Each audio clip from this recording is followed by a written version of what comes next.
Hopefully we have a really good day today of casting some Age of Empires 3 games. Today is in particular a pretty important day, I feel like, after some stuff I read. Apparently, a very infamous player that we had from Brazil actually passed some days ago from what I recall. And it would really be good if we tried to remember them as much as possible. What was his name again? I can't remember what it was. Oh, it was that, yep, Brazil killer, right? Yep, Kick-Ass, yeah. Kick-Ass with the 4 instead of an A. How creative, yeah. Kick-Ass ended up perishing some, oh, he died back in, April. Just before May, like April 30th. I didn't even know that. Wow. Somebody wrote that message around, yesterday, it looks like, yeah. Read that today, and I'm like, oh wow. I actually remember, I don't know if I played against him in ranked or I've seen him do some casted games before. He sounded really familiar to me, Brazilian player and Kick-Ass, yeah. Can't recall if it was back in the old days of ESOC, if I recall seeing him play, if it was in Definitive Edition. Definitely the name Brazilian killer, or Brazilian player I should say, sounds pretty familiar, yeah. So I figured, you know what? Today when I'm casting my games, let's have some fun watching some Aoe3 matches together, either live or recorded, you know, to honor his name as a good player, you know. Did a bit of reading of what he was good at, and looks like he was very infamous for his 3 Hussar gameplay, you know. When I was starting out as an Age of Empires 3 player, I really liked the 3 Hussar card myself. I thought it was pretty cool, you know. You could just run around and raid villagers with it, you know. Of course, as time went on, I realized, you know, that's not everything. You obviously need a big army and stuff, and you need to think a little bit deeper, but, you know. Apparently he was really good with this Hussar gameplay, and, you know, Hussars could be really obnoxious, so probably did a really good job at knocking his opponents around quite a bit, I think. Yeah, so right now I'm just going to share the stream with all the Discord servers so everybody knows what we're doing today, and hopefully people can join us, you know. Especially hearing that unfortunate news today, I think, you know.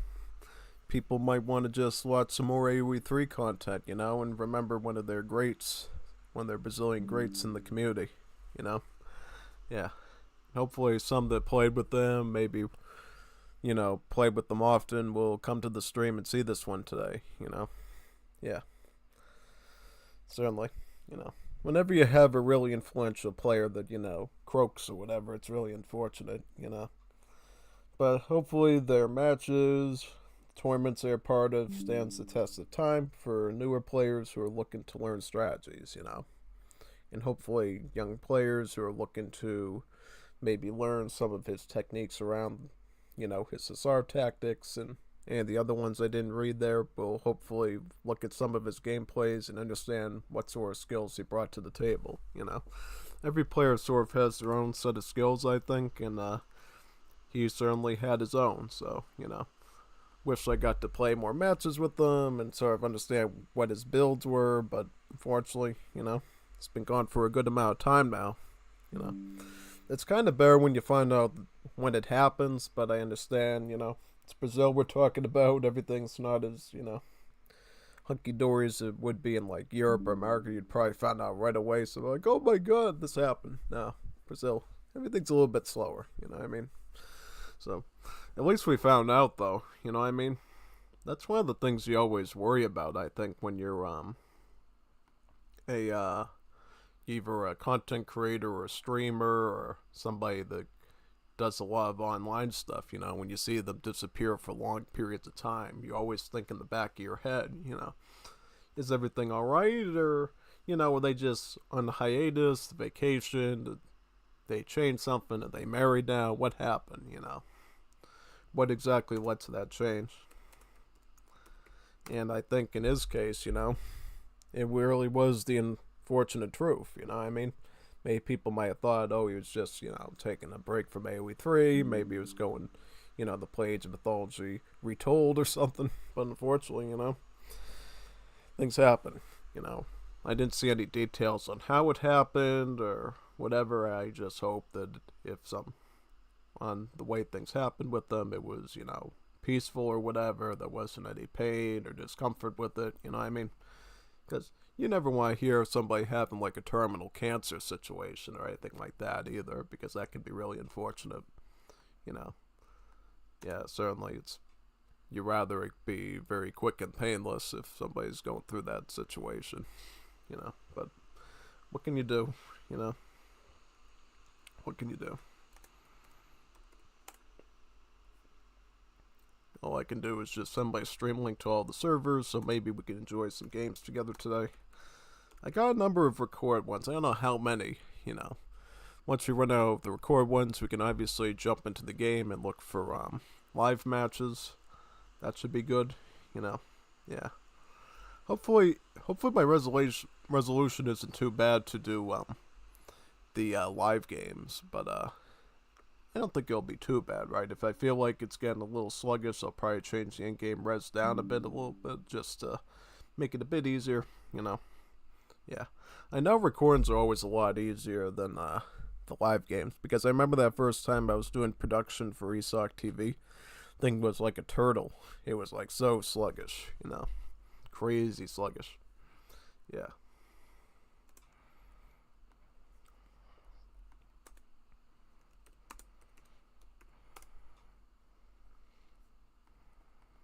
I'm gonna just ping it to some more servers here, the stream, especially since this one's gonna have a bit of significance to it, And certainly anyone the new Brazilian player or Kick-Ass personally can share some stories about him too that I don't know about, you know what I mean?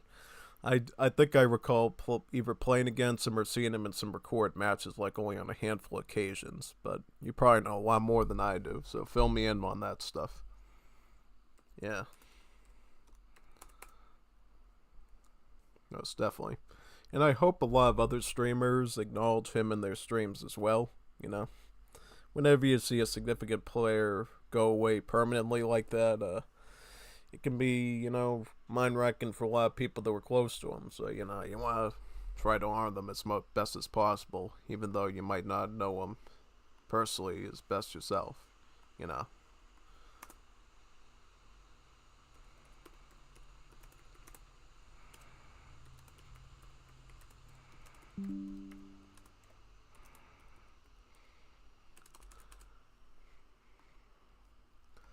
Try to get my history again. Trying to find a tab that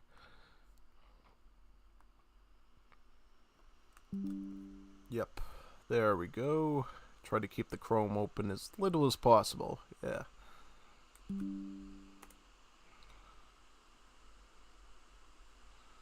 Most definitely. Certainly I have a Brazilian AoE server. They'll definitely want to see that, I think. So I'll definitely send it in that direction as well.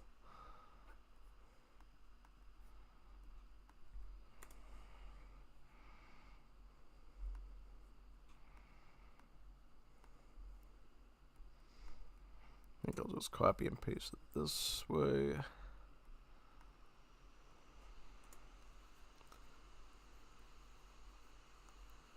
Yeah. Probably just copy it this way in the rest of the servers. Yeah, I think so.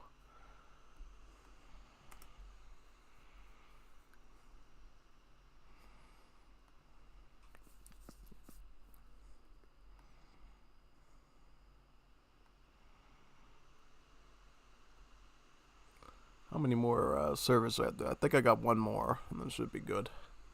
It's that one, right? Yeah, that one. All right. There we go. There we go. Should be all of them now. Nice. Absolutely nice. Yeah. Good to already see some people here, I'm sure a lot of people wanted to come after they heard the unfortunate news and saw that I was doing a stream for them, Unfortunately, unlike, I think it's Look Tom who's going to be doing a charity stream for his family or whatever, I'm not doing anything like that myself, but certainly come in and tell me stories about this player, even though I didn't really play against him, I think, much, if at all, I do remember the name, though, for some reason. Unless I'm thinking of another, like a Juanito or something that sounded similar. Yeah. But yeah, I didn't know. Like, I started reading the message like, oh wow, somebody actually, they ended up at the fate of a great bombard. Not really, but you get what I mean. You know what I mean? Something the algorithm will be fine with saying. Yeah, most definitely. But yeah. Let me get that one record game I know we got, and I guess we can start with maybe that one.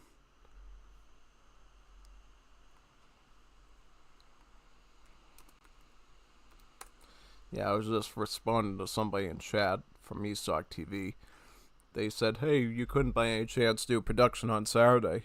And I was like, "Of course I can, because I do every job that I can, I love casting and I love doing production. It's really fun. You should do it yourself sometime if you haven't. Certainly. It's gonna be a big one though. I'm gonna be like, I'm hampered down doing production for 6 hours because I think they got like 3 series to do. Could be longer actually. That one should be pretty interesting, I think. To say the least, if I could survive that long. But I've survived worse before. You know me. I've done 11 to 12 hour Wars of Liberty streams before, so I think I can handle 6 hours of production, no problem. If I can't, I don't know what to say. Because, in those Wars of Liberty streams, I was like blabbering for 11 hours, actually talking. When you do production for Esoc TV, you're not talking, you're just, fiddling around with the trackpad, following things, pressing the hotkeys for the home C deck. It's much more relaxing, And the people in the stream can't actually hear you talking either, so, you could be making weird noises or whatever, and they wouldn't hear you, fortunately, or unfortunately. I guess whichever way you take it, I guess, So, yeah, most definitely very interesting. Alright, so, I'm going to do our first game now. And I think for the rest of them, we're going to be looking through last week's leftovers to see which ones we haven't gone into just yet. Yeah. Alright, so what's this game we're doing here? So it's called 2v2 Deathmatch. Con, H3 and I versus Tom and somebody else who I don't see in the file.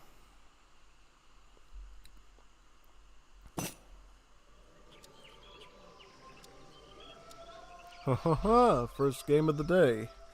Looks like we're in the good old Fertile Crescent, Mesopotamia. Yeah, I love this map. It's really good. We've seen quite a few death matches on this map too, I think it can be pretty interesting since, you got a lot of avenues on this map, I think, getting flanked, maneuvers, all that stuff, so, yeah. And always let me know, too, if you've seen a game before. I don't think we've seen this one just yet. Looks different, Ottomans and Swedes against Spaniards and British.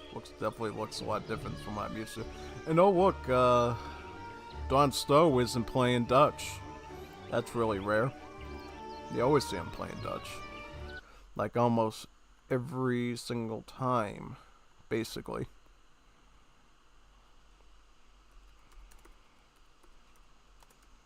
Yeah, I just told the Esoc guy, yeah, I could definitely handle 7.5 hours of production.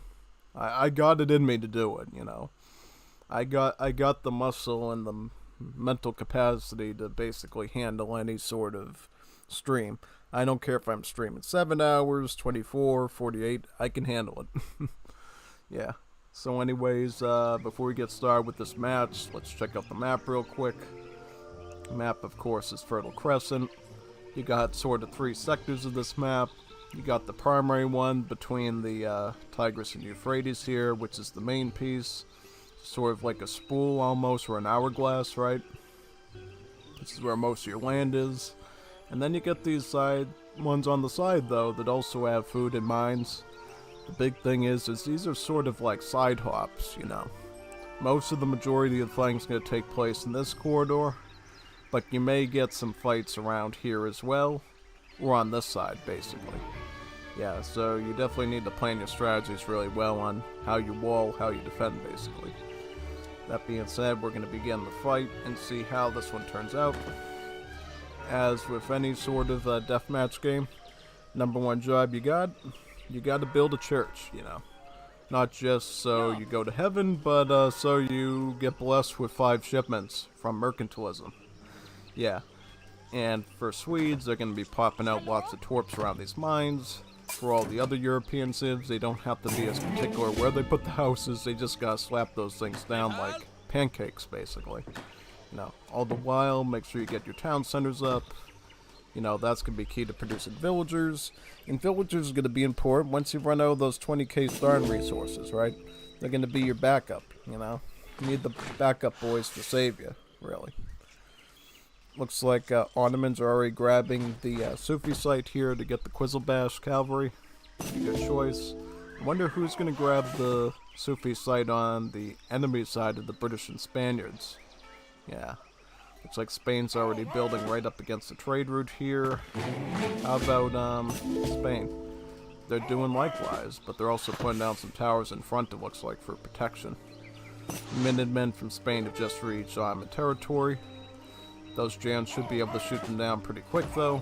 They are going to be joined by some cav archers, you know, which will be really good for dealing with things like hussars, basically. Yeah.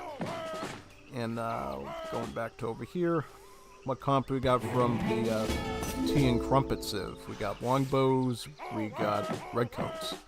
Yeah, so a bit of anti-cav and a bit of, I'll call them early skirmishes, right? Because that's what basically longbows are. But I like longbows a lot more than skirms. You know why? You know why I do? Because they shoot faster, and they got a really insane range, you know. You can actually snipe artillery with the longbows if you're really careful about it, you know. Something you'll learn if you play arena scenario, either in the Legacy game or in Definitive Edition. So if it's something you are curious about, want to try yourself, I would definitely try it out so you can see it firsthand. Looks like Aaliyah is already doing his shenanigans already with the Dakar pikemen. Yeah. He has this habit of spamming all these pikemen and just burning everything in sight, you know. It's like he invented the whole Toledo thing, and unfortunately we don't get to see the rest of that one because it out-of-synced, which I'm very bummed out about because I really wanted to see that match, you know. So what we're going to have to do now is I'm going to look through sort of all the all the games we've already done, basically. Basically see which ones we've done so far. Let me see here. Which ones have we done as of yet?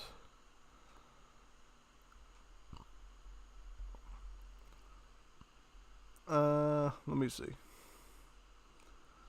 Or, you know what we can do now? We can try to do some live ones, I think. That might be a good idea.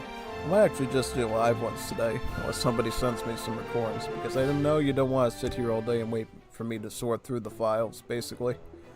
Yeah, so we'll just look for some live games to spectate, potentially, while we wait for somebody to send us some recordings. I mean, I'm assuming at least one of these are going to be allowed to be seen. Yeah, for some reason we have this weird glitch where let's look at this one. This one looks cool. It's going to be an FFA, it looks like. Oh, interesting. Yeah.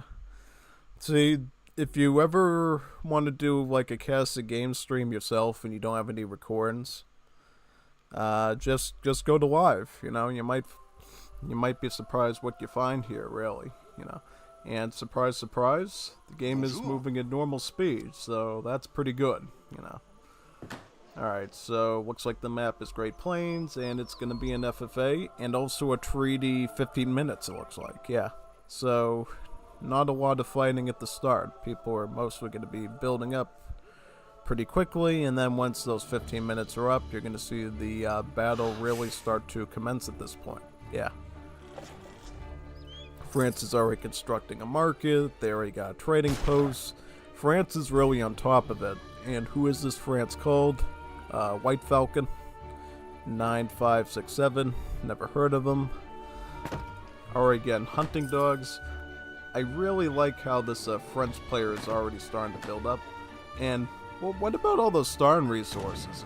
Oh wait, it looks like they start with extra resources, I think. Yeah. So maybe this isn't like a competitive FFA, it seems more like casual, you know? Because it looks like they already have enough food to age up with, which is kind of abnormal for this early in the match. Yeah, they definitely shouldn't have that much food already. Definitely not in a minute. Yeah. How about Nick Jones? What's Nick Jones doing? Nick Jones is playing as the Russians, and Snasser97 is playing as Dutch.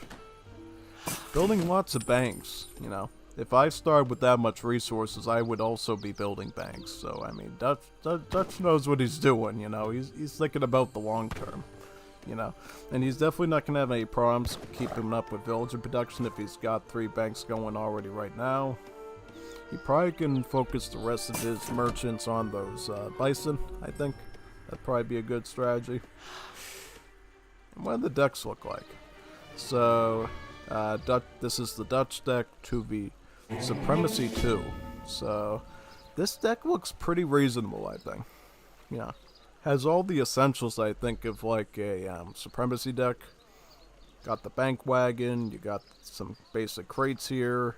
You got all the necessary bank build limit cards as well as the 3 little bombards at the end there. This can definitely be pretty powerful as well.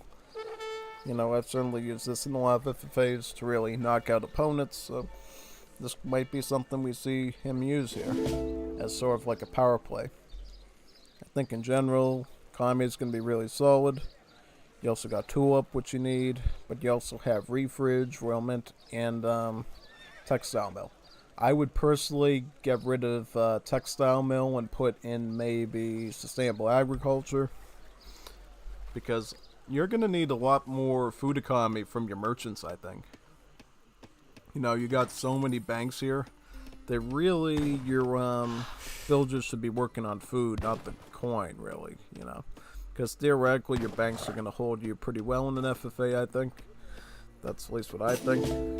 Yeah, what about the other player here? Got the French one again. So, this is the French deck. It's called Beginner. And,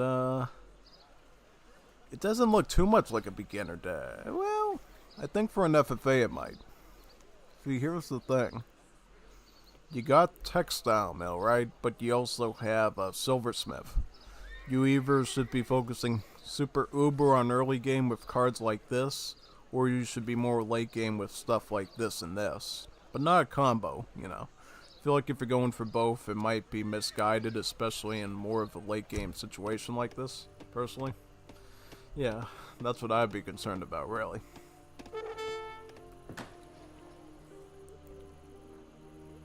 Who's the last player? Russia. We haven't checked Russia yet, right? Nah.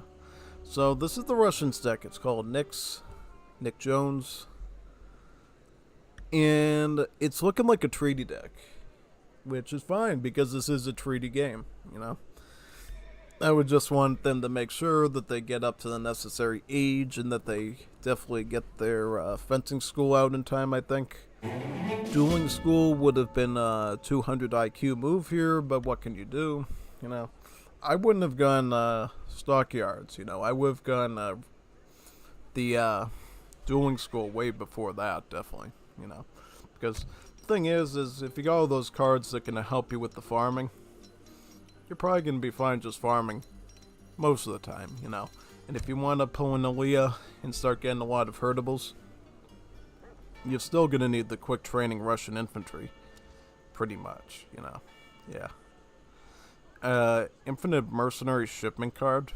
That could be pretty powerful. You know, 6 Highlanders, about 8 Swiss Pikes, and 4 of those powerful Harquebusiers with their really nice short range, hyper damage range attack. That could be pretty good, you know. Looks like Russia's going up with the Naturalists. That can definitely be a good politician. Gives you some villagers and gives you some herdables, you know. I think that really synergizes well with Stockyards, since you do have that card here. But we will need to see a livestock tank go up at some point to cap on that.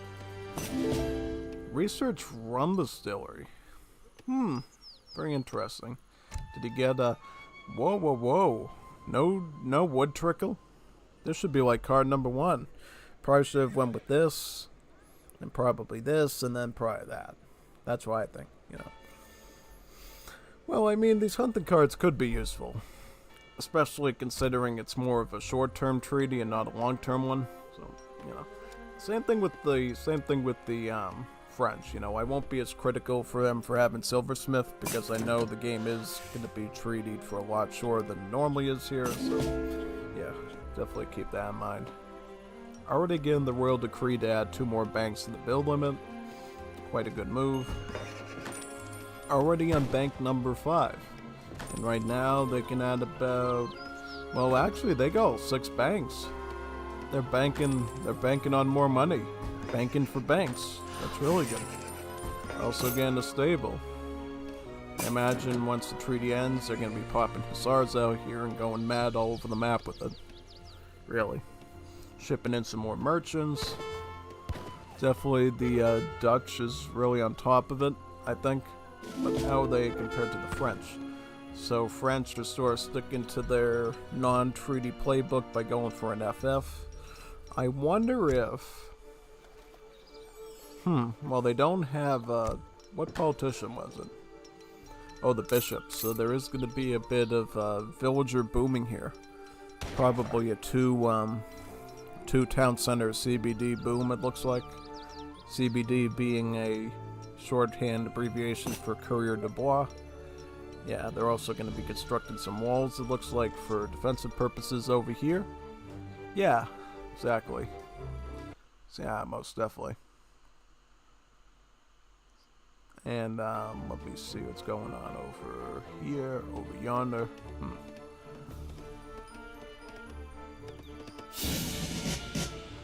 Yeah, they're going to be putting another wall at the exterior of that ring. For those that haven't played Treaty in Age of Empires 3 Definitive Edition, just be aware that this sort of like yellow ring is basically how far away from your base you can build at the start of for the duration of the treaty. So this is like a 15-minute treaty, right? So for those 15 minutes, you can't build beyond this ring at all, right? So you kind of have to stay within that ring just about, you know. And if you look here carefully, fortunately for France, this trade socket does fall within the ring, so they don't have to worry about not having a train post, which is really fortunate, you know. Fortunately for the Dutch, of course, they can't get that trading post since that's outside of their little ring, basically. Looks like Russia also had one within their ring, so they were also able to access the CP as well.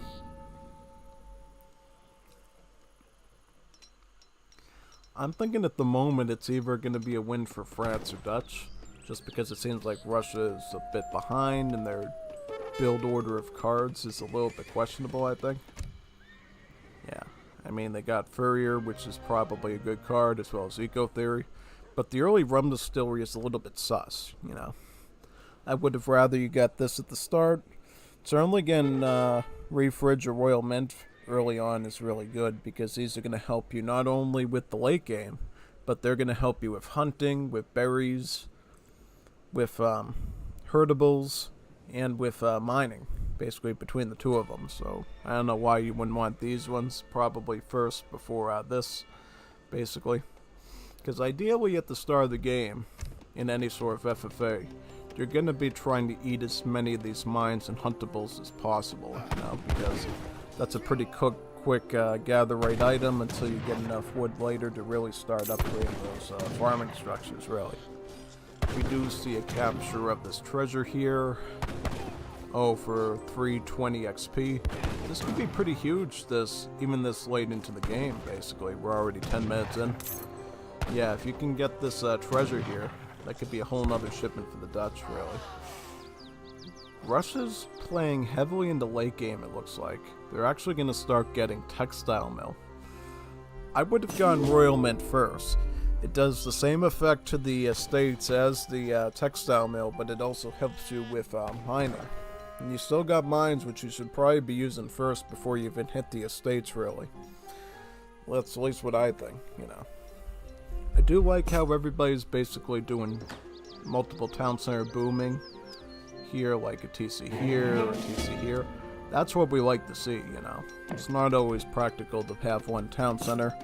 I think the 5th edition did a really good job with providing a lot of civs with the bishop politicians so they can get that secondary town center without having to ship a covered wagon or, you know the macro to build one themselves.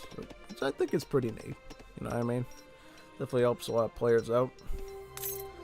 Treaty's almost going to be done, you know. We're under the 4-minute mark now, and we're going to see some fighting pretty soon, I think. That's what it seems like, you know. Yeah.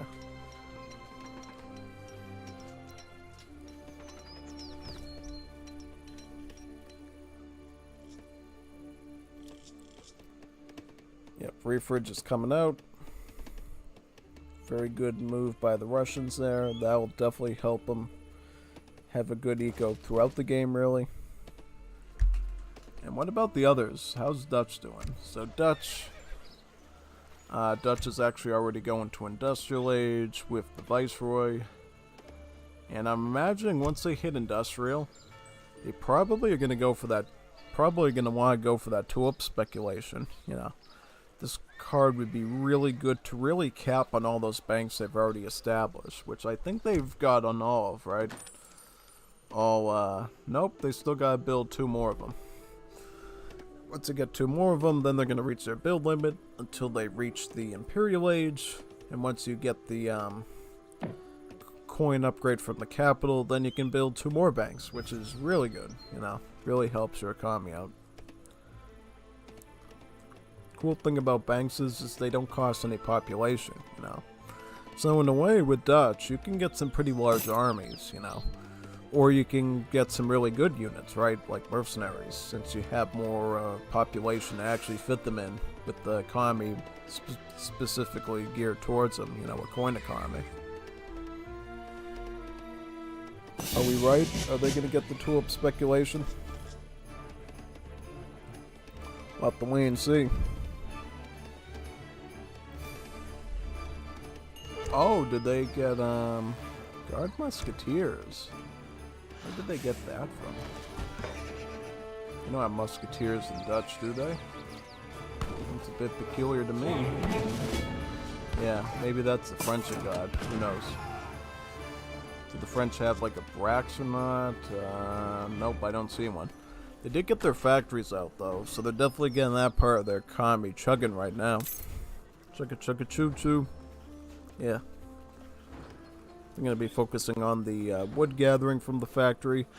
According to Maston, when we were talking about factories before with Germany and stuff and how significant factories were, he basically told me, you know, factories aren't that good for gathering. You know, the wood gather rate is pretty good, but the food and the coin is not that great.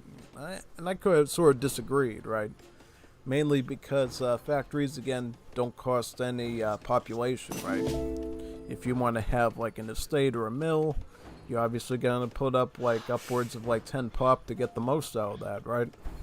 Whereas with the factory, it might be less efficient, but at least it's pop free, right? Certainly in those short-term build orders and like King of the Hill mode and stuff, having that setup I think can be really good for you, you know. Basically getting those factories out sooner before you get all those vills out. Just so you can focus more on the military side, personally.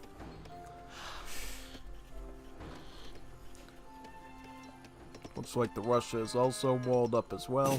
They got some of the Oprishniks though, so they could start causing some havoc pretty early on here, I think, if they want to. You know, they're also going to be getting their factories, I think, to try to catch up to at least France. Dutch, though, is clearly in its own league here. I wonder if they're going to team up at all against the Dutch here. What's this? Oh, the treaty ended already. Wow, yeah. I didn't even notice. I'm like, why are they shooting at each other? I thought they were supposed to maintain world peace or something. Nah, we don't need peace. We just need tomahawks. Yeah, tomahawks always win. My question is, who does the Dutch go after first here? Do they go after the Russians down here, or do they go after the French frogs up here? That is the question right now. Yeah. I mean, personally, if I was like France and Russia, I might just team up on Dutch and just knock them out first, you know. This is an FFA, so you never necessarily have to respect the 1v1. It's just preferred that you do to keep it clean. But when you got like a big score difference like that, sometimes it behooves the lower level players to team up against the big cheese, basically. You know. Now, if they're evenly leveled players, I would say, yeah, it's probably best you don't do that sort of thing. But if you're dealing with somebody that's like an MVP in terms of skill, or they happen to be running a really OP build that's really hard to beat, maybe it's time you consider teaming up a little bit at least, you know. You don't have to do it completely, you don't have to be throwing 400 pop at their base at all times, but, you know, giving a little help here and there might not be a bad idea to save your own base in the long term from the big monster, you know.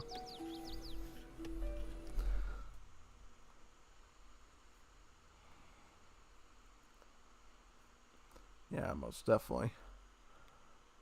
Just checking for any chat today, because today's such a big day, I think, for people that liked Brazilian player or Kick-Ass, you know. Big member of our Aoe3 community, so if anyone really liked his gameplay, his participation in different events and stuff, you know, feel free to tell your stories in the chat about him, you know. So maybe me and the other viewers can learn who Brazilian player was, you know. Is a player. Was he a great player, or is he, you know, a Stoetzi player? You know, good but also bad. You know, yeah. Stoetzi moments, pretty much. You know, one moment does 200 IQ plays, the other does 20 IQ plays. Yeah.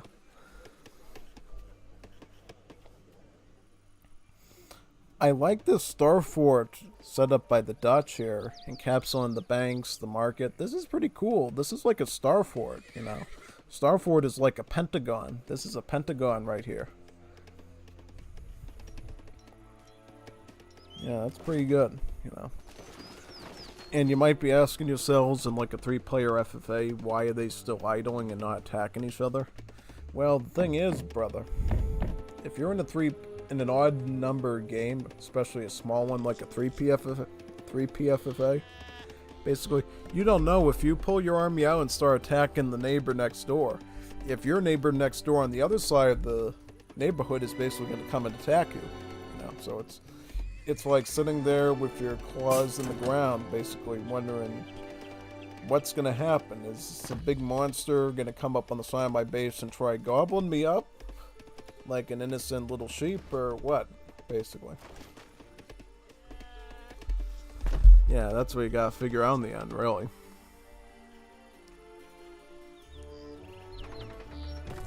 We'll see, though, how that turns out. Going Imperial Age for the Dutch. Yeah, Dutch seems to be the big score winner now with all those banks, you know? Yeah. I feel like for like newcomers who are trying to get a lot of eco, Dutch are kind of on the easier side to do that with, along with the British, you know. With British, it's all about spamming villies. With the Dutch, it's just setting up those banks, you know. Those banks are just a really good income source for you, and they're pretty hard to take down, right? Unless somebody's literally a Leah coming with armies of petards or maybe mortars or something. So yeah, that's something you definitely have to consider there. I like how Dutch is basically building multiple layers of wall. They got the inner wall here to protect the banks. They're going to be building another partial wall over here to encapsulate the mills and the factories, which is good.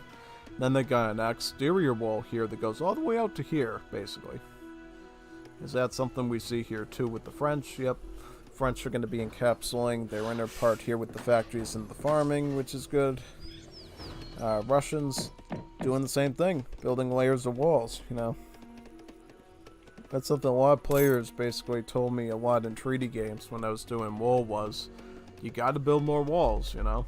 Every wall you build, that's just another set of minutes that your opponent isn't running at your economy, you know. Once they break through all the walls, then you got some real trouble, you know.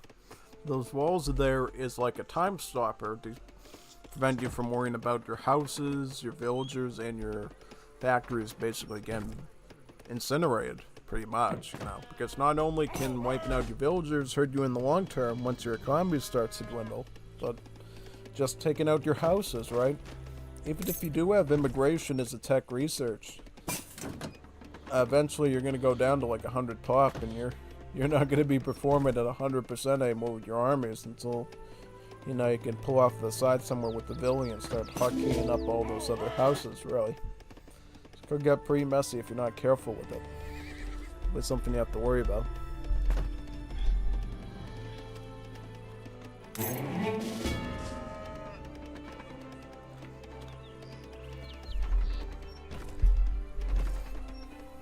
Yeah, still we're gonna have to see if any alliances are formed. Yeah. Good question.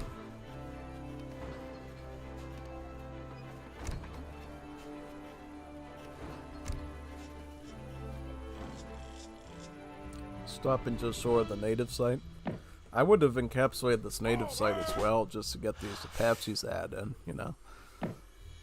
You won't need as much riders, I think, if you can add the Apaches in as a source of Dragoon for you. You know.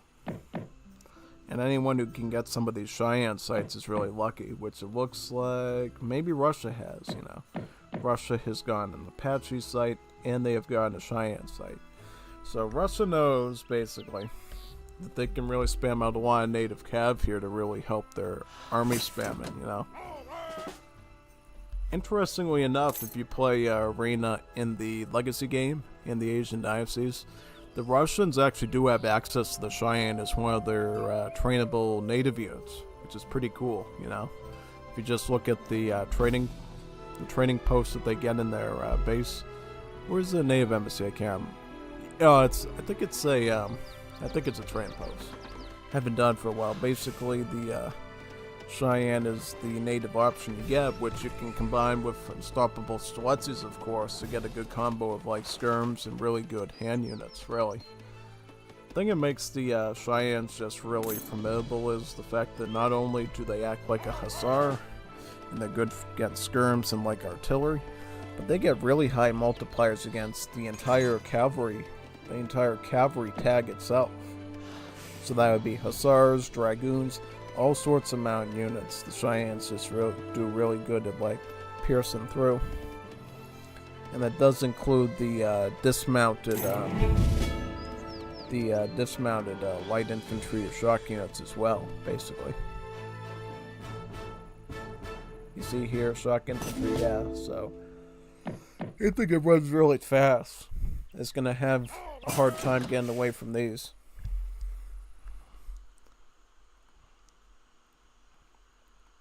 Just checking constantly for new matches, potentially.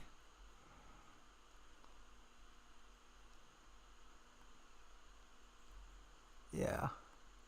I saw somebody announced in the Discord there, oh, Unstoppable Strelitzes taking on the job of the 7.5 hours of production for ESOG TV on Saturday. And I'm like, hell yeah, man, I'm doing it, you know. It's kind of a ramp from what I did last week, but I think I'm ready for it, you know. The thing is, if I had to talk that long, my throat wouldn't be too happy with me, but, well, what am I saying? I think last week didn't we stream for like 8.5 to almost 9 hours of Definitive Edition of me talking? So I already trained myself on a pretty regular basis for handling that type of work, even if I'm talking. So what am I saying? You know? But yeah, I don't have to talk for that. I just have to, you know, I have to control like the cursor like this and go woo woo woo. Check this out. Go to the deck. Get out of the deck. That sort of thing. That's all I have to do. You know. But it's important, you know. It basically allows the two casters in there to focus on casting, focusing on the game logic, on the player decisions, you know, because I do all the hand-eye coordination stuff for them, and they just get to yap. You know, they can yap some really good stuff they normally couldn't when they're busy, you know, controlling their computer at the same time, basically, you know. I control all the techie stuff so they don't have to, which is pretty cool. Yeah. And certainly if you like ESOG TV, definitely check us out on Saturday because I'll be there doing the production. Yeah, should be pretty good.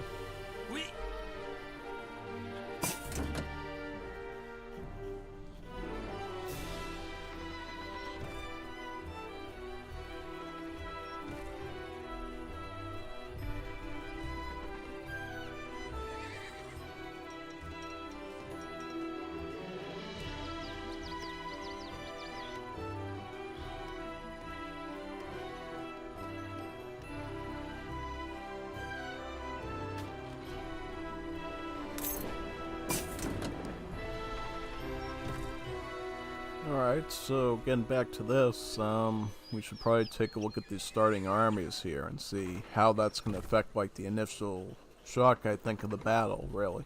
Of course, once you start battling a little bit more, I think you can pivot towards other stuffs, but, certainly I think the first army does give you a bit of a warning, sort of how the rest of the fight's going to go, right?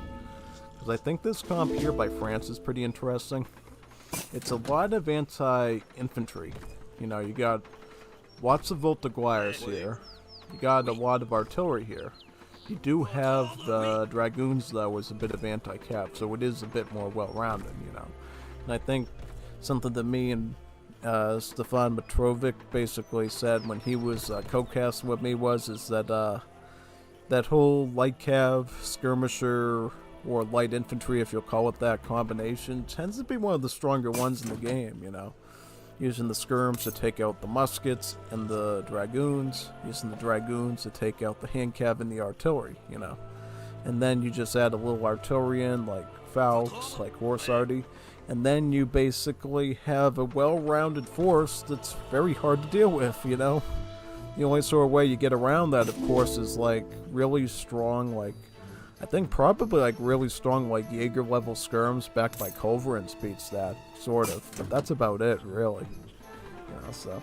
And not everybody gets Jaegers unless you're like the Swedes, the Germans, and you have the mercenary camps. So that's kind of a hard one to come by a lot of the time, you know?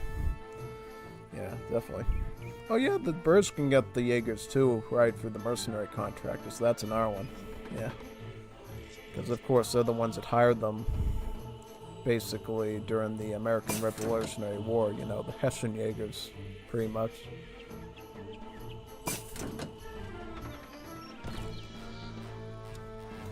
Again, that really powerful Cheyenne Fury for the Cheyenne Riders. The thing's gonna become beast now. Just wait and see. Looks like France did end up grabbing a Cheyenne site. They also have a Apache site in their grasp as well if they want to come up here. You know, and Dutch can grab this this Cheyenne site here. And do they have an Apache? Yep, they're starting to build on the Apache site here. So everybody gets an Apache, everyone gets a Cheyenne. Nice and fair and equal, you know.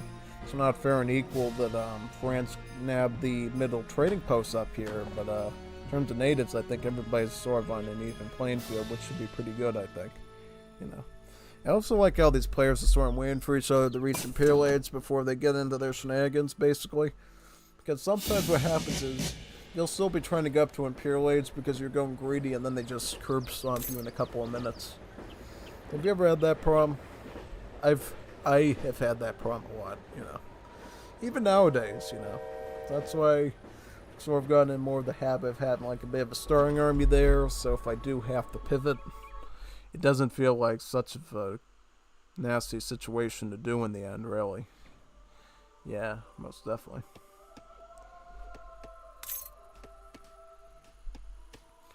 So what's Russia going to do in terms of like their army? They got some recruits, they got more recruits, they got a lot of artillery here in the form of Falks, as well as 2 heavy cannon. They got those Oprishniks they built at the start of the game, so they do have some cav archers as well here. How about Dutch? Oh, Dutch got the Blue Guard, Royal Decree. They got 2 heavy cannons. What else do they got? Got some Hussars here that they're using against the Treasure Guardian before. I don't think the Dutch have really thought out their army yet. Doesn't seem like it. And still, the Russians have some extra space as well for army, you know. If you don't recall, basically, in Definitive Edition, they reworked the Russians a bit to have 210 population instead of 200, so they can actually fit in another block of unstoppable Strelitzes if they want to, which is pretty neat, because unstoppable Strelitzes are only unstoppable when there's more unstoppable Strelitzes to count, basically. You know, if you just have 1 or 2, then it's just a very stoppable Strelitze, but as the more Strelitzes are added in, then stoppable Strelitze becomes unstoppable Strelitze, and so forth and so forth. Yeah. Building another sidewall over here to basically enclose the trade route. It's something I see a lot of players do.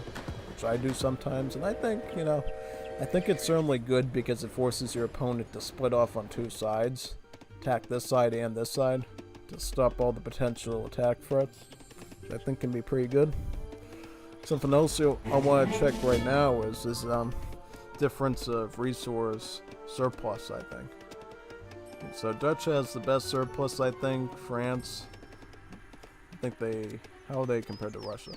So France cooked up some extra snails and croissants, I think, so they have some more food. Their coin is a lot less, you know. Actually, the coin is about on par, so France would probably be the more economically successful civ in the matchup, I think, between the two, with Dutch being in their own league, basically. As you can see, they're like 20k points ahead in score, so Dutch, again, I think if you're like France and Russia, maybe you're going to want to form a temporary pact and just try to bust through some of their walls and, you know, make them use up some of that resource surplus on the fly, you know, even if it's just for a little bit. Yeah, pretty much.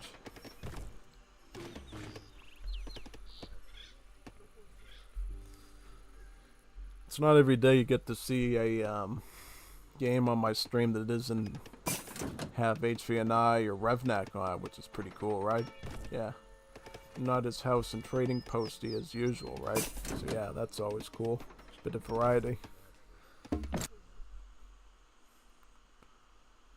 Most definitely. It's good that we have two viewers watching right now, which is awesome. Let me know how you're liking this game so far. I know you're probably looking for a bit of warfare, but these players are, you know, they're taking my approach. They're being nice and mellow yellow about it, you know what I mean? Just get your economy out, get your base figured out, and then start having fun, you know? So you don't have to worry about that stuff later, basically. And I like, too, how they're just blowing up all over the place, you know? They're treating it like a real treaty game. And they've basically treated it more like a, I think they're going to treat it more like a treaty 45 minutes if they keep up with this, you know? I just like how they're constantly, like, building and building, you know what I mean?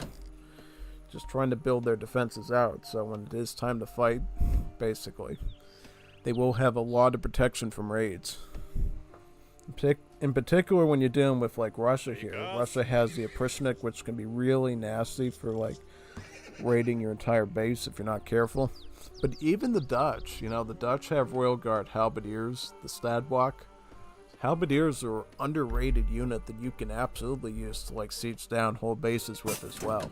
So, I mean, yeah. And, of course, France could also do Halbs as well, just not as strong, you know. They're strong in their own way because they can get the combat promotions through the French Royal Army card, of course, along with the Musketeers. So they get their own thing going on, you know. Everybody's sort of got, like, their own sort of really good siege unit if they really wanted to use it. Yeah, basically. Right now, everybody's just sort of upgrading their stuff in preparation for a fight, it looks like. Once we get to the fighting, I'll be sure to, like, cover that step by step for you and just let you know how that's going.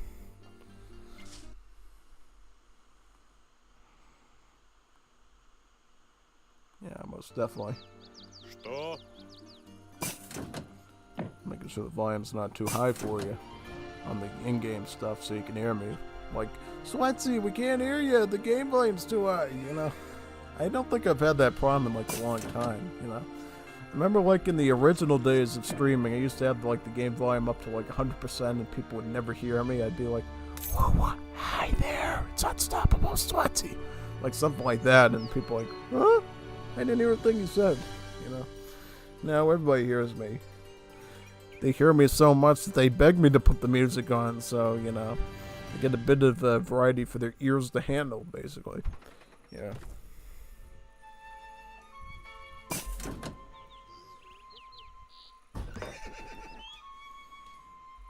Yep. Oh, building beyond the walls. This is going to be a really tight fight here. Oh, wait a minute. Russia's actually going for the battle now against the Dutch. Or are they? I see them getting into position. They are starting to put up blockhouses in this vicinity with blockhouse and 3 stables. And the native embassy, too. They're really gonna be competing for this. Wait a minute, did they? Wait a second. So they built on 2 Cheyenne sites, right? Hey, that's pretty serious. And how did you let the Dutch get this? Like, you had one job, and it's like to get the native sites in your sort of space. How did you let the Dutch get all the way up here and not even notice this? You know what happened? It's that new thing that they have in the 5th edition where, you know, if one of your units moves by the native site, it does that little click, and you see the flag there, and then you can actually build a training post there for like 100 food and 100 wood, and it'll build it itself without any units there to do it, pretty much. Yeah. It's pretty interesting. Get off. I see.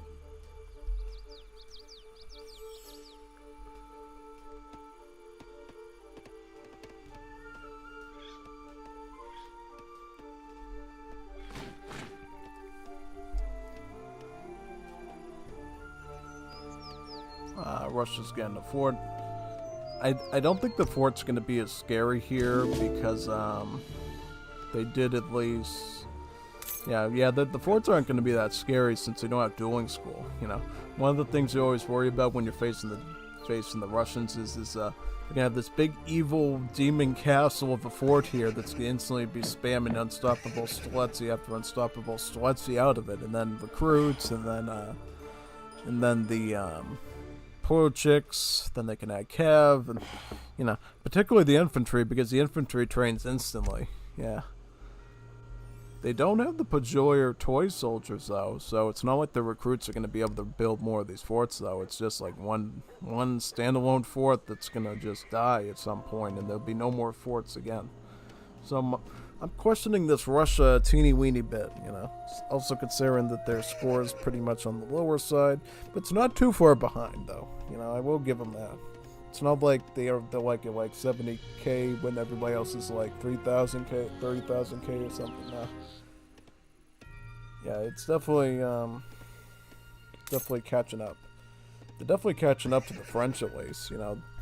And it looks like both of them are sort of closing in on the score of like the Dutch at this point. I don't know. Like if we look at like the stockpile, see, you still see a huge gap here between the Dutch and the other two.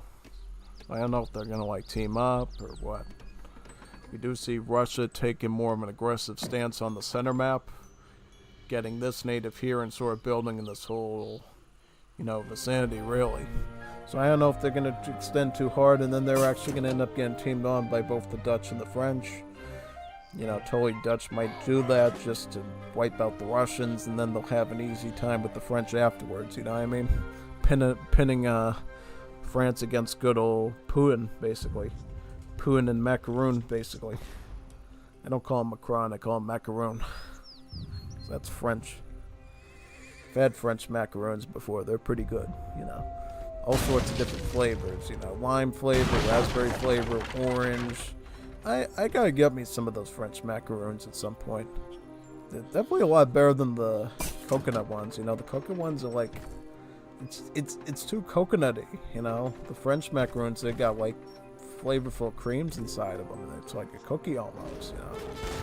They eat a lot of it. Yeah, basically.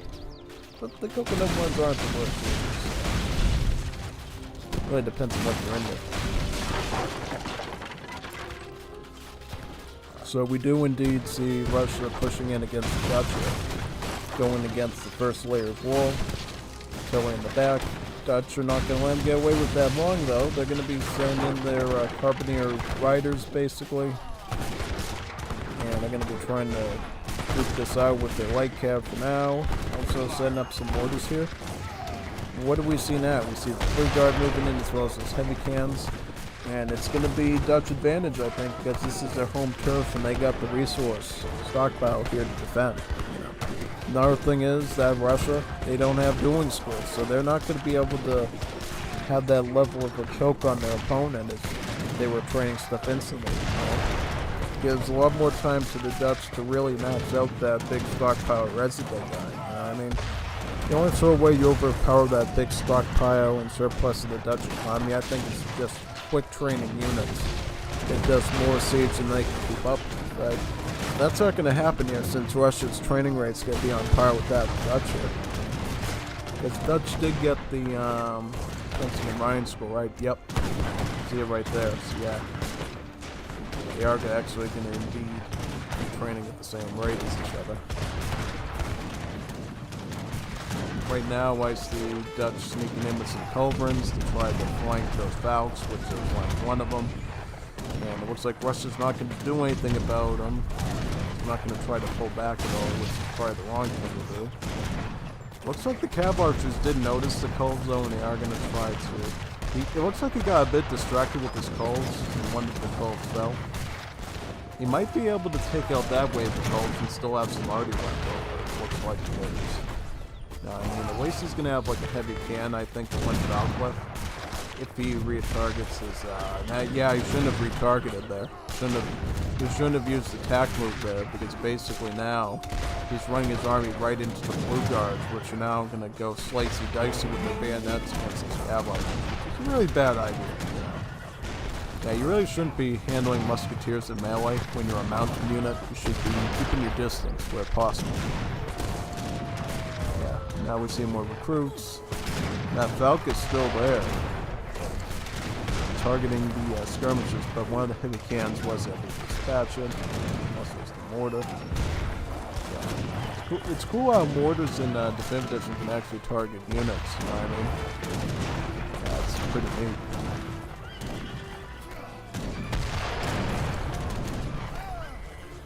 Because even the trebuchets in Aoe 2, even though that's sort of like a quote-unquote siege, you know what I mean? That could like target units and kill them too, so that's... might make sense if you at least allow people to use mortars in a militaristic way on battlefield units. Yeah.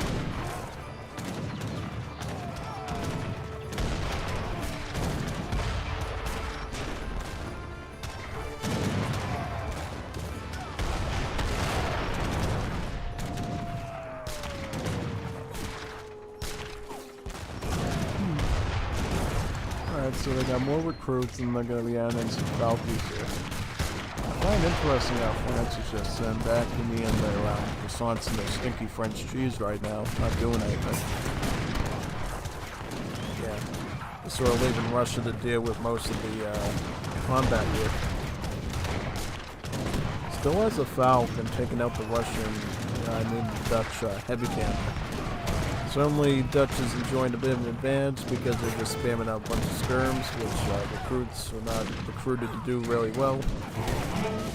Now we see more Dutch field guns coming in, but now you see Cossacks, you know. You see so many skirms there that Russia's like, yeah, I'm just going to make Cossacks to, you know, smother those and then come in with another line of like infantry and artillery to keep the siege going in, you know. As it is right now, it looks like Russia has penetrated about 2 layers of wall of the Dutch. I'm also going to be looking at movement here. Yep, looks like France is on the move. Question is, where are they going to go? Are they going to team up with the Russians here? Seems like they are. I mean, they're right. They're literally, yep, they're going to start shooting at these. They're ignoring these merchants here. They're actually following the rules of war and human rights. That's really something. It's not everything you see in Aoe 3 usually, you know. Whereas the United Nations thinks, you know, you gotta give civilians rights in times of war. In Aoe 3, it's not uncommon to see a falconet just send a civilian flying through the air into a lake or something. You know, definitely a very interesting experience. So yeah, France is going to team up against the Dutch here and start to plunk into this layer of the walling right here. Try to peel away at that Dutch onion. Even though it really should be France, because France has the French onion soup, right? So it really should be their onion that's getting plucked. All the fighting is mostly against the Russians. But honestly, the Russians can handle this on their own, at least it seems like right now. Because Dutch is doing way too much of the anti-infantry and not enough anti-cav. Yeah. They should be getting those halberdiers out. Especially when they're seeing these huge stacks of like Cossacks coming in like that. You would be surprised what you can handle with a spam of like halberdiers. You could even overpower artillery, right? Yeah, you could just send them right into the lines of the Falks over there and give them some real trouble. It's one of the few things that's going to hard counter those Cheyennes too, so you really need to think of that stuff. switching over to riders now. Only problem with that is that Cheyenne riders are gonna have a real easy time cutting through these riders. You know, they got multipliers against them, and they don't even have 300 HP, right? Like, look at the Cheyenne Warriors multipliers here. Like, this is pretty big. You know what I mean? Not even legendary natives. You know, already like doing almost like 70 or so damage.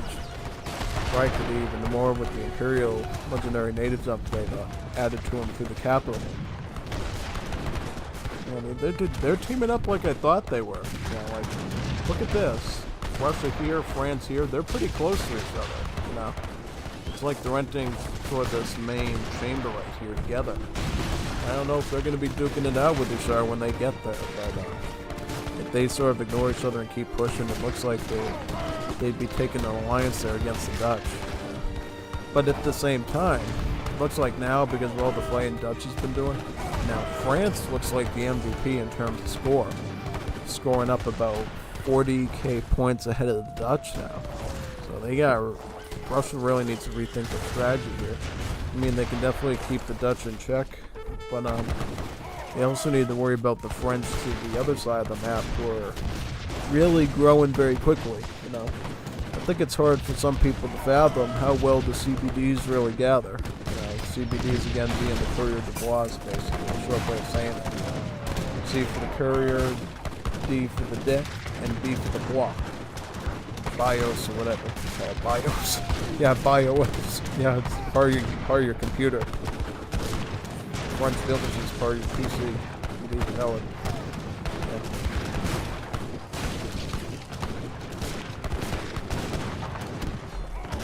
Going after the banks. This is vicious. Look at this vicious teaming here. Some very vicious teaming here between the Russians and the French. France is going all in for the banks, whereas Russia fights off the units. So this is a real 2v1. They're not going to let the Dutch get away with the win here, it looks like.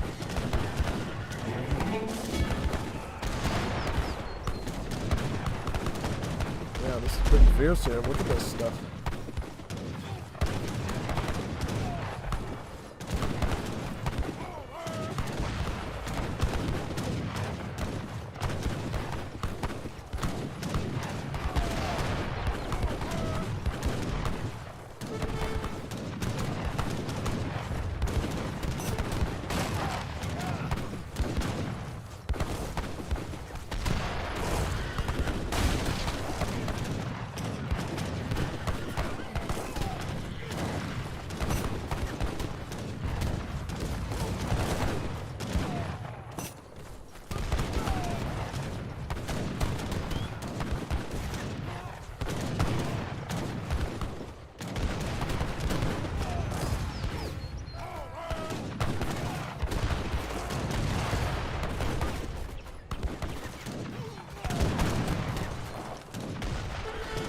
Going in with another attack cab there.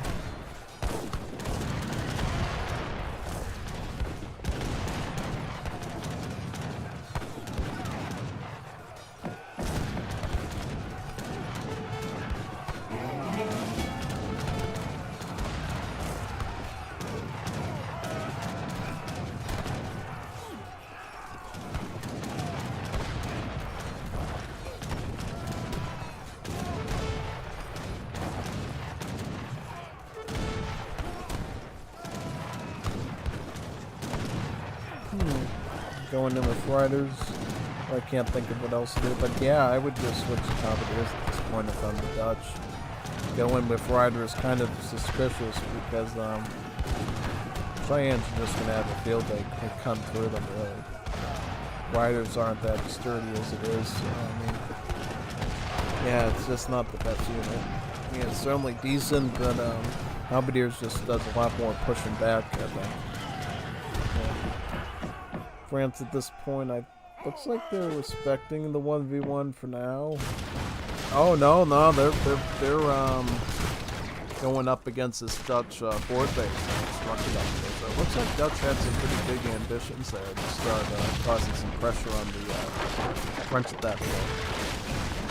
So yeah, I'll probably the French probably moving down again south. Yeah, I can imagine. Oh, looks like France is done with the grenade launch. Grenadiers, very interesting for the Royal Decree.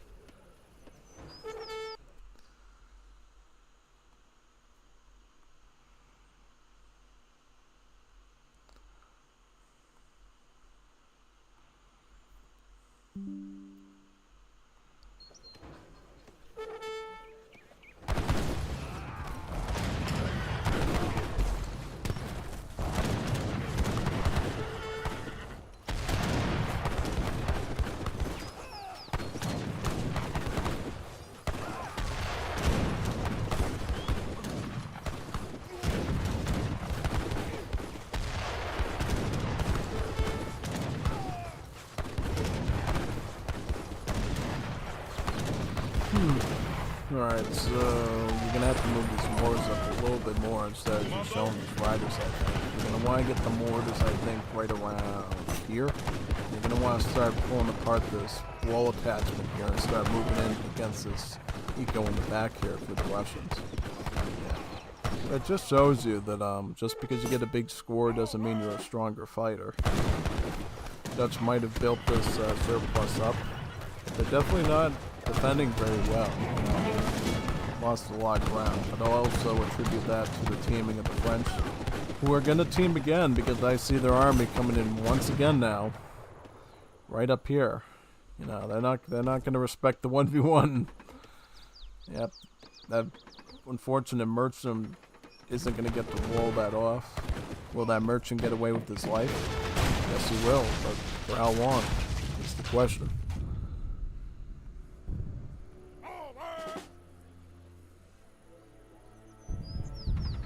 Very good question indeed.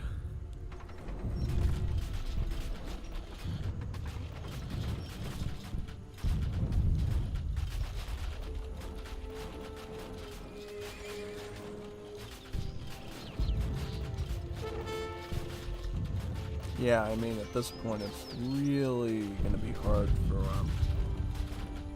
Oh, interesting. So, looks like, what's Russia doing up here? Looks like they've pulled away from the front lines for a bit. Are they gonna... They're regrouping all the way up here now. That's kind of strange. I would have thought they would have continued pushing downwards, but now it looks like France actually might lose here to the Dutch if they can defend well.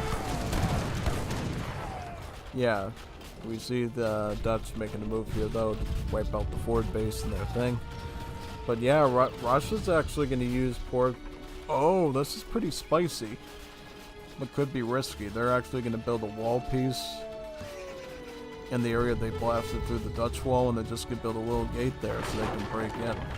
So they're still building in that direction. It's just that they've stopped like any army push in that direction. Seems like.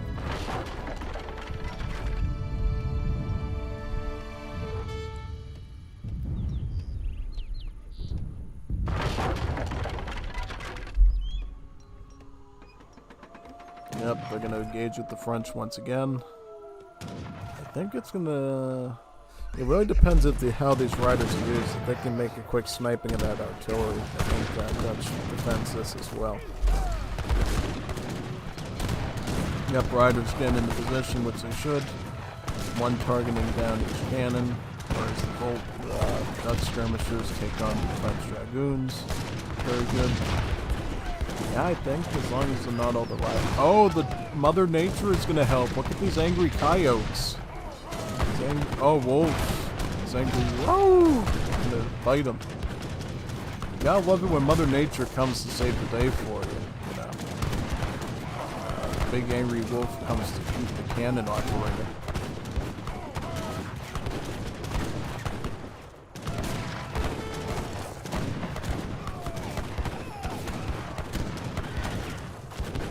Now, you know, that's what the wolves do in the wild. They search for the sick and weak among the herd and try to hunt after them. Well, probably when they see the Frenchman coming in with the cannon, they probably think he stinks so bad because of all that stinky French cheese and the goose liver and the snails and the frog legs and stuff. They probably thinks that the French person is basically dead and sick at that point. You know, because all those unique French smells that comes from their food, you know. So if you don't want to get hunted by a wolf, just don't eat French cuisine, I guess, you know. Don't smell like a croissant covered in snails and stuff. Eat some normal stuff like pizza and hamburgers and sushi. Sushi's not as normal, but you know, yep, hamburgers, hot dog, pizza, that sort of thing. You won't think you're as dead as you are eating the French frog food, really.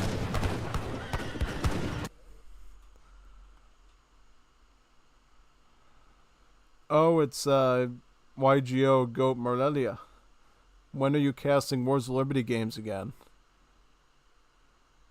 I'm gonna be casting again. I'm gonna be casting again on Thursday this week. Yeah, I can actually turn down the volume even further. So I already turned down the game volume down to 4 now. So yeah, if you're struggling to hear my voice still, I just turned down the game volume to like 4. So it should be even more peaceful now. Indeed.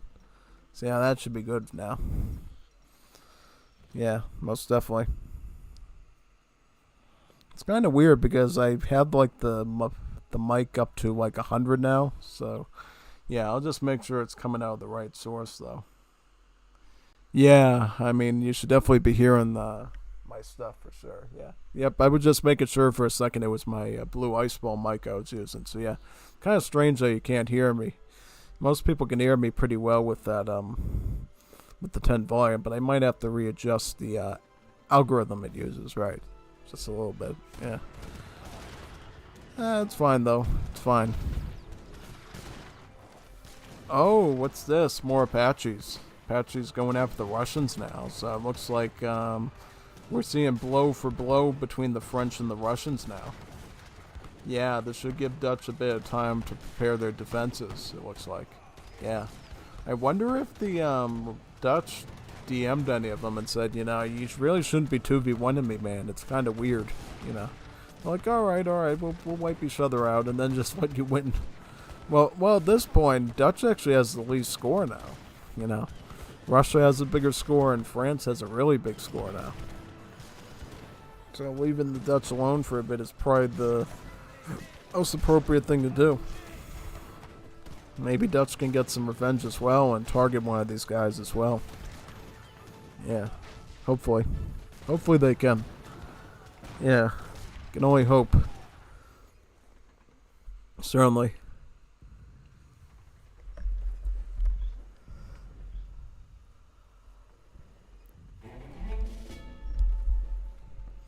Yeah, one thing I remember from the past though was that I should keep my mic volume at like normal, because when I tried to amplify it a little bit more, people claimed that the vibrations were pretty scary. Like it sounded like whoa, like some weird sound, and they're like, oh my god, my ears. And it's like, yeah, just leave it at 100, you know. It's better to talk a little bit louder than it is to basically have the mic acting weird on you, like that. Yeah, pretty much. What's this? Apaches and Cheyennes. Where are they going? And what is Dutch doing? Is Dutch gonna... Yeah, Dutch might just sit this out and just let the French and the Russians duke it out with each other. Which, you know, would help the Dutch out. You know, because I feel like Dutch might be able to handle one of them on 1v1. But they're definitely not going to handle a 2v1 again. So they better let one of them disappear, you know. Pretty much, yeah.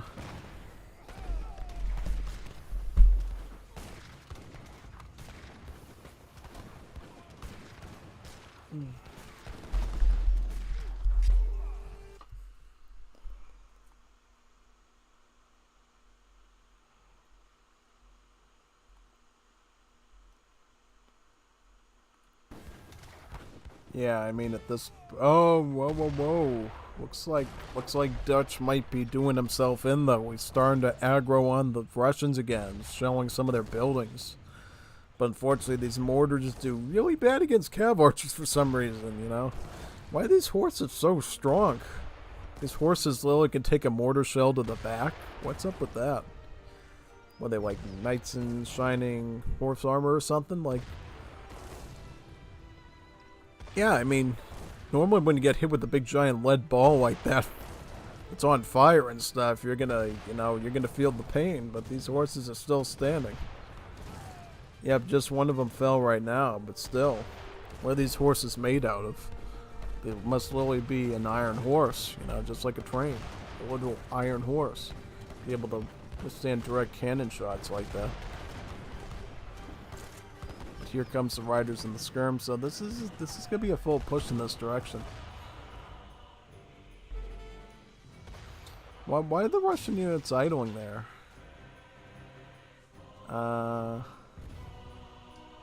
So are they going to actually use that to go into this direction? Or yeah, so we already see a Dutch putting down 4 stables in this location, so they're already looking to spread out in both directions here. I think they're going to do most of their pushing on the Russians because that's where they did the initial fighting first. Yeah, I mean, right now the Dutch army is pretty small. They're probably going to want to get some more pop here.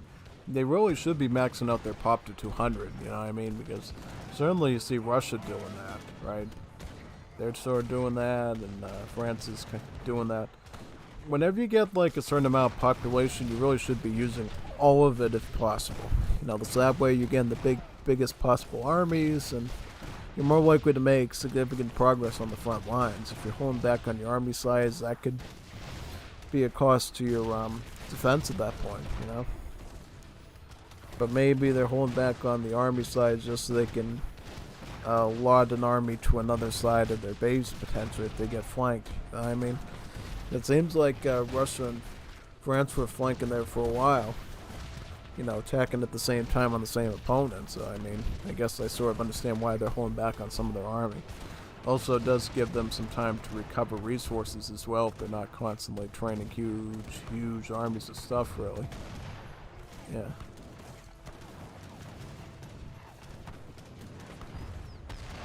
Russia doing fairly good in this 2v1 situation, But I think they're going to lose this push, but that's going to give them more resources to go back up against the Dutch again. And maybe France will pull into the tackle at that point and help them out. Seems like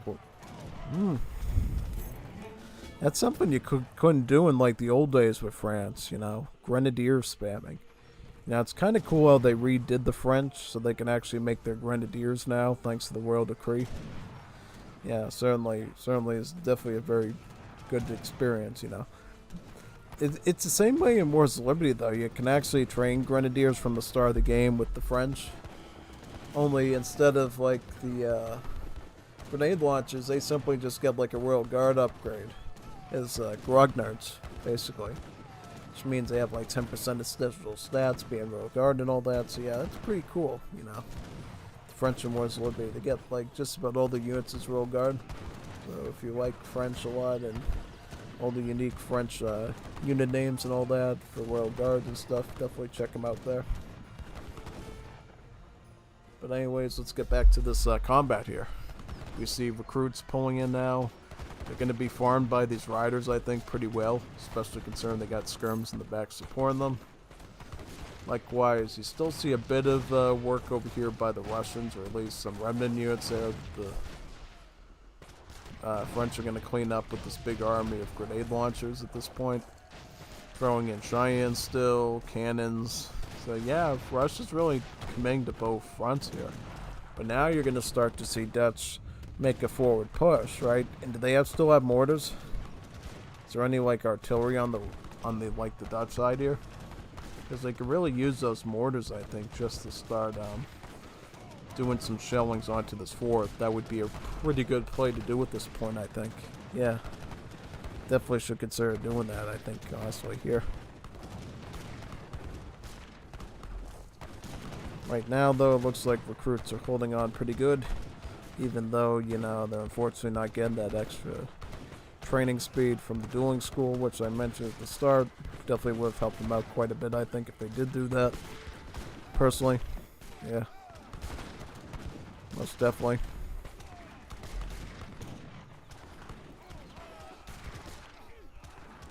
Pulling out more Falkies, it looks like.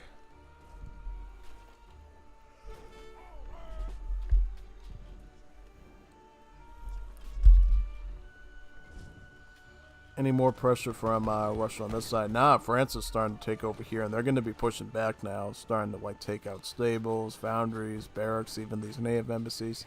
Could even take out this native site pretty easily, which would set Russia back quite a bit.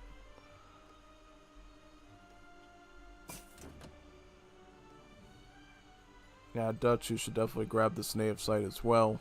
Get some Apaches added, so you have yet another source of like cavalry to use, basically against any potential Cheyennes. Of course, in the mass, right? Because like on an individual raider, an individual level, the light cav is quite bad against Cheyennes because of those really beefy multipliers they get here. But once you get some numbers, yeah, you're still going to be pretty good against them.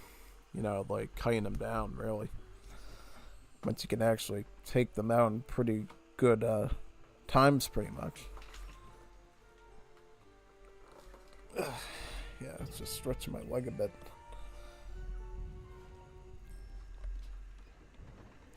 Still going after France. Quite a bold move. Oh, it's definitely a bold move. I'm surprised that they're going after him at this point. Yeah, because I'd be more worried about the Dutch or making more of an aggressive threat against you at this time. And are they gonna actually no, they're not pushing right now, but they got the mortars, which makes you think they'll be going in at a time.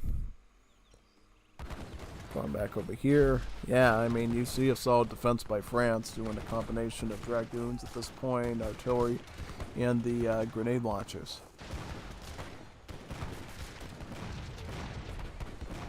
Pretty good spread of an army there to basically act as like a wall against any Russian push. They're going to keep pushing, though. You really see that French score really soar. I just wonder how much surplus they got. Well, they actually got a lot more wood than the Dutch do. You know, if the Dutch really need to build a forward base, they might actually be getting strapped on some of their wood. But the French, they got plenty of wood to like put down racks, stable, foundries, all that. So I mean, in that sense, it feels like the French are really prepared here to go for a push. Oh, Dutch are doing the HVNI tactic of petards. Oh, it's gonna get mentally petarded here, as in petarded. Yeah, petarded. Yeah. Yep, gotta love the petards, you know. They are indeed very petarded to their opponents, and they have to deal with them, unfortunately. Like, while Dutch are also going to start shelling. In particular, they're going to start sniping at this fort here. Once this fort goes down, Russia doesn't get any more forts, right? They didn't get chaos fermentation, so they're not going to be able to rebuild forts with the Explorer. And they didn't get Pajor's toy soldiers, so they're not going to be able to rebuild forts with the recruits either. So this is definitely looking pretty bleak here for Russia if they're not careful, because they're pushing at the wrong front at this point. Letting the Dutch get away with basically showing their whole entire front line there.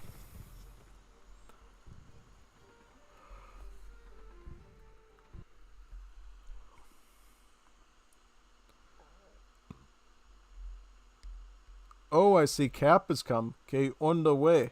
Nice steam, let's see, boy. Come to play war after you finish this steam. Good idea.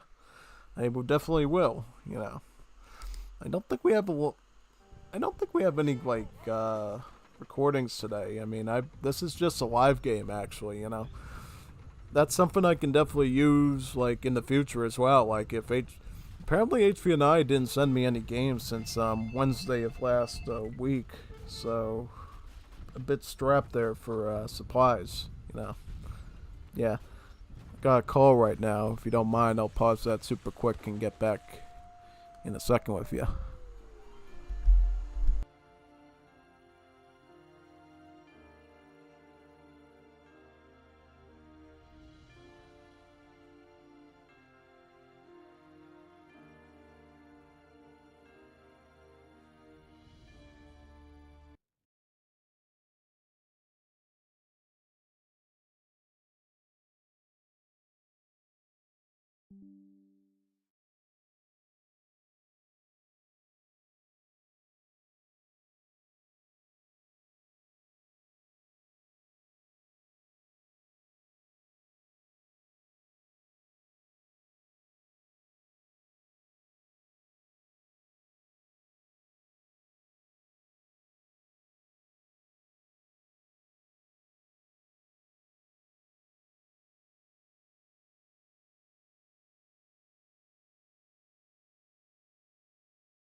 Awesome. Let's continue. Sorry for the delay there. In the meantime, I was like checking and saw the upgrades here, and I noticed how basically, you know, these guys really haven't been upgrading a whole lot of their units. They've been sort of sticking to like very specific comps, right? Which I find pretty interesting, you know. Like sometimes you'll expect a player to sort of upgrade all their units in case they might need them, but seems like at least for the French and the Dutch in particular, and actually the Russians when it comes to like the blockhouse, they're really not using all the units in their roster, you know. Russia's really just been spamming recruits. You know, we haven't seen them make any sort of unstoppable Streletsy push. We haven't seen them do any sort of thing with the Porchiks, which I find kind of a bit peculiar. You know what I mean? Because I think, personally, I would definitely want to make some sort of those units there. Just so you know, basically. Alright, so if my enemy changes the compo on me, I have a way to pivot, right? Because I think unstoppable Streletsy spam would be great against riders. You know what I mean? You could attack them with the Streletzys, and then you could do a big push of Cossacks against the artillery. Especially since they're away from the walls now and they're kind of exposed there. You know? Yeah, just some food for thought there. Really. Yeah. Looks like the Dragoons are going up against the skirmishers at this point. What about the other, yeah, I don't know. Kind of interesting though. Doing a bit of showing against the wall.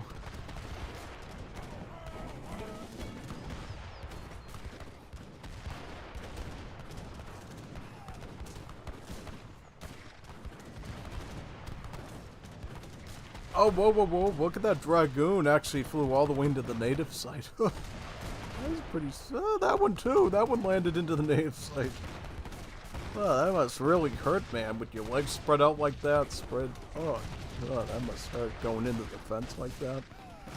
His French, goose eggs probably didn't last too long on the impact, that's for sure. That's for French goose eggs, sure. Yeah. Oh yeah, big time.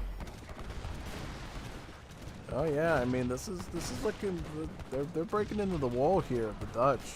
You know, they could come up on this side, and how hard would it be to go after the economy? Well, if they go over here, they could get to this wall, and then they just have to get to this wall. So it's not a lot of layering there on the French side there, whereas the Dutch, you know, they got some networks, you know, and they're going to be able to hold out a bit longer in that regard there.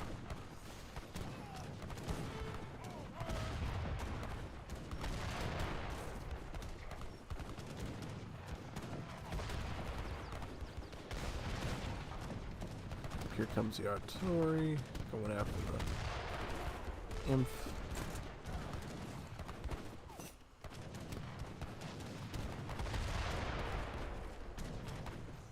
Starting to shell some of those buildings. Oh, here comes the Cuirassiers. It looks like France is finally moving into Cuirassier territory, starting to get the Gendarme upgrade, and then they're going to get the Imperial Gendarme upgrade probably soon after that, I would assume. Yeah, seems like it. Most definitely seems like it here.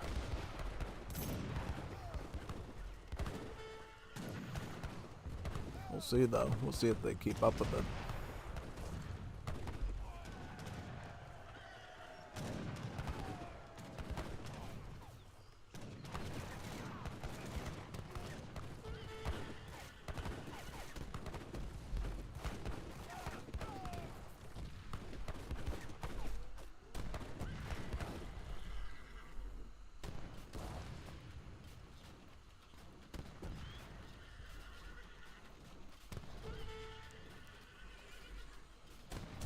Up, starting to shell into the Russian side now. France needs a bit of breathing room there, I think, and honestly, they got enough surplus to start making some of those Cuirassiers now. I think the Cuirassiers in particular are going to be really good against the Russians, you know. The Russian units are kind of squishy, so I mean, getting some Cuirassiers in there at the right time to just take out a lot of recruits and artillery might be a good idea, you know. Might be a good idea. You know, the recruits are one of the more squishy muskets in the game, so you probably can afford to cut through them a bit with those splash attacks from the Corsair unit. Oh no, though! We got Oprishniks. We finally see the Oprishnik raids. Russia's died. You know what? You know what? I'm not gonna play fair anymore. I'm gonna be a nasty little boy, and I'm gonna burn down your base with Oprishniks. Now France is gonna have to run after them now. Oh no! Well, no! You gotta separate them. Yeah, you gotta separate them from the infantry because now Russia's gonna they're gonna go all the way back here now and try to burn through all those layers. Gonna go right into the corner here. Are the French gonna chum block them in this corridor? Oh no! It's walled off though. This is bad. This is very bad. This might be fatal. This might be fatal here. It won't be fatal, but it'll, like, stomp their economy into dust. Dutch, though, look at doing this box formation with the riders. Just really... Oh, wow. That's interesting. I think they're just scouting around at this point and looking to do a forward base. Because we see the merchants coming. But this, though. This is huge. This is a huge push here by Russia. Big raid. But they're not managing it, though. They really need to push all these Oprishniks in and be shoving them right up against this wall, though. Which they're not doing. Not doing it, and they need to do that. They really should not be engaging with these Corsairs, though, because they're going to lose out. See, he's trying to push in, but he's not... He should try to move them into this little... Squeegee them into this corner here. Perhaps. Because now... Is he even going to get this wall down? No, he's not going to get that one. He's going to get that one down. But now Courier de Bois are going to just rebuild this one again. That was a great idea, but you'd mess it up so bad. So badly there. That was... If you do it on the other side now, maybe you'll have some success. But, that is horrible micro there. He did not really move all those Oprishniks in to go after that one wall segment there. He should have done that. As a result, he only did pretty minimal damage to the base. Yeah. Are we going to see sort of Dutch engage now? Well, Dutch are going to have a pretty easy time here, I think, at least with the front of this army. You know, they'll be able to pick apart these Corsairs, but when it comes to the few Voltigeurs, though, they might have some issues.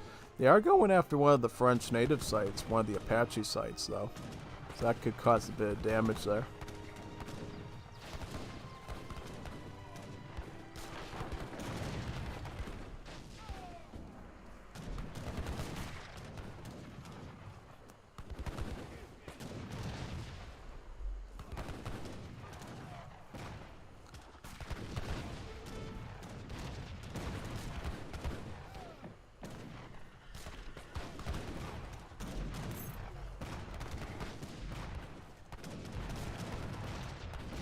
Going after the Dragoons.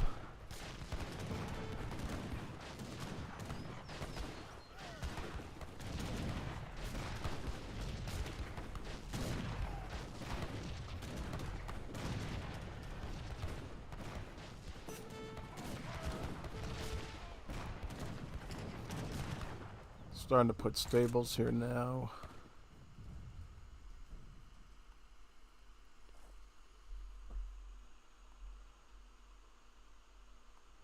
Very interesting, to say the least. This is a pretty long game, though. Yeah, this has been over an hour-long match. It's kind of funny how long the stream has been already, and we've only been, like, doing, like, one full game so far. Yeah. Started streaming around, like, 5-something, right? Yeah, pretty bonkers that we've only done, like, one full game at this point. It's pretty scary, actually, when you think about it. Yeah. We'll do more games, though, you know. We really need to celebrate our Brazilian players' legacy, though. You know, I think any, like, creators that can come in and, you know, celebrate him as a player would be pretty cool.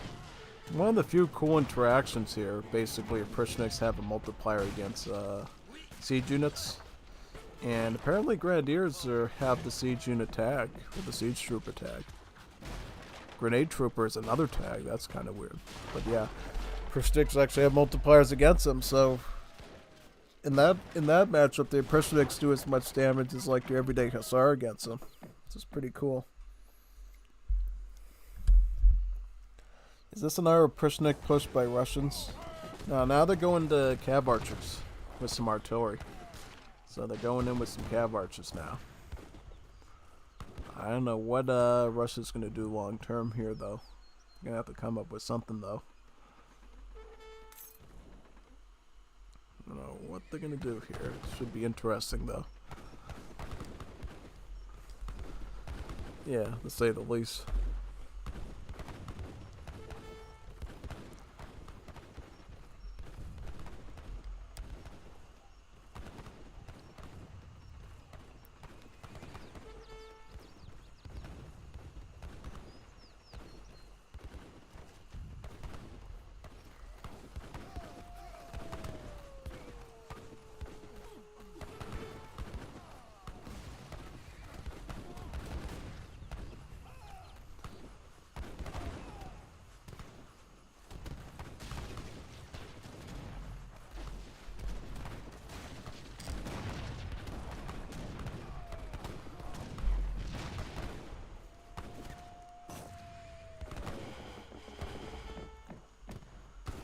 Setting up some sort of defense there with the riders to try to do as much damage as possible to that French push. Riders should really just be focusing on the cans though first, and then the dragoons secondary. But yeah, they're going to be finished off by the Cheyennes with their multipliers. So what's going on now? It's 2v1 orgy against the French now. The Dutch. Yeah, the French were getting orgied for a while there, but now the Dutch are again. Very, very interesting to say the least. I wonder how long it's going to take for one of these guys to actually lose. You know, this is the thing about 3PFFA. This thing could go on for like days. If, you know, one of the players doesn't drop out or tap out, basically. It'd be really hard to see a termination in it, really. You know what I mean? Yeah.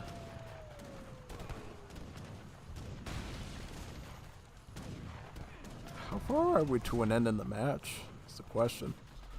Yeah, I don't know. It seems like both players are pretty well into it. Russia's got Lowry's, Dutch, French. Yeah, they got stockpiles of resources here. So I guess it's until one of the players gets tired and really messes up with their defense. Because they all seem to be like on an even like playing level in terms of like setting up pushes and so forth. I know for me, I would be pushing a little bit more fiercely here, like getting halberdiers involved and stuff, but I can sort of respect what they're doing here, trying to... Oh, wow, so it looks like another layer of wall is going to be popped on this side by the French, and then they're going to go after this wall piece here. Oh, this could be bad. This is going to really sting, because right now, right, if they get into this chamber, right, they could go right after the Dutch banks now, and all they got defending them is a bunch of Moors. Here comes the riders, though, to try to put a stop to it. Now that he's right over here, that riding school spam of the riders is going to try to put a stop to this French push here with sheer numbers. But at the same time, Russia's also pushing in from this side, so I mean, yeah. Looks like Dutch was able to put a quick stop to that, and they probably will do likewise against the Russians now, because it looks like there's a strong stable presence here by the Dutch to be able to hold this line. If they lose these stables and they don't rebuild, yeah, this Pentagon portion that they built at the start of the game will actually be under severe fire at that point. Yeah. Yep, most definitely. Does he have all his banks? Let me see. Yep, he has all his banks. Alright. Yeah, good.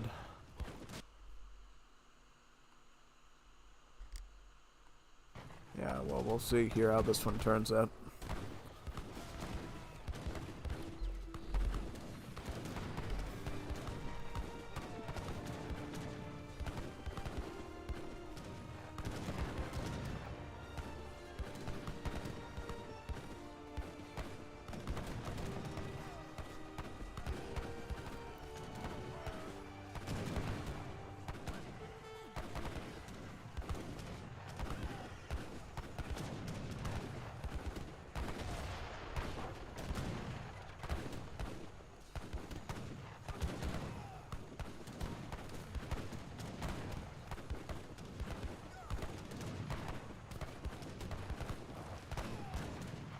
Yep.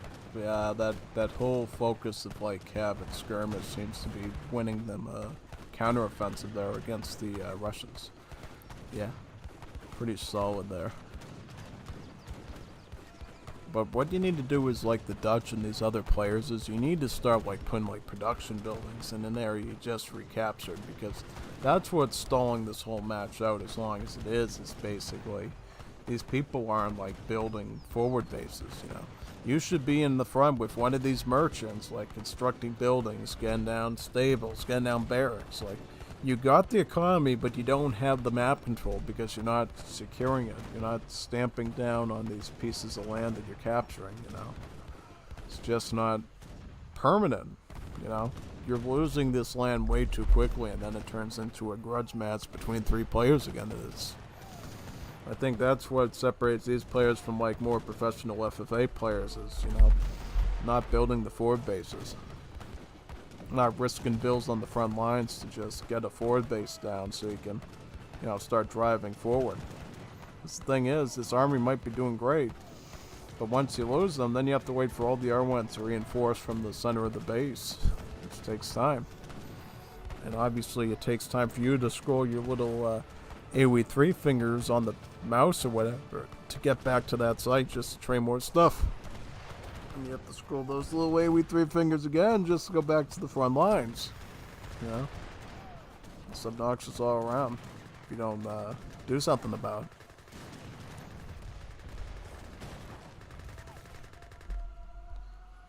it. Ooh, Gatling camels. Oh, wow. France did something very unexpected today. Gatling camels. Oh, okay. This could be interesting. Oh, wait a second. They're gonna go after the front. They're going after the Pentagon now. Oh no! And then they. No! Go in. Go in. Don't retreat. Don't retreat. You don't have to save these. Just make some more. No. Yeah. Yeah, don't retreat. If you get some ground to go in, go in. Don't retreat, because now he's just gonna spam you with riders to death in this spot. Yeah, exactly. You're biding the defender more time to defend, which you shouldn't be doing, you know? It's just not what you should be doing.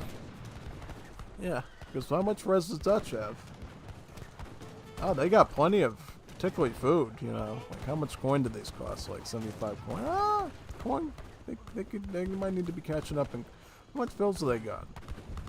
Whoa. They didn't get their estate upgrades? Not homesteading? What kind of geriatric moment did he have? He's not even remembering his upgrades, man. Is it time to go the old age home or something? How do you forget this? It's like forgetting your car keys, you know? You can't go anywhere without them. You can't go anywhere without your estate upgrades. This is really bad. I didn't even notice that until now. Wow. This really is League of B level material. Yeah. I mean, it is. If they're not getting their homesteading and the upgrade comes after that, the estate, that's just asking for trouble.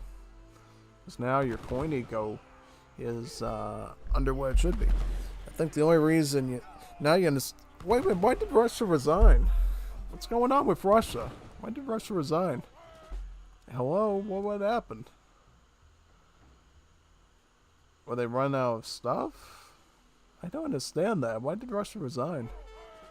Because now, I think maybe Dutch wins, because all France is doing now is just spamming Corsair. Once they start spamming that, they're not paying attention. They're just going to lose their whole economy. It's going to be game over. Yeah, so they might just cost everything by doing that. It's just not that good, honestly. Yeah, it's not good at all. It's definitely pretty bad.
well, these Volts are going to have an easier time against those Riders, because the Riders are very flimsy, like Cav. Skirms will have a pretty easy time blasting through them.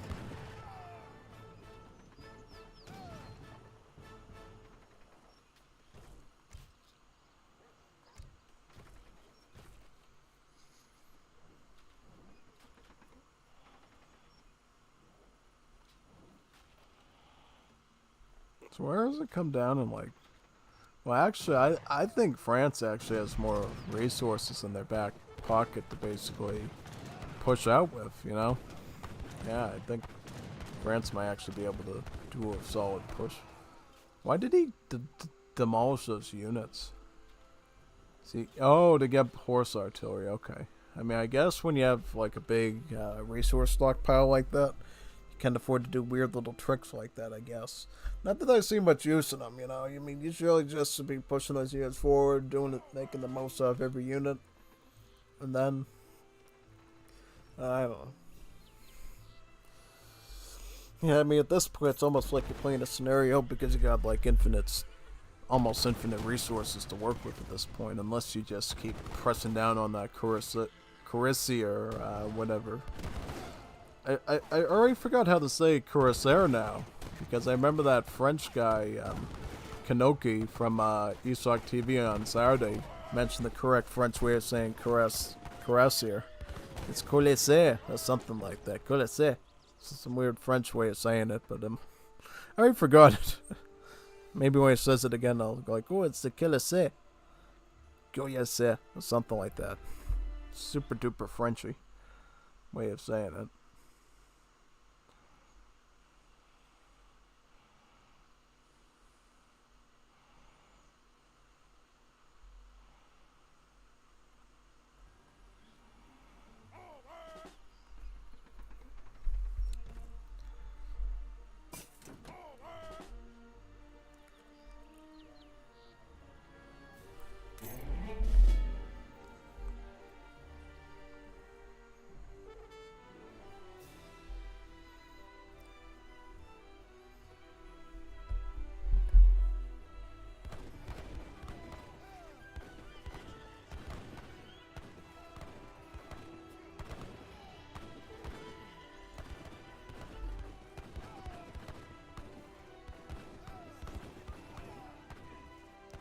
I think honestly these players just were resigned because they were getting tired, maybe. You know, that's something I quite never understood about Age of Empires 3 is why people just fall asleep and resign because they're tired. Like oh, I'm tired, like something like that. I mean, it's like you're playing a FFA, just play it out for the fun of doing it, especially if you know someone like me. Well, they didn't know why I was going to be casting it, but just play it out. It's only once in a great while, probably if you're like working all the time, that you're going to get to play a game of Aoe3, so you may as well make the most of it, not going, an hour in and I'm tired. I want to go to bed and take a nappy, you know. An hour in they want to take a nappy. It's like, stop taking nappies. Play the game. Yeah, go play. Don't take a nappy. It's only an hour and a half. That's not bad. You saw the Lost FFAs I did. The one I published last night and the one I published the day before. That was a 2 hour and an hour and 40-minute one. And, you know, I beat one and I got killed in the other one. I fought it to the bare end. I didn't resign. I didn't go like, oh, I'm tired. No. I just stuck out and did it. Because it's fun. And it makes for better content too, you know. There was some old games back in the day that were 4 or 5 hours long that I wish I was able to record. One match, 5 hours. Yeah. That's something you might not expect, but I've done it. It's fun. I think it was like 4 or 5 in the morning too when it ended. It was like crazy. Yeah. Absolutely insane. You know, when it goes that long, it's like crazy, you know. Yeah, most definitely. Very, very insane indeed.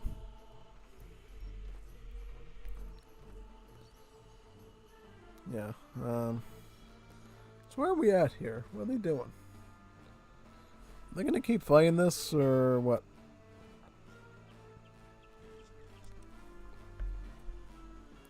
What are they doing? I'm just curious. Like, are they gonna keep fighting, or?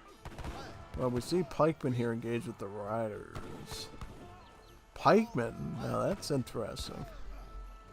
What are they getting pikemen for? I don't know about the pikemen. Pikemen's kind of an interesting one.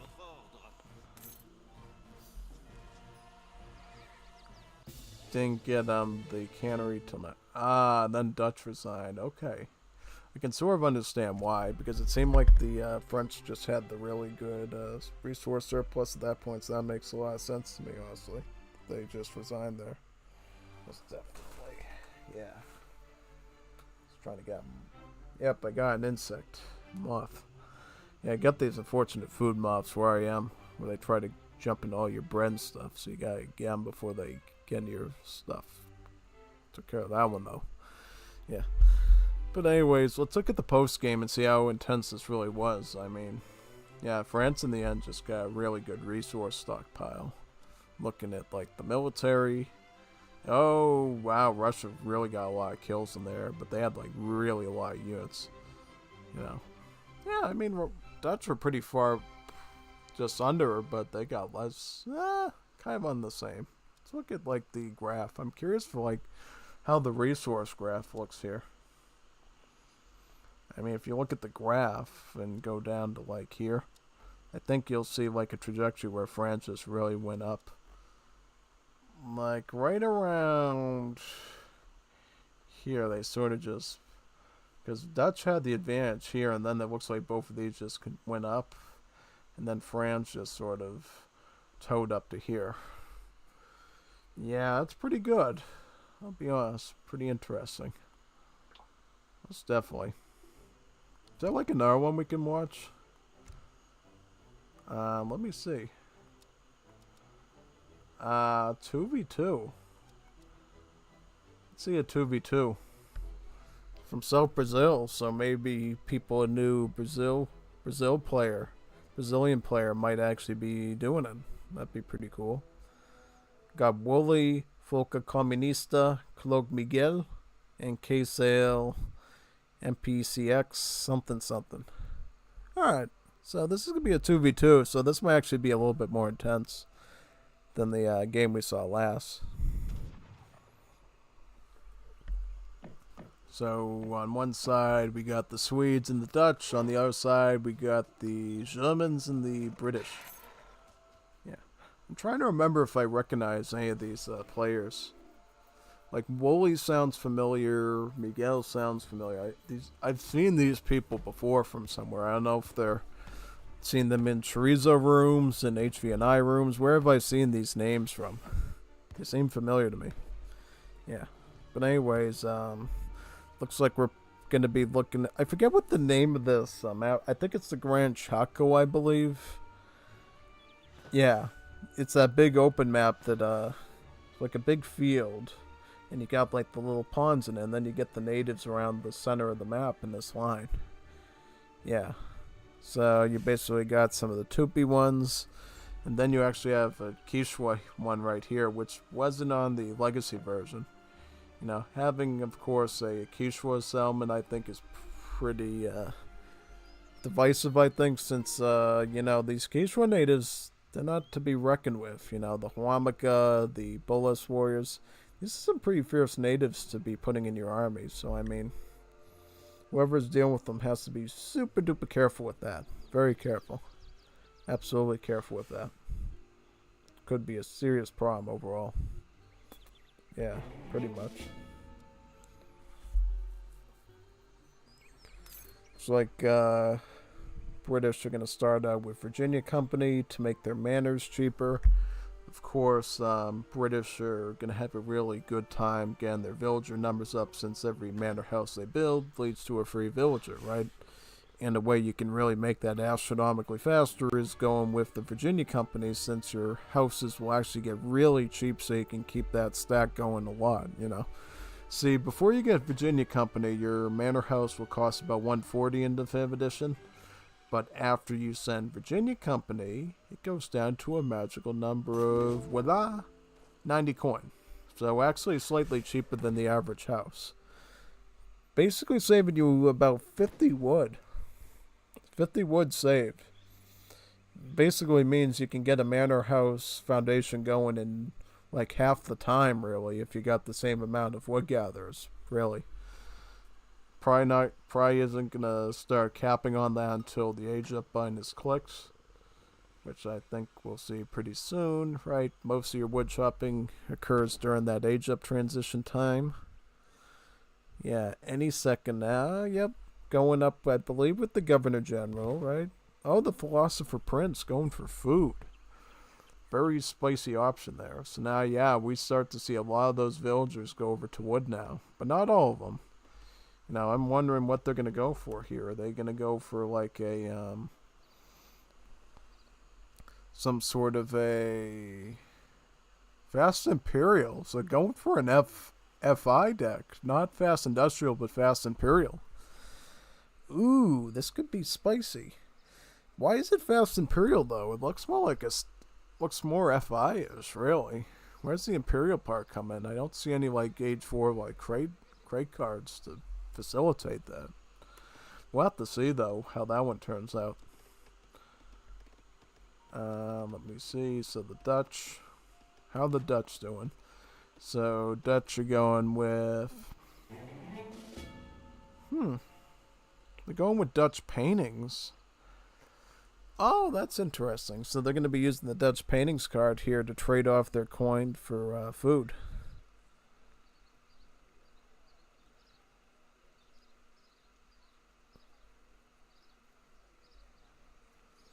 Yeah, this could be pretty interesting, I think, because basically this card here, Dutch paintings, is going to, you know, basically help balance out the economy a bit of how many banks are going to be running, right? One thing I don't like, though, you don't have the Royal Decree here, so you're missing out on 2 banks, right? You do get the Bank of Amsterdam and Rotterdam, though, so you get these ones. But you're just missing those 2 banks to really cap on that Dutch painting card, I think. But that sort of macro that you're looking for. Yeah, pretty much. How about the Germany? What's like Germany planning? So Germany is going Caballo Online, so like a multiplayer cavalry deck. Yeah, you do see all the cavalry cards here, but you also see Circle Army as well. So I mean, a bit of late game shipment potential with that Circle Army card, and constantly rotating different natives in. But overall, I would say this is looking more like an Aliyah setup with the settler wagons, you know. Doesn't necessarily use Germantown farmers, but simply just has a lot of settler wagon cards to cap on with the guild artisans. And then adds in Cigar Roller and Royal Mint to make them really good estate gatherers. Yeah. So yeah, this could be pretty powerful, actually. To get those guild artisans, your settler wagons become way more useful.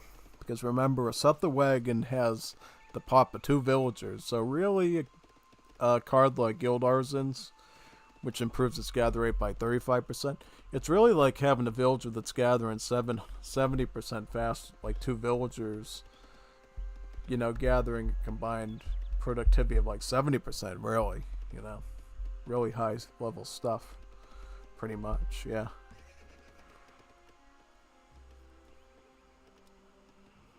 And what are Swedes doing? So Swedes are going more Tycoon. Is this a Tycoon game? This is a Tycoon deck. Really? This is a Tycoon deck. All like eco cards here. This wouldn't happen to be a Tycoon game, would it?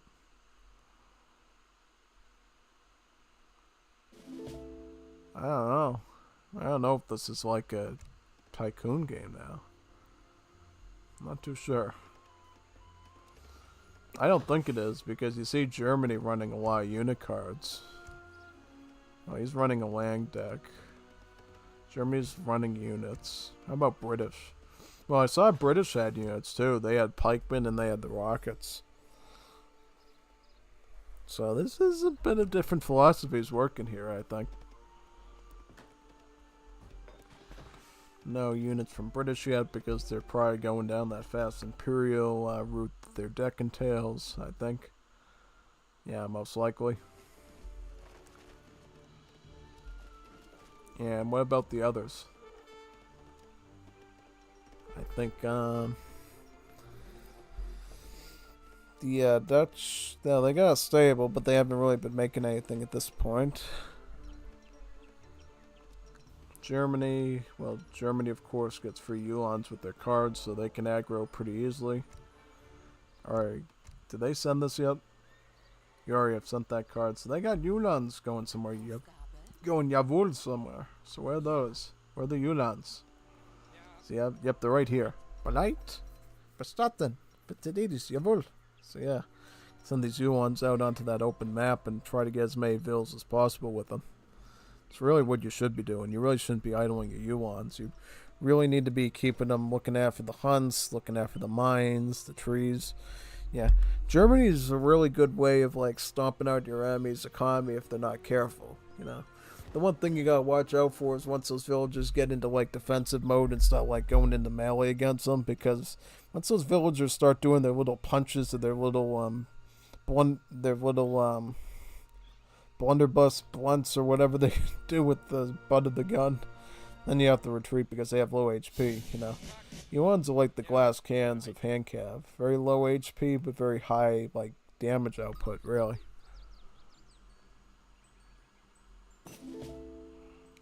Oh, again, their attack up to 42.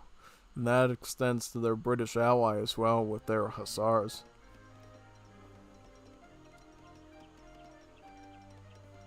Quite powerful. Sweden, though, is going to be doing Caroliners. These will be really good for shredding through Yulons if they're going mostly Cav. Yeah, most definitely. Does British have Yeoman? Yep, they have Yeoman and they have the Siege Archery. They also have an infinite longbow card as well. So, I mean, that might be something they end up doing. And then if they want to go more the skirmish route, they have the Rangers card there to do that. Alright, so they got options. Definitely keep that in mind when we're watching this.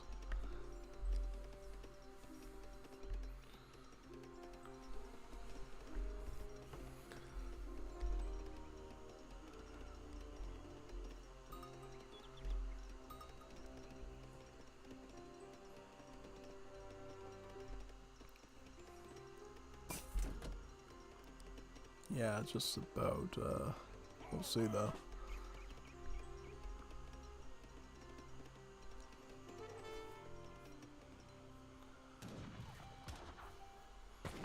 British got some musketeers going now. Getting the Royal Decree. That could be used to transition your longbows to the Rangers as well as accessing some of the Highlanders, the Black Watch. And then a nice trade-off, the Thin Red Line, to basically make your heavy infantry. Well, is it just heavy or all infantry? Basically allows them to have more hit points but makes them move slower, basically.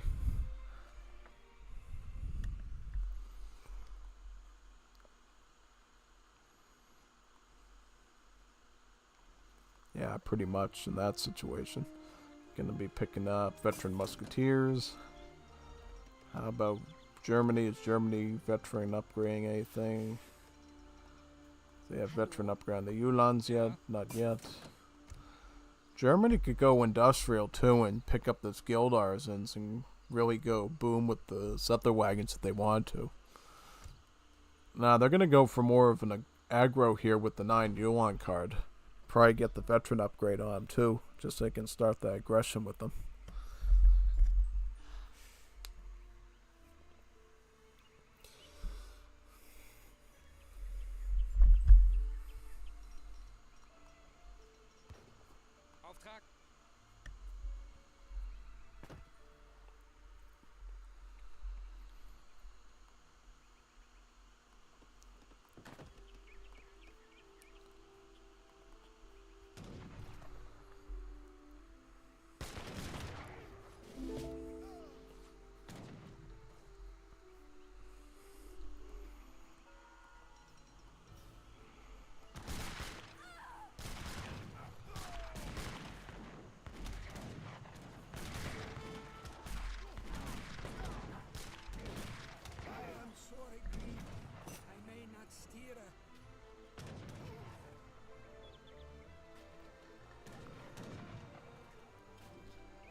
Oh, wow. Very powerful push by the Swedes there with Caroliners. They're going to have to turn back and try to defend that now.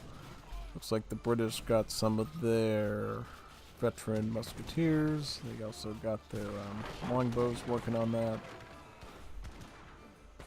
I think, though, the sheer number of these Caroliners could be a problem here. Certainly those Uhlans are not going to be... Well, if they get in the melee, they'll have a better time. Because the thing is, with Caroliners, they have a ranged attack that has multipliers against the cab, but their melee attack does not. So it's better that they try to take out cab from range rather than melee. Now that the Uhlans are completely smothering them, yeah, I think these Uhlans will be able to take them out pretty easily now. Going with the veteran upgrade on the Uhlans for just a little bit more HP, but especially a lot more attack. Taking out the second Ulan upgrade of about 8 Uhlans is, yeah, that's going to give them a pretty good ball of those to work with. But what are Swedes going to do back at home here? So Swedes are, I would say for them to age up now. How are they doing on the torps? You know, one of the things you can do a lot with the Swedes is avoid risking your vills on the front lines and just building a lot of torps out onto the map. Like, you should have torps here, you should have torps here, you should have torps like here maybe, and maybe up here. How many torps are they on? Like, bare minimum? This is such a waste. This is such a waste of a good building. They should be either on the trees or they should be on the mine. That's such a waste. Absolute waste, man. I wouldn't waste them like that. You know me, I get super duper greedy with the Swedes. I'll put like torps on every mine on the map and like turn it into like a mine mountain or fountain, basically, like a fountain of mines and surrounded by the torps, basically. Nobody will be getting in there without sieging them. And that just ensures you have a really adequate supply of coin and food for a large portion of the match, because you combine with blueberries and Engelberg ironwork to the point that your mine rate for the torps is going to be insane, as well as that of your food rate as well.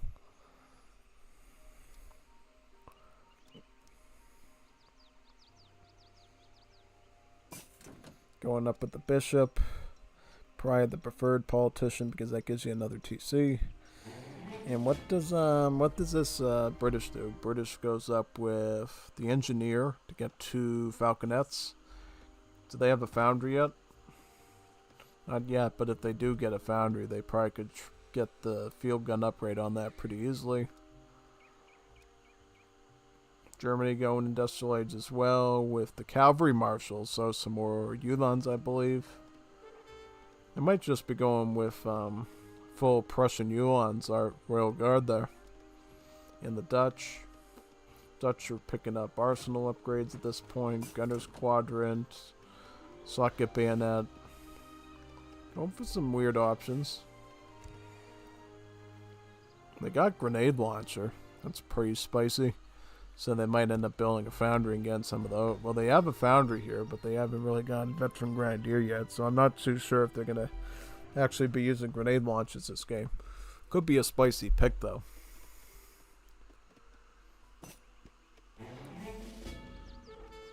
Yeah, it could be.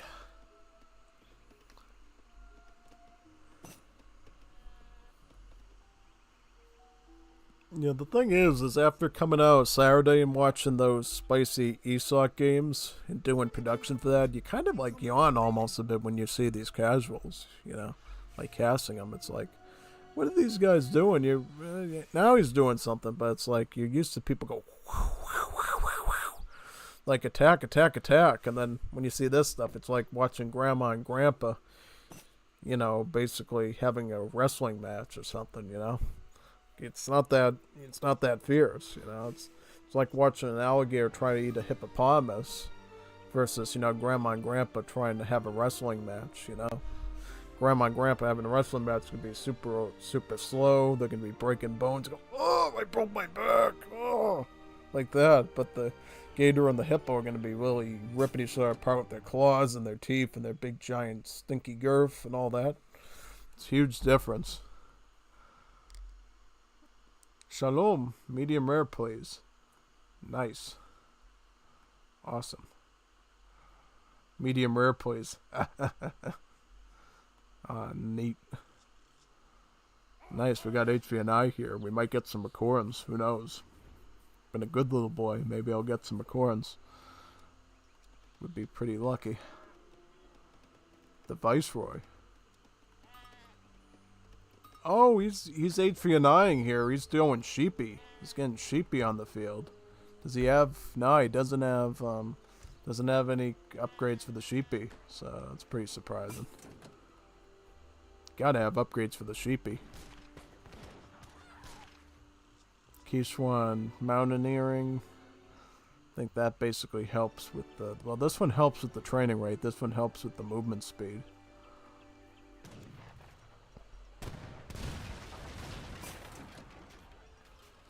Alright, so now they're going to start firing their artillery into the town center at this point. Sending out an army of British and Germans here. Oh, that's a huge attack. That's a huge combined attack there. They're going to have to come up with some sort of viable defense for this. What upgrade was this for the Swedes? This was Kalmar Castle, right? Yep, this is Kalmar Castle, exactly. Just remember that.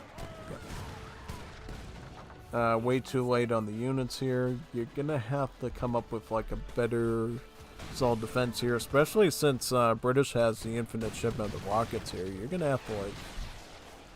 It's like Dutch, you're going to have to spam out like a bunch of culverins or probably like riders or something to deal with this. If I was like Dutch, I would be doing culverins and riders right now. Culverins to deal with the Arty, and riders to deal with the Uhlans here. And just try to win with sheer numbers against these infantry right now. Because they're not doing a lot of skirmish, to be fair. I mean, you got like a handful of unupgraded longbows, but that's like nothing, you know. You could run a lot of riders here, especially your Royal Guard. Oh, the Sweden just resigns, leaving the Dutch all alone.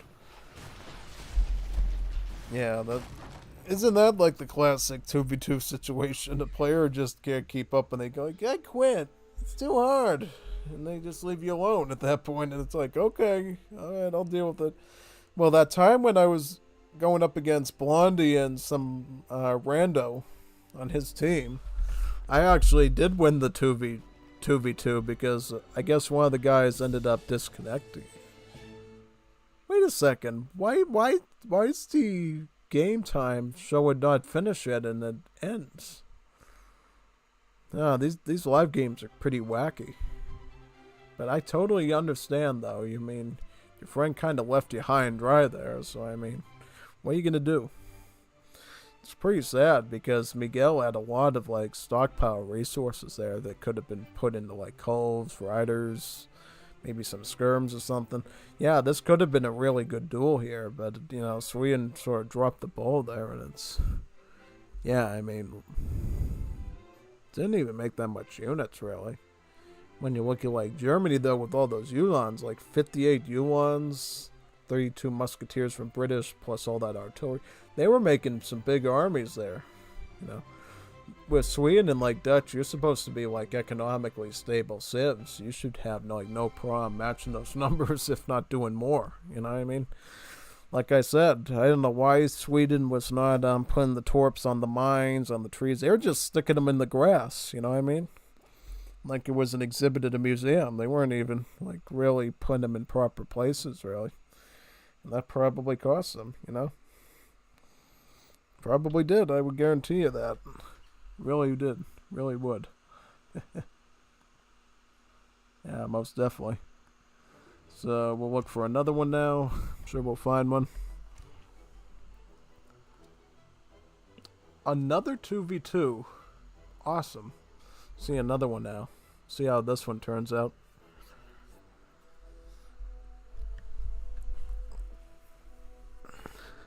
So we got Japan, USA, and Sweden.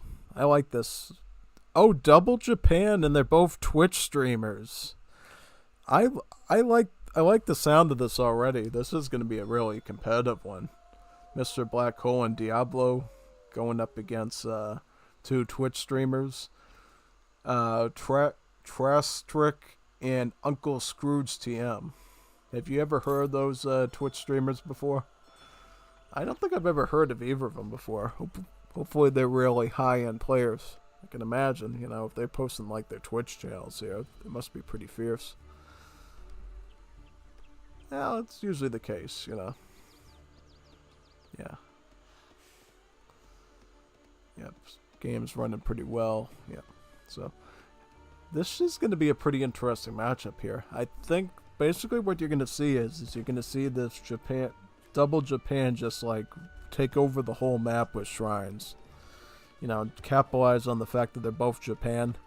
Get all their monks working together and just start eating up the entire map of all the hunts. To the point that it starves out USA in particular, you know. Now, Sweden has their own tool, you know. Sweden could decide, you know what, if the Japans are going to be eating up all the hunts, which they already are starting to do on here, they're going to start doing it here now. They're going to start eating up all these animals. Sweden can start to grab all the mines. Like this.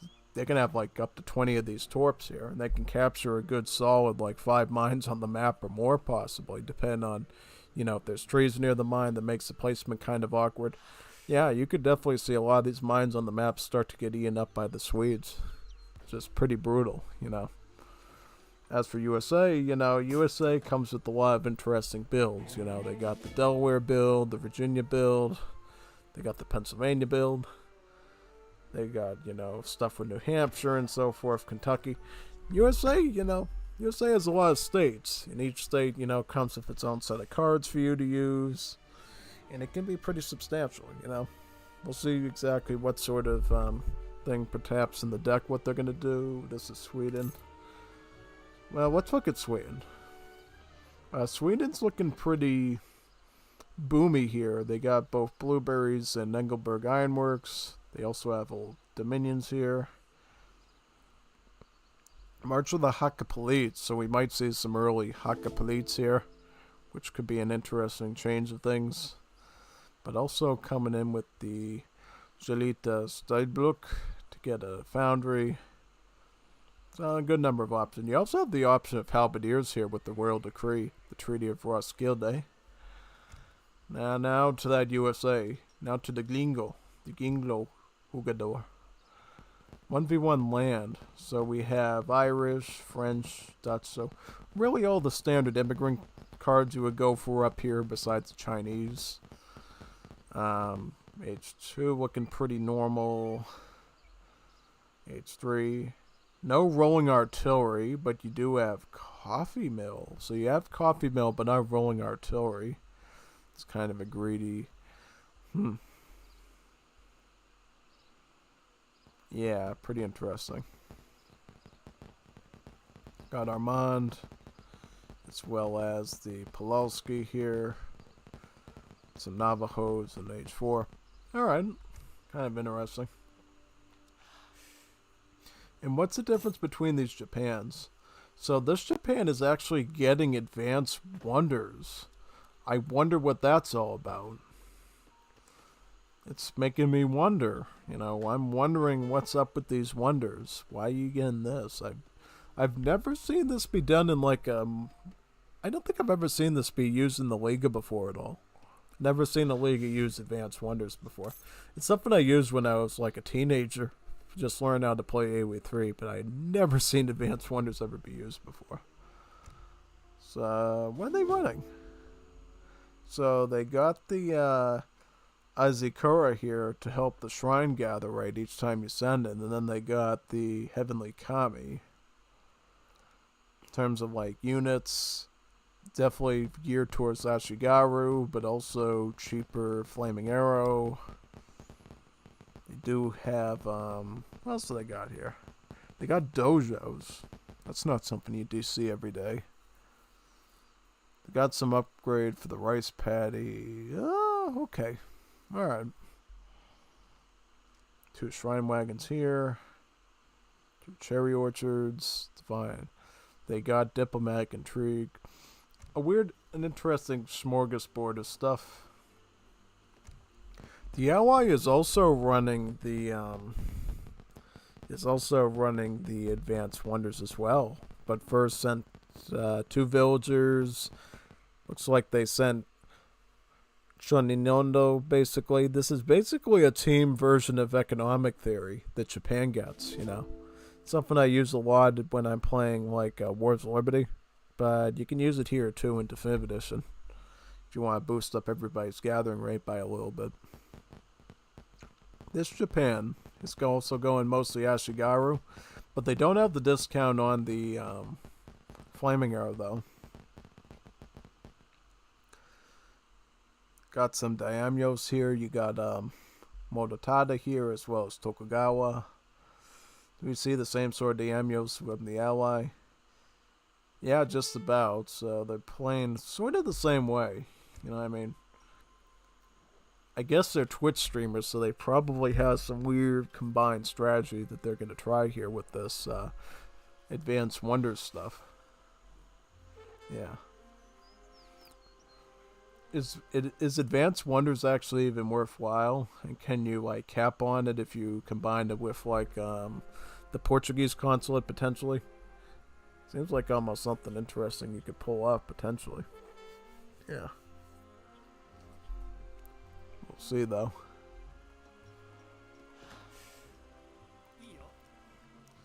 Yep, here's the military rickshaw you get from the Torii Gates Wonder. Are they both going Torii Gates? Yep, they both going Torii, it looks like, so they're going to be playing more on the aggressive side. Also grabbing more of the huntables with the shrines. Something I predicted they were going to do. They're moving out pretty far at this point. This is like mid-map. Problem is, though, you got USA's racks like right there. And they're already starting to pump out regulars there. Sweden already has a pretty big contingent of the Caroliners. So I don't know what these Japans are going to do now. Win Virginia. So they got Virginia plan. That's going to give them a really good trick, basically, where they're going to pay one shipment and they're going to get 2 shipments back. So they basically gives you a free card that you can put into like units, upgrades, whatever you need. It's something I've been playing a lot with on the Wars of Liberty side with the British, who gets a very similar card with the Victoria Cross. It can be really powerful to be able to get that extra shipment from the home city. It's almost like a free version of mercantilism if you think about it. At least depending on how late in the game you send mercantilism, right? In the start of the game, you can get multiple shipments out from mercantilism, but as you get further and further, then it's more like that, really, just like one shipment, really. Here comes the samurai, trying to snare a bit, giving some time for the Ashigarus from both Japans to try to fight off this heavy infantry. Ashigaru should never be taken lightly. They're a very strong musketeer unit. I mean, if you compare stats to stats, Ashigaru definitely dominates against the Caroliners.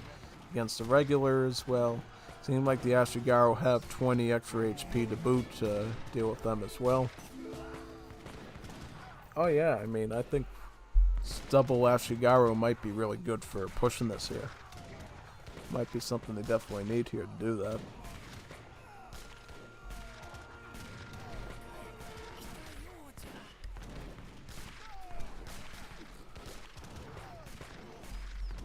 Yep, even more Ashigarus at this point. Ashigaru spam might be the medicine they need here to just win this very quickly. USA going for some market upgrades on the side. Amalgamation, Blood Flume. And these Japans, well, one of them is going to add in some of the Yumi archers as well, so a bit of skirmish in there too. Probably just enough to nail the coffin in for the heavy infantry comp. I think at this point, USA and Sweden has to pull back and take this more defensively now. Because at this point, you got so many Ashigaru coming out of both Japans, they're going to just beat whatever you throw at them. Especially when they have a couple of their own archers in there to round it out a bit. Will they, though? Will they retreat or will they just cave? That's what we're going to find out now.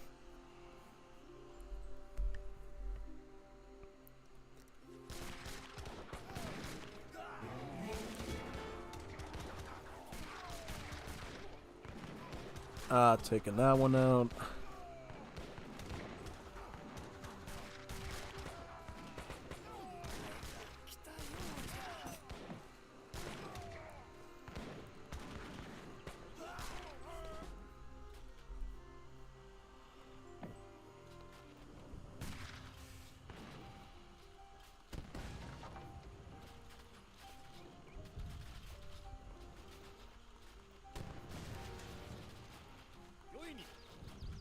Yeah, like I said, Ashigaru spam is just really dominating this field here. We are seeing a bit of a counter-offensive here by the Swedish, though. Well, they're taking out a barracks. They're going to take out another one, potentially. I wonder if the Swedish push is going to save the day now, though. They do have an infantry gun here from the shipment, that artillery foundry shipment, so they do have a bit of anti-infantry to boot for themselves. At Samurai! Oh, that's a spicy option. Definitely distracts the infantry quite a bit. It's what the Ashigarus do, a bit more shooting there. Yeah, just way too many Ashigaru though. Bit overwhelming to take on alone, even with one can. You need like the two other leather cans here, I think, to even think about going after that as solo. Yep, it's going after them with their Nagis at this point, so I mean, yep, total destruction.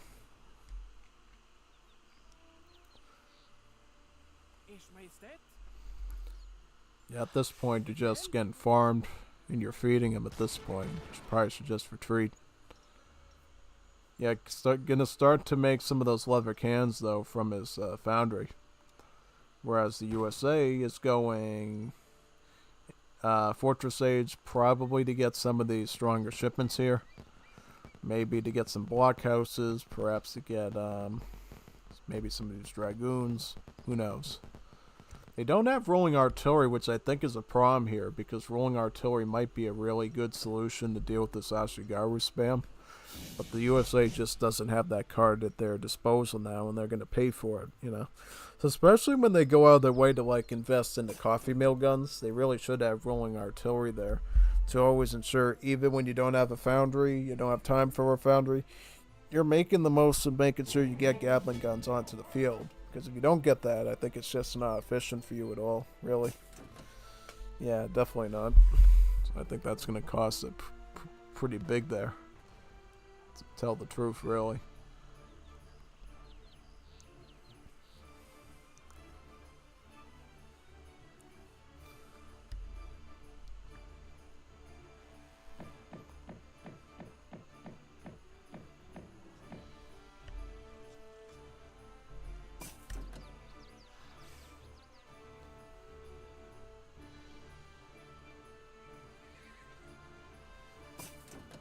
Yeah, now we see some of those Gatling guns, though, coming out of the foundry here.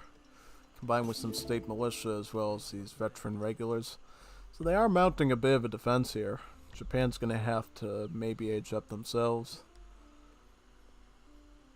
The one's just going constant Ashigaru with the Daimyo Mototada being added. Other one's going more the route of diplomatic intrigue. Maybe get some consulate units. What ally are they going for at the consulate? Oh, isolationism. So maybe some shinobi. Nomono to be a bit of anti-infantry. Yep, they're going shinobi spam. Yeah. Could totally do that. Shinobi are an interesting archer. You know, they give up the tough multipliers of the Yumi in favor of, you know, not suffering any malice from like Cav. They don't, Cav. You know, normally with the skirmisher, your Cav units will enjoy some sort of malice and part of the arrows of that archer, but in the case of the shinobi, they don't have any multipliers, they don't have any malices, so they deal really the same amount of damage they deal to Cav as they do infantry, which, you know, really makes them more well-rounded, you know. So if indeed USA did get some carbine cavalry, you already see some Haka plates on the Swedish side, these shinobi are going to be fairly good in any sort of cavalry situation you put them in, really. Which I think could be pretty substantial here.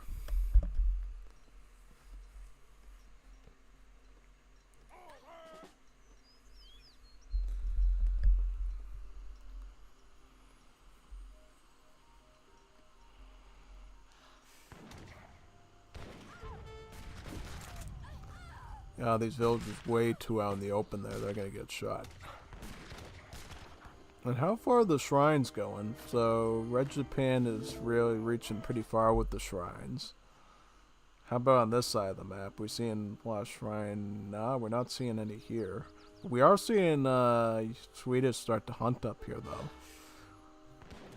Alright, so Japan's going for a push. They got Samurai, Ashigaru, and then the Shinobis, of course, to join in. Samurai need to go onto these Gats. They really shouldn't be. Samurai need to go onto the Gats right now. They shouldn't be. Samurai, go into the Gats, go into cover mode, like, provide some sort of buffer there for the infantry in the back. But I guess at this point you got so many Ashigaru you can go for a direct shoot onto them.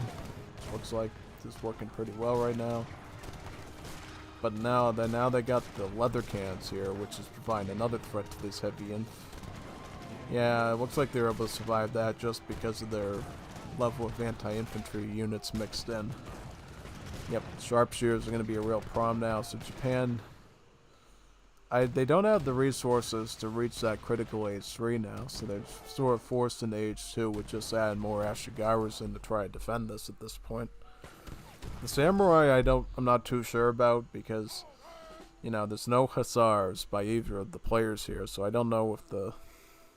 Well, they just sent the Pulowski Legion here for the Yulon, so I guess Samurai might actually see some value here now.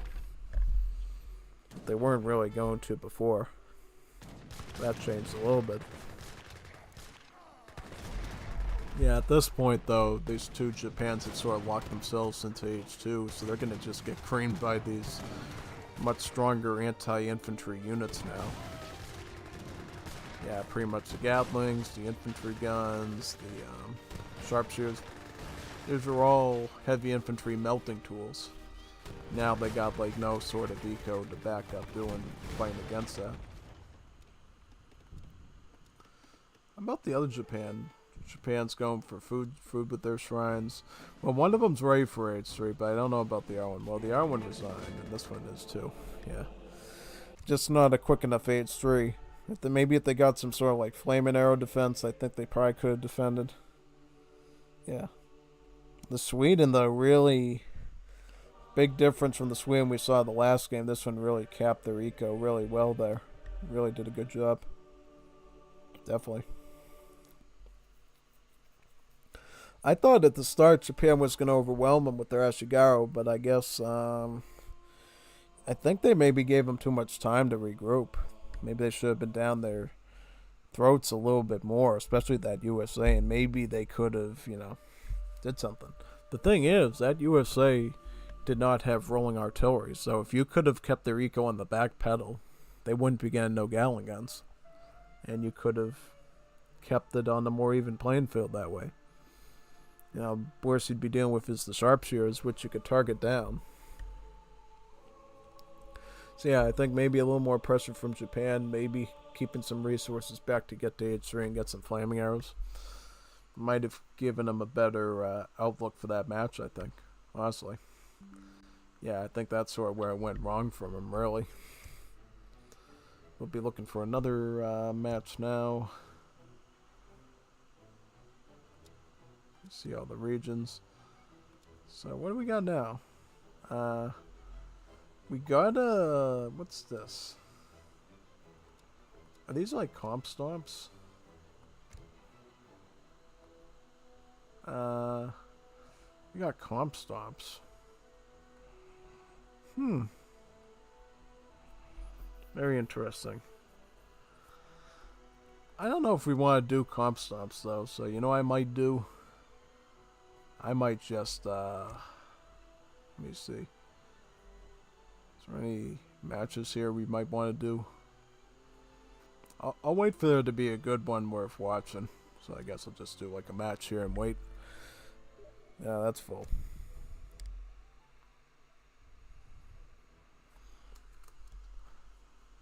Oh, good idea, good idea. I'm hosting a ranked DM. You can spectate a ranked DM if you want. Sure.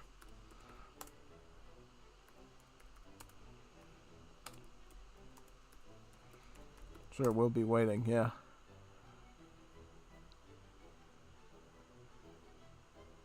Yep. Yep. Awesome. I'll be looking for it.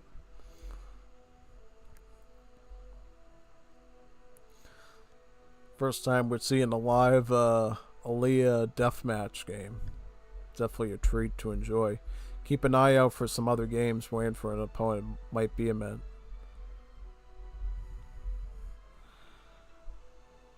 Yeah, we'll see.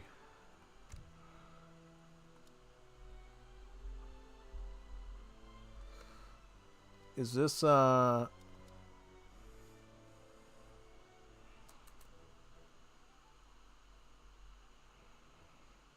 Oh, so we got another, those two Twitch streamers are playing another 2v2 is Japan and Japan again. So yeah, we can watch that in the meantime. So this time we see Uncle Scrooge and Trastrick, or whatever, the two Japans that we saw last game. Now they're playing against another Japan, Leonaju and Noguze. So yeah, this time an Aztec in Japan going up against two Japans. So almost a Japan mirror, you know. But instead of having like a fourth Japan to, you know, bring samurai, they got, instead of katana wielding samurai, you got Aztec samurai wielding their obsidian blades. So, you know, Japan, but it's not Japan, basically. Instead of sushi, you got tacos, basically. Whatever else Aztecs eat. I don't want to get into that. You know what Aztecs probably eat. You know, all that sacrificing and so forth. Yeah. I'm surprised they didn't stick more human sacrifice stuff in the Aoe3 Aztecs, you know. Whereas when you look at some of the Aztec mods for Age of Mythology, there's a lot of human sacrifice in those things. Especially Return of the Gods, you know, they literally got the tie at the top of the temple, getting his heart ripped out and getting kicked down the steps, going, ooh! Like that. It sounds almost like Roblox, you know, or Minecraft. It doesn't even sound like it hurts that much. It's like, ooh, and then they kick him off the steps at that point. You expect somebody getting their heart ripped out, there, like that, but no, it's like, ugh, ah, that hurt. You pinched me, and then they go off the steps at that point to give you some more favor to make some more mythiots with. Yeah, kind of interesting though. I think at this point we sort of understand how Uncle Scrooge and Trastrick play their Japans at this point. Should be a pretty interesting matchup here. We'll see though, we'll see how they turn out here. So, running the same decks, right? Yep, the ones with the Advanced Wonder on there. How about the other one? We'll see though.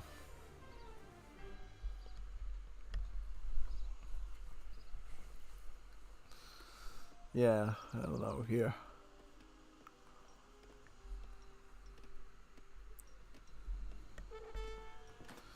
Setting up a cherry orchard there. Alright. Yeah. Yep, as you know, with Japan, the lesser number of berry bushes you get in the map, the more cherry orchards you get, right? So on a map like Sagune, where you don't get any berry bushes, you're going to get more of those cherry orchard rickshaws to basically compensate for it, so you're not at a food disadvantage, basically, you know. Because it'd be kind of weird for them to basically force you to stick your shrines on the food all the time when your opponent, you know, can macro a little bit more freely. So yeah, at least they did that with Japan since Legacy.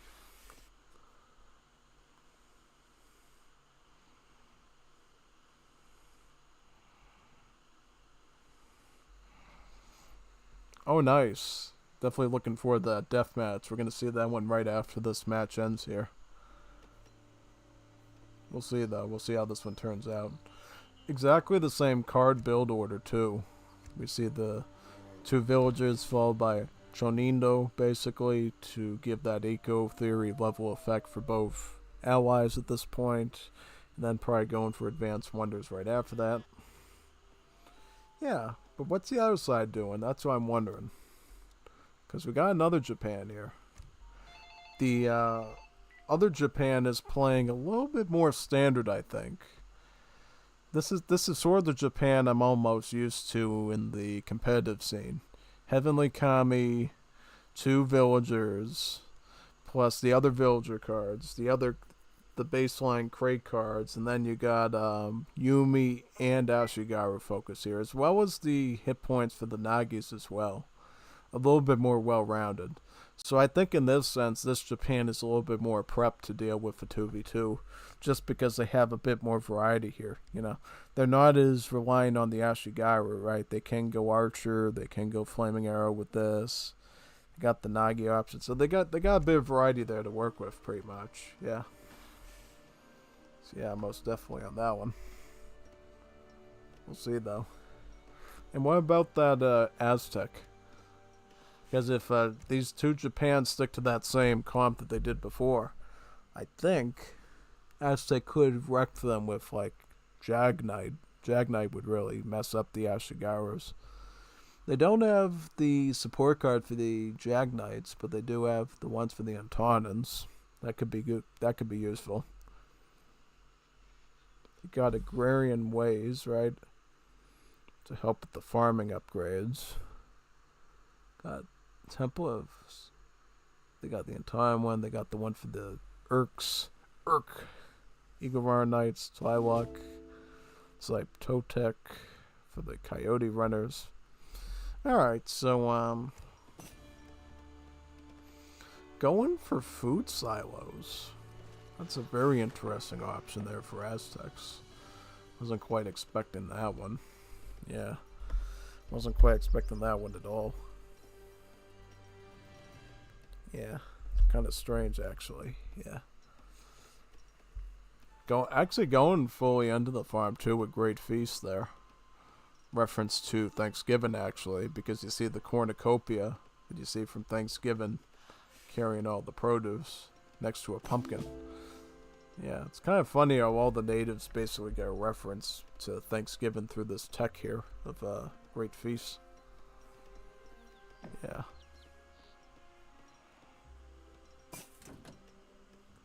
Pretty much.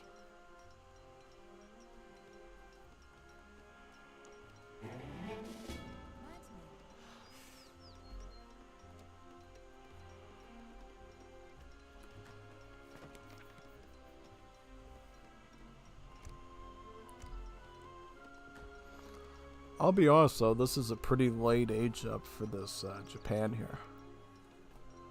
A very late age up, I would say.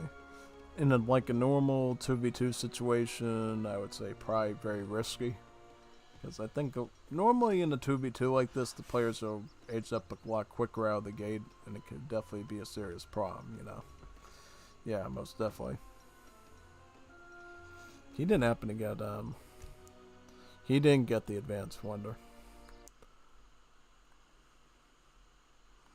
Alright, so just to understand that a little bit better.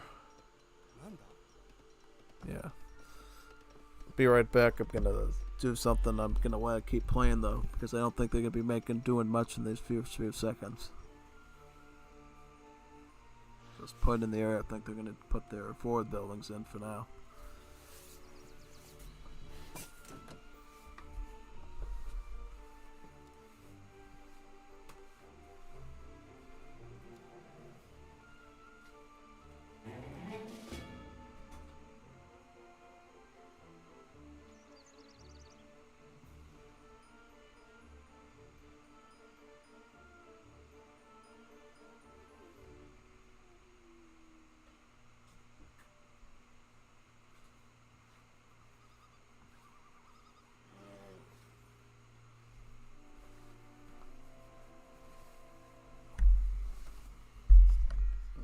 Alright, so where did the Ashigaru go? So they're going to start right up around here.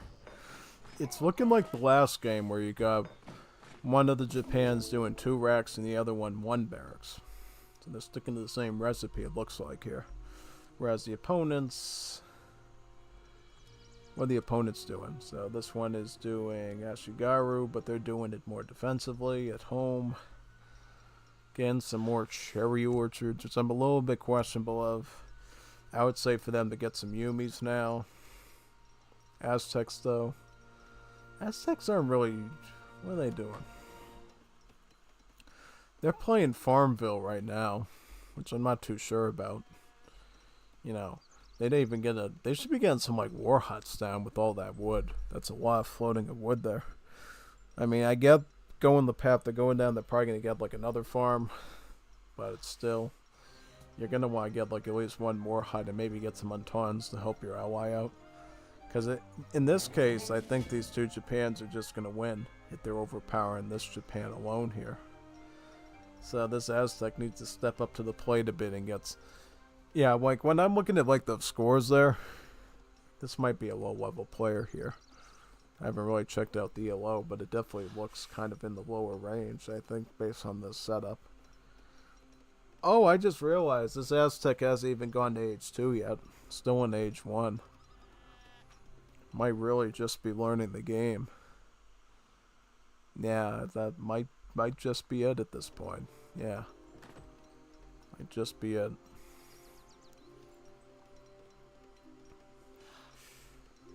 Just does not look good, I think, honestly.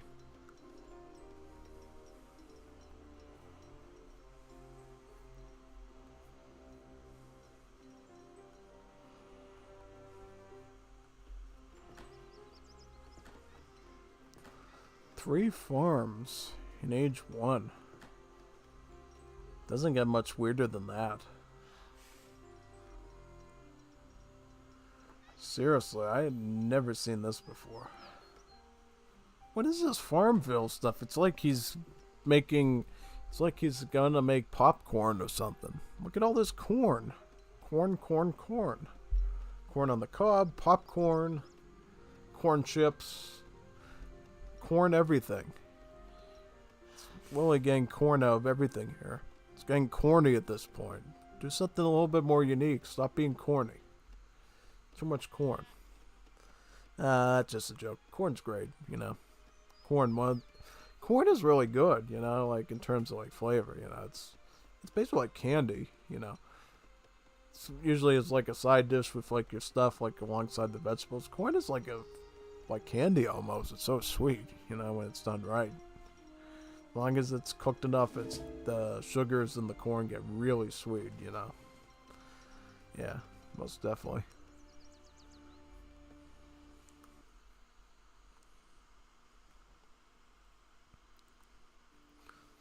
Alright, so when are they gonna do a pushy?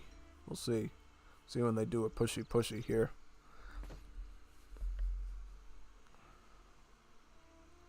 And that finally you're aging up. So what are they gonna do after that? Are they gonna go for like some sort of weird FF? An FF that isn't an FF? Go right from the age 1 right to age 3. That would be kind of funny. They're doing sheep? What's up with the sheep? This guy's going full Farmville. He's not only collecting corn, he's making animals. This is crazy.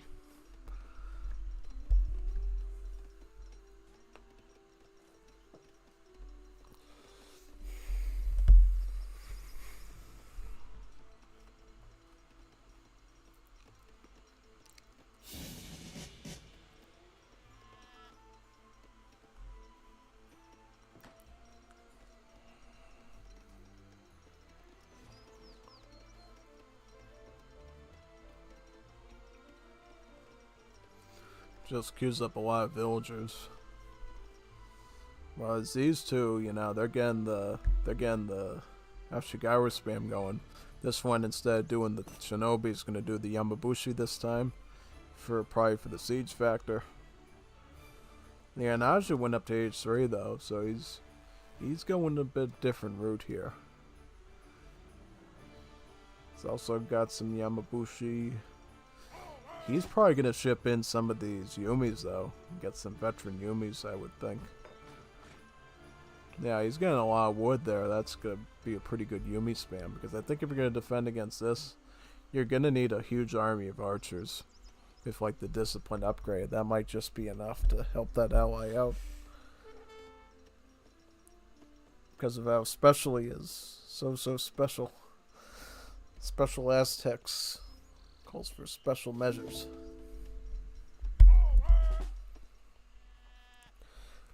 Here's a war hut. So maybe we'll make some Untaunans here. Just a little bit of Untaunans would help.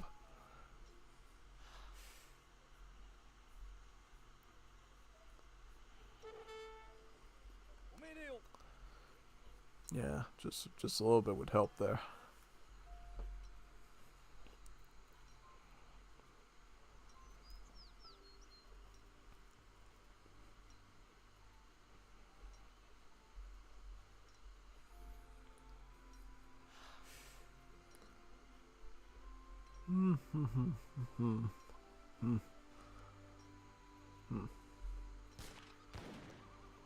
Yeah.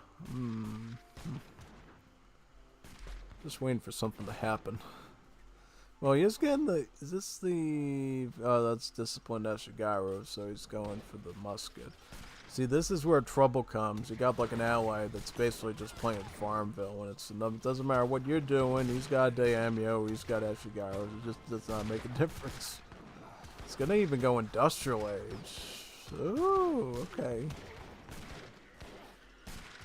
Well, then he's got to pull back then. And try to stall him out. Shouldn't be pushing just yet. He should come out with like eight flaming arrows or something, and then go and try to push this back. Yeah. I'd use this little Aztec as a meat shield at this point because he's not gonna build too much. Yeah. I just don't know at this point how it's gonna. Yeah.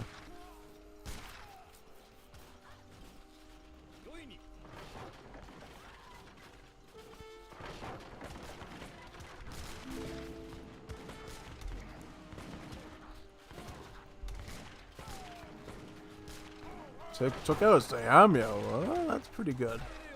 The Aztec just quit. But this Japan's going to be in age 4 now.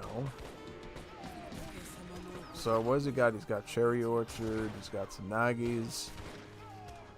He's going to just get some Flaming Arrows, I think. So yeah, if you can get like a barracks, a couple of racks in the back here. He's just waiting for that shipment at this. Well, he just quits. I would have tried to fight out here because I think he might have been able to force them out with some flaming arrows. No, that's at least what I think. Yeah. Yeah, I don't really need to explain the post game too much in this one because I feel like one player was just extraordinary on the back pedal there. Yeah, I think that made a huge difference there.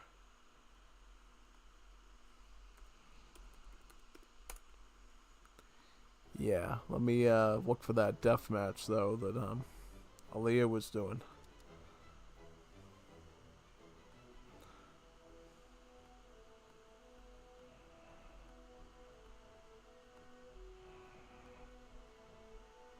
So where's this deathmatch game? Did that deathmatch game happen yet?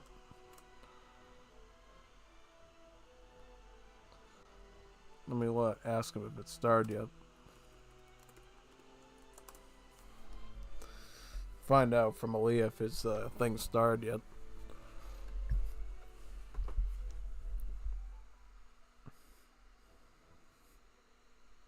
I just finished. I just finished 3. You finished 3 of them? 3 death matches? And 2 Rex out of sync. Oh, you always love that, right? When it out of syncs, yeah. It's the best part. It's the best part of Aoe3. Check in recording 3 now.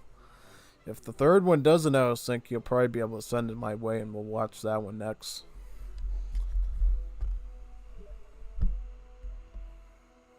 Nah, all 3 out of sync. Yeah. You gotta love that, right? Oh, this one looks good. Unavailable? What do you mean unavailable? It's just saw it there. It's not unavailable. Just don't want to show it to me. Boy.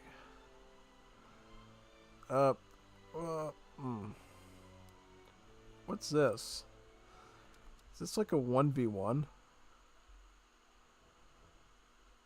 No, it's literally a guy fighting against an AI. I don't want to see I don't want to see that. I could do that myself. Get out of here! I'm not watching no guy comp stomp by himself. We're not devolving to that. I have an opponent. Nice. Yeah, we ain't watching no comp stomps. Now, no comp stomps allowed. I'm on the 4th one.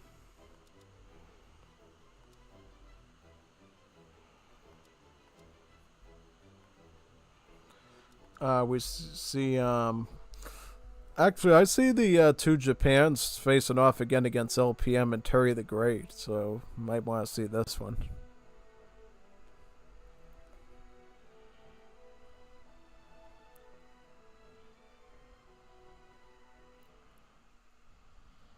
Yeah, may as well see how this duo does again. Right now, they won one and they lost one. We'll see if they can have a 2-1 win or a 1-2 loss. We'll see. Oh, you are. Oh, Leah's going live. Wonderful. Alright, so let me look for that one. I'd rather see the Aaliyah game. DM for Steletsy. I even got my own name on it. Perfect. Made it real easy to find. Alright, let's watch.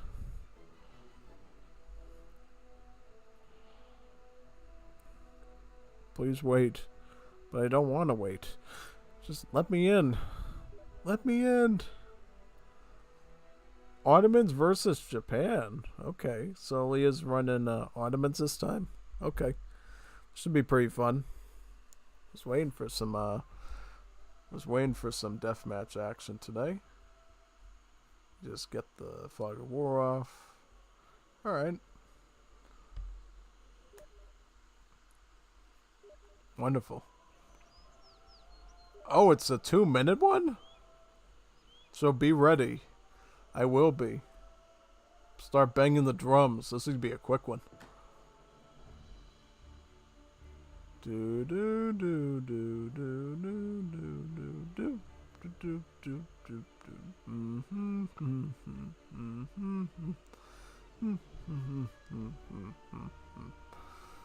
How long did you pause this for? I think it was a really long pause. Oh, because you were chatting to me, that's right. Alright, I understand.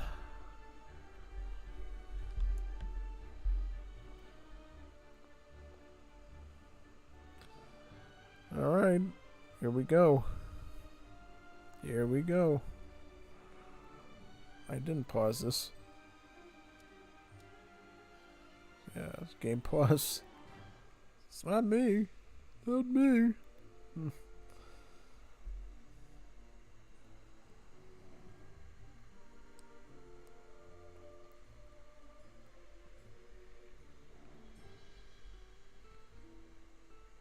Yeah, well, we'll see.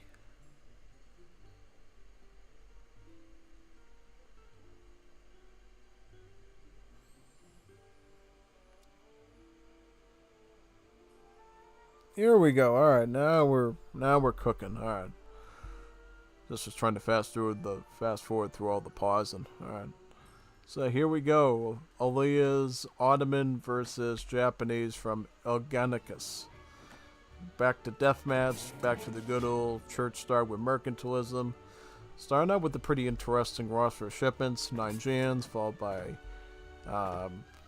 military construction here. You got Ryan School, you got a Kinsey's, and you got an engineering school. So mostly production-based training for the cav as well as the artillery.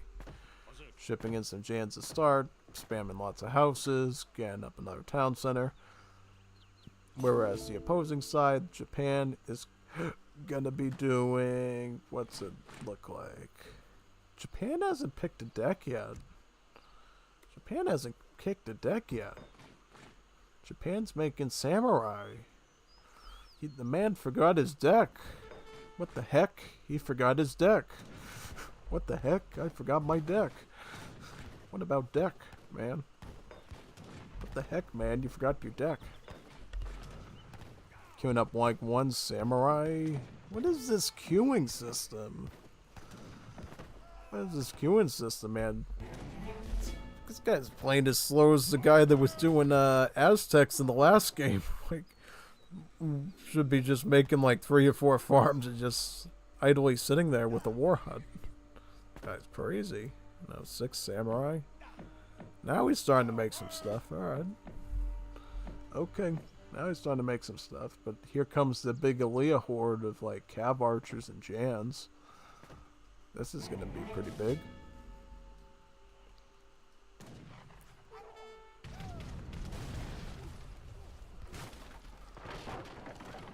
Now I know what you mean when it's literally 2 minutes long. This is like a vacation. Yeah, this is like a vacation. Like you literally go in for the kill and it's like not even that hard. Really not. Really isn't that hard at all. No.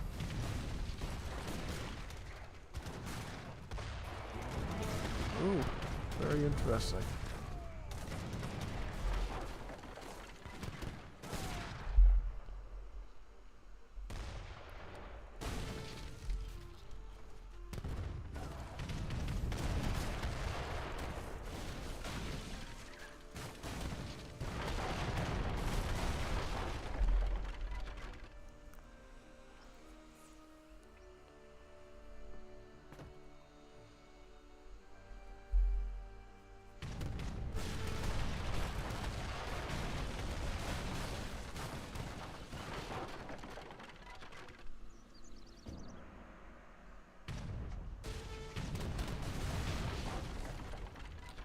Yeah, complete total showing of that base.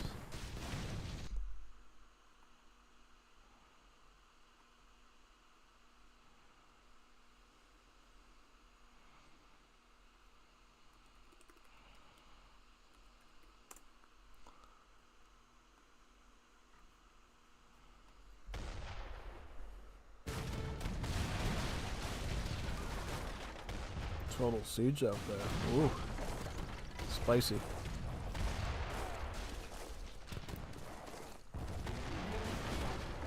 Woohoo! That was a pretty good siege there.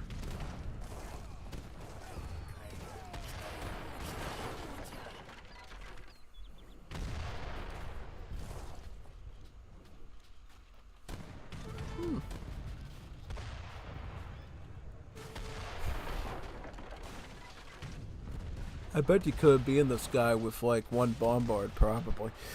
1 bombard. Imagine just going with like 1 bombard to make it fair. So his little Japanese fingers could keep up. Yeah. That was like a 9-day one, like 113 units versus 24. Yeah. Guy wanted a nap, you could tell. Guy was really sleepy that day. Really sleepy. Really sleepy opponent. Big time. I don't know though. Alright, let's watch the one that we were gonna watch, but with Trashrick and Scrooge versus LPM and Terry the Great. Seems to be the only legit 2v2s they're running now in the live spectator mode. So, wow, so we got another Japan, this time teamed up with the Dutch instead of the Aztecs. Hoping this one's going to be a bit more promising. You know, a little bit like the other one with the USA and Sweden where they actually fought back. You know, pretty good. Map is Mongolia. Pretty good map overall, I would say.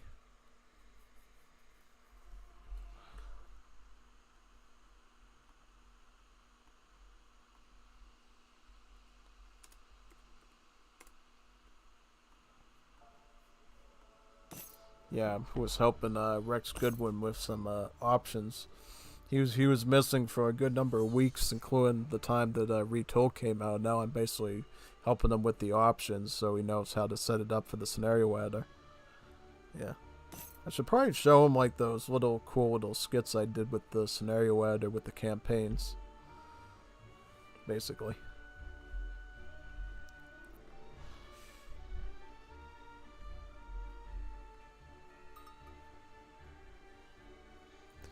Yeah, not a lot of people watch those, so I sort of just stopped doing them. Like, I thought a lot of people were going to be into that sort of thing, but, you know, got like one got like 20 something views, the other one got 30 something views, and it's like, you know, if not, people aren't gonna watch them. I'm not gonna spend time in the scenario or just playing around by myself with it, you know. Did that a lot as a kid, you know, just playing through the campaigns and setting up better stuff in there with lots of units and everything. But yeah, if it's not gonna pick off that much, I'm probably gonna hold off on it for a while until people show some more interest in it, really. Yeah, well, whatever. I'm sort of curious this time what these enemies are going to provide, because at this point this is like Trash Trick and Scrooge game number 3, so we already sort of know what their decks look like. So question is, what does Terry run? Terry. What does Terry do? Como Trade? I've never seen this card be used before, Como Trade. Basically trades 300 wood for like 500 export. One shipment and 300 wood for like 500 export. Why the 300 wood though? You know what I mean? It's like an age 3 card. It probably should just be like 600 export and no wood cost. At least I think. Because, you know, Diplomatic Intrigue here is like 300. They should just make it like 600 here. You don't even have the added effect of the cheaper relations up here. So, I don't know.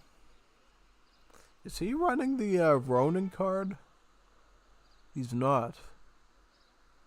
Nah, he's not running that. He does have shipments of Ronin, though. He's got Japanese Mercenary Army. Ah, okay. So this is kind of a weird deck. I don't know if it's good or bad. Again, Heavenly Kami first, which is not a bad choice, though. As the Dutch. Dutch hasn't even picked their deck. What the heck? Pick a deck. What the heck? Pick a deck. Yeah, what's up with people not picking decks today? It almost feels like I'm watching the League of B all over again. Oh yeah, I remember the League of B. You remember the kid? I forget what his name was. I think it was Mark or something. The kid that didn't even bring a deck to the game. He literally had his deck there and it had like no cards in it at all. 0 card deck. That was a classic. Yeah, most people would ask for a rematch if that happened. No, he went like a trooper and went down without a fight by just getting completely cooked. Yeah, it was fun though. It was fun. It was fun covering League of B. You know, really wish Chorizo didn't set the League of B short or stuff. You know, I know people weren't as active like playing their games, but you know that's because you know you kind of got everyone addicted to Project Zomboid in that server, so it's kind of on you, man. Why nobody's doing that sort of thing, really. Yeah, just about. Just about. Can I speed this up at all? It's acting kind of sluggish here. Some years this feels slow. Hopefully it's not slugging down again. I mean, yeah, it's struggling, but I guess it's fine. Alright, just making sure everything's good. So is this Dutch gonna pick a deck? Alright, so they got it called Tierra. So they got 3 villagers, they got the 2 bank cards, they got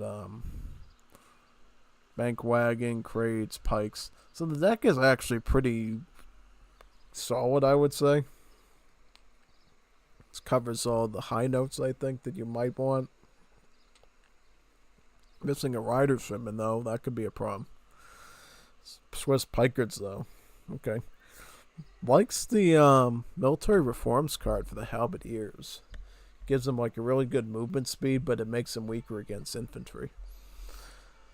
I don't know how I feel about that. I'd rather just have like one that's better. Like, I'd rather have a slower halberdier that cuts through infantry myself.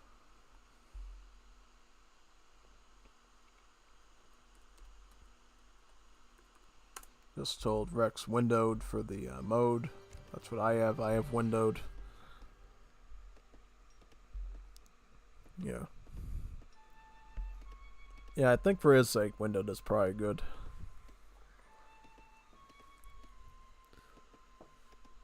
Who's he aging up with? He's aging up with the governor. So he's going to get a tower and some coin. He's definitely playing unorthodox, because normally a Dutch would be going quartermaster to get 400 wood. Not only to get a barracks down, but also get just enough wood you need to really get a bank or two. And what sort of build you going with Dutch. It's kind of a bit strange to see that. I feel like this is how this trio of Trasfrick and Scrooge does their live streams. They have this really weird, this kind of awkwardish build where one builds 2 barracks, the other one builds 1 barracks, and this is how they do their streams. This one build. Kind of an interesting one. I will give them that. Yeah, I will say that. I mean, they do know how to spam the Ashigaras, though. I will admit that. But yeah, it's interesting.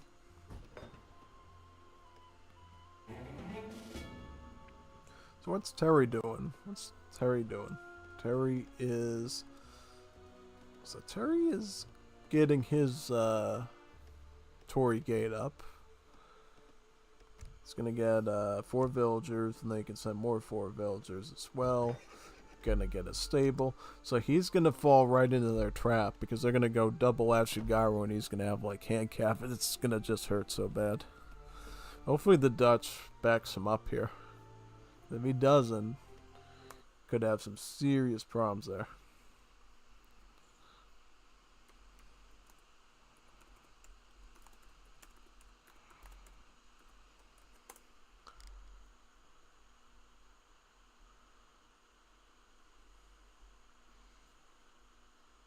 Was asking Rex how strong his PC was, because he was asking what the frame rate limit should be for his Age of Mythology retool.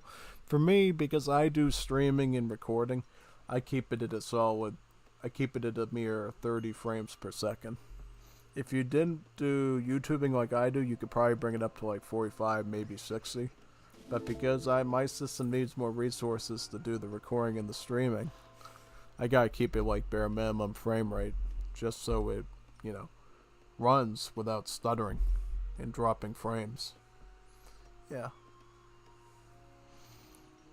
It's something I learned early on, because I used to try to put my frame rate up more to make it like, oh yeah, it's going to be great graphics. It's going to be so awesome. It's going to be like a Hollywood film, basically. But then you find out, it starts stuttering. It's like, doop, doop, doop, doop.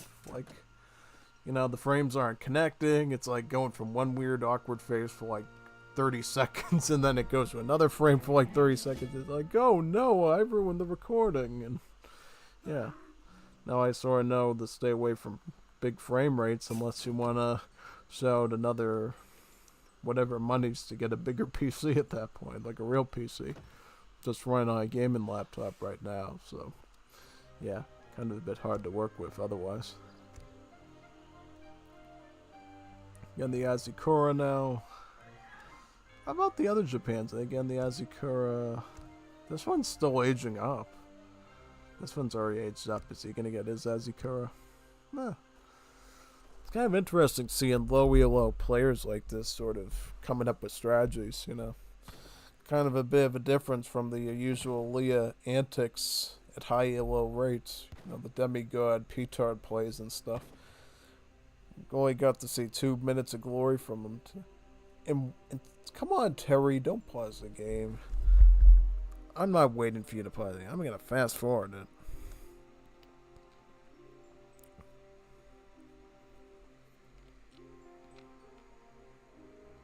Did Terry just pause the game? I'm just going to fast forward through it. Shorten that pause. Shorten that pause.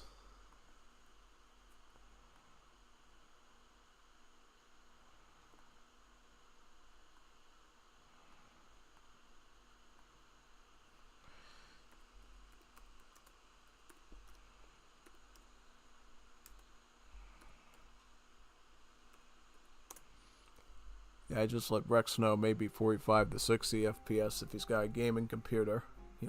He's not going to be doing streaming or recording, so he can do 45 to 60 FPS if he wants. Whereas for me, I have to do 30. 30 is as much as my PC will allow before it starts dropping frames. I could probably do mine microscopically more, like maybe 35, but I don't want to gamble it, I'd rather just have less frames per second and have that part look a little bit. I don't want the recording to be choppy at all. That's the thing. Yeah, most definitely. Yeah. Alright, we're back in action, Jackson. Yeah, we're gonna see probably that same setup from these two Japans of like sticking their barracks in like the center map there and setting up some sort of defensive perimeter there, really.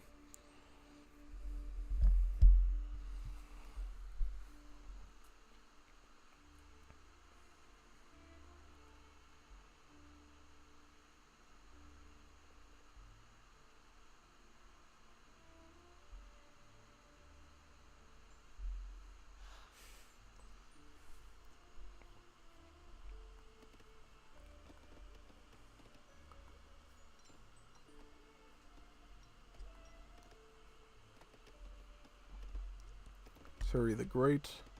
What makes Terry so great, anyways? It's just Terry. But is he really great? Who knows? We'll find out, though.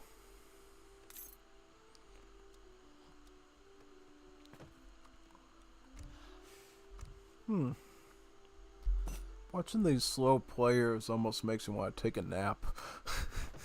Yeah, this is like you know when you're a little baby and they had that lullaby stuff on top of people's cribs and stuff with like the little flying sheep, the little flying moon and stuff and the stars. You just instead of having that, just have these players playing a 2v2. That'll make you fall asleep real quick. It just feels like it's like this is brain rot. You know, forget Skibbity Toilet and Riz and yeah, this is brain rot. What am I saying? This is brain rot. What are they even doing, man? What are they even doing, dude? It's so crazy. Big time, yeah. Unless this is going like slow motion. If it is, I'm just gonna fast forward it a little bit so we can get through this a bit quicker. I don't want to see this thing freeze for too long. Yeah. This is like Skibbity Toilet material. Do something, man. Do something. Oh, he's going to start training the ass you get. He's going to start making the Nagis now, and then he's going to have some real problems.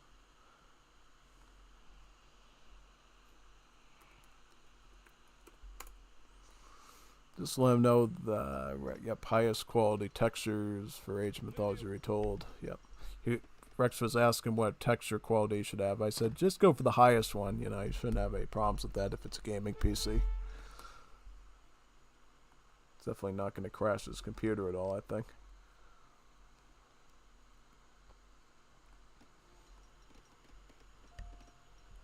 Got this thing on fast forward and it feels like it's running so. It's not running too slow if you put it in fast forward mode, but it's...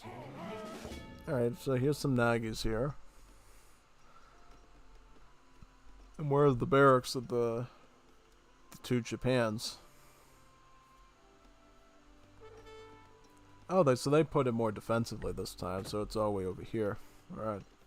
It's going to be shipping his own Ashes as well, so it's going to be a bit more varied than just Nagis.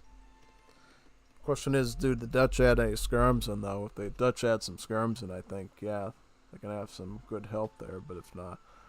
Well, here's the thing, this Dutch, is he building any banks? He's got like one bank, got Minutemen, and he's going for a trade card. So he's upgrading the trade route. I don't know about this. This is a little bit un-Dutchy for me. Yeah. I would try to make some skirms to help my ally out if I was Dutch, especially if I knew if I was going up against Japan, because I knew Japan either goes Yumi or they go Ashi, right? Ashigaru, Musketeer, or Yumi Archer. So as Dutch, you really should be just spamming out a bunch of skirmishers to help your ally out, not doing all this weird stuff with the trade route. You could do that afterwards, and it could be helpful, but, you know. You're falling into a bit of a trap there because, of course, Terry the Great thinks he's really great and he's going to attack all by himself and he's going to lose all this expensive units here and it's going to be really bad. I am Terry the Great and I have a great idea. I will attack you with handcav. Yeah, that sent him running. Big time. Oh yeah, most definitely there. Hopefully we don't have these problems on Saturday. Because it is a little slow, I will admit that. Will admit that. 100%. It's definitely. See if I can close some. Texture filter quality. Highest texture filter quality for AOM Retold. Yeah. Like, what's going on here? Like, what is Dutch doing here? I think it all comes down. Well, Dutch might be going for H3. It almost seems like it because they got enough food and they got enough coin, and I see them just making banks, so they may as well just go H3 at this point, and maybe I don't know. Then they could just ship in the 8 skirms, I guess. Start getting veteran skirms. Yeah, they're gonna go up with the bishop, get another town center. Okay. I guess it's manageable. What Dutch is doing is manageable. As long as they make some units at some point and help their ally out, I think they'll probably be in somewhat reasonable shape there. Just saying.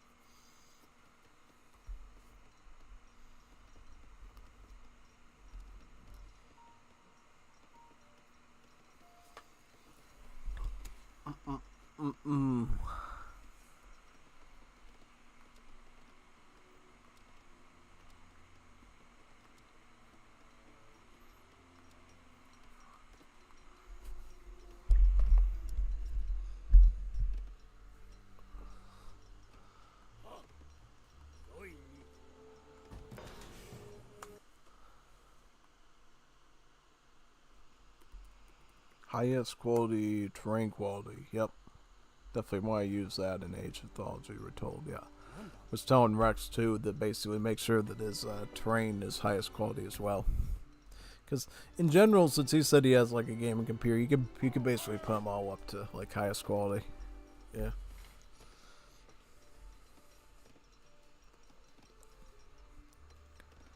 Yep. You gotta talk when you're watching this stuff, because if you don't, it's like watching brain rot material on TikTok. You need to like see some more sophisticated gameplay there. Actually, it's not too bad now. I guess they're making some stuff. It's alright. Like when I just I mean this is a pretty good math. I will admit that. It's probably just getting tired of watching the same like strategy again and again. Like, oh, I'm gonna just make a bunch of Ashigara musketeers and attack you. You know, it is effective. I mean, it might look a little dull after a while, but it does work. Even when you can tell their decks are really not really, you know, expansive. You know, I mean, they literally just get Ashigaru Musketeer attack in close combat.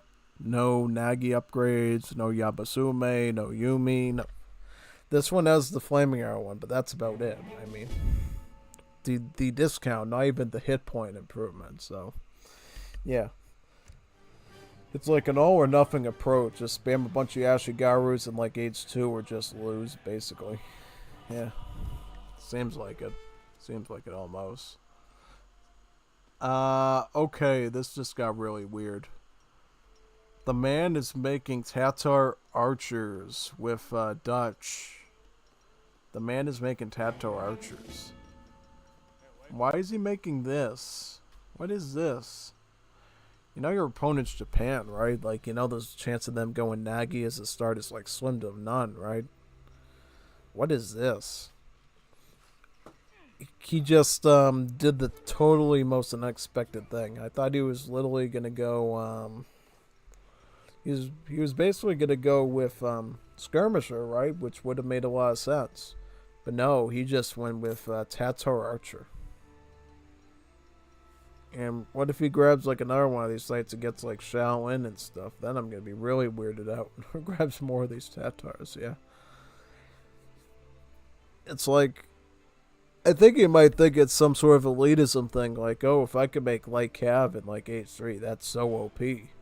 His ordinary musketeers won't be able to deal with this big threat, even though he doesn't know how light cavalry works. This is only going to be good against like hussars and stuff, and we've never seen these guys make anything like that other than their daimyo, of course. That's about it. Yeah, whereas this guy, the guy knows he's got musketeers and he's still making naggies. It's like he probably doesn't know what these multipliers mean, and he thinks, oh, it's got 1.5 against infantry. That's awesome, without realizing what the heavy infantry malice is. Maybe he thinks that that's even an added multiplier beyond that.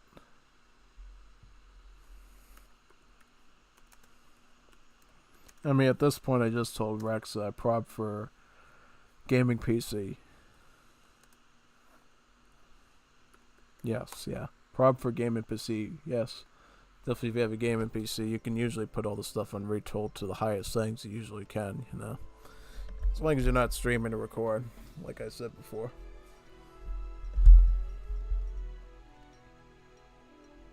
Shaman drums. What does that do? I've heard that before. Mountain units and pets move and attack faster.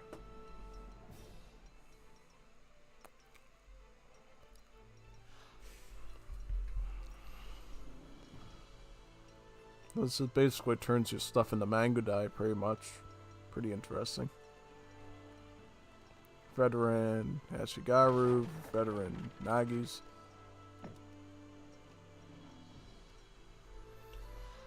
Alright. But when did they attack is the question.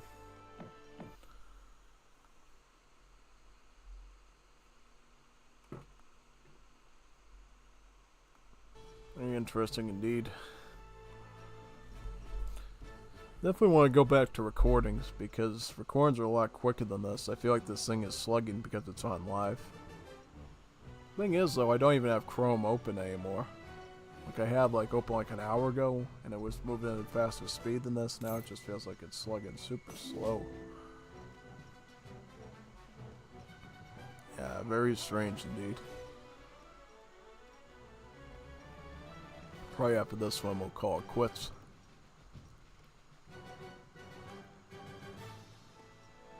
So now Dutch did blue guards. Did he get how did he get those blue guards though?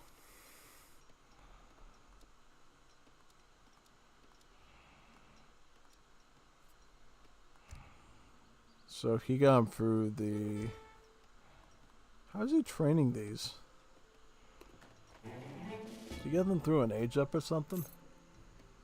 How did he get blue guards? He didn't even send the royal decree out. How did he get those? You can just train blue guards? That doesn't make a lot of sense. Unless he got him from... No, he went with the bishop though. He didn't go with anything weird.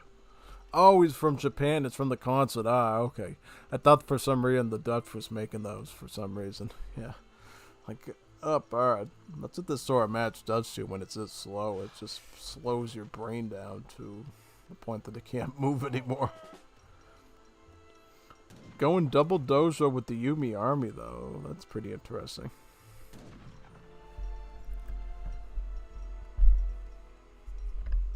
Are dojos actually viable in competitive play?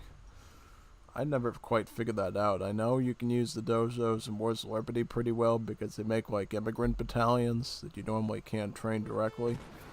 But in this case, are they actually that good? I don't know. I got some flaming arrows, but barely enough. Samurai gonna have an easy time cutting through with their katanas there. Yeah, most definitely.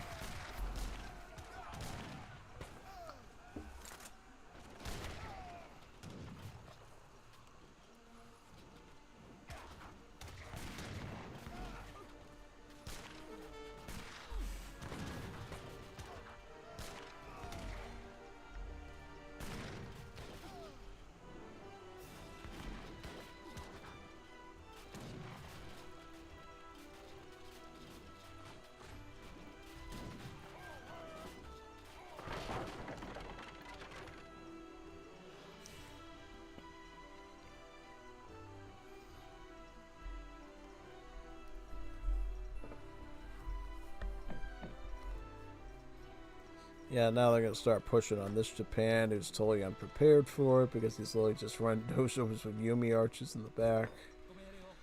This is getting really weird. What does he send now? Now he send like the 500 export card Como trade. Como te llamas? What is your name? Juanito Bonito. Como te llamas? Me llamo Juanito Bonito. Juanito muy bonito. Yeah, so they're gonna siege their way into this, I bet, and then probably the Dutch is gonna resign soon after.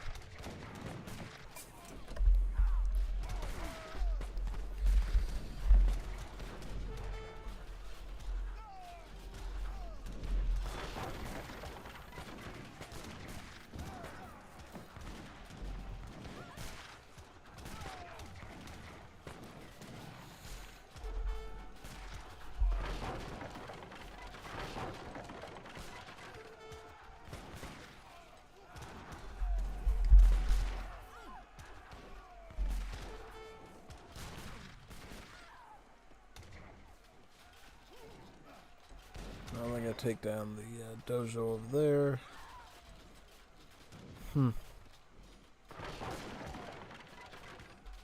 Some more blue guards with carbineers. It's totally the wrong unit. You don't need more anti-cav. You need some anti-infantry. But then again, you're well, Japan could switch to Portuguese. They get the crossbowmen at least. Yeah, it's better than like musketeers and dragoons. Yeah.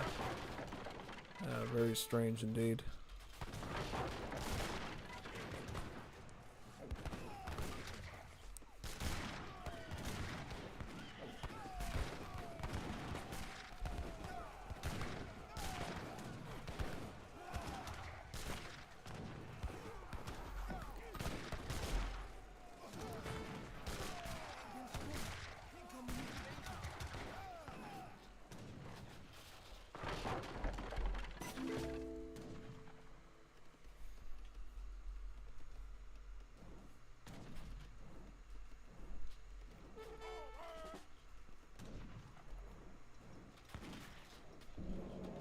Yep, he resigned, and I bet the Dutch is going to follow soon after.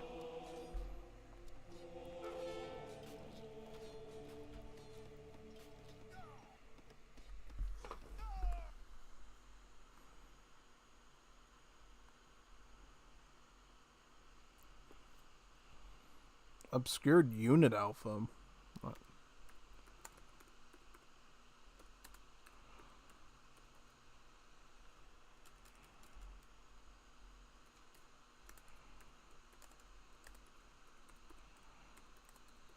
Yep, Rex was mentioning obscured unit alpha as an option. I don't know what that is. Obscured unit alpha, like the unit's an alpha male or something? It's better than being an obscured beta unit, a beta male. Yeah, definitely don't want to be a beta male. You'd rather be an alpha male, that's for sure. Or at least a sigma male might be alright. Yeah.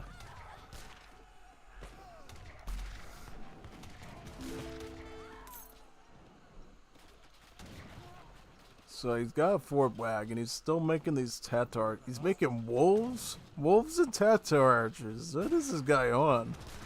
What is he doing? What is he? What? How do you get to this in your brain? It's watching Skibbity toilet videos. This guy must be Gen Alpha. Speaking of Alpha, guy's got total brain rot going on when he's playing his builds. That's what you call brain rot. Well, hey, we got a bunch of Ashigara musketeers. Let's make some Tengri cav archers. That'll work.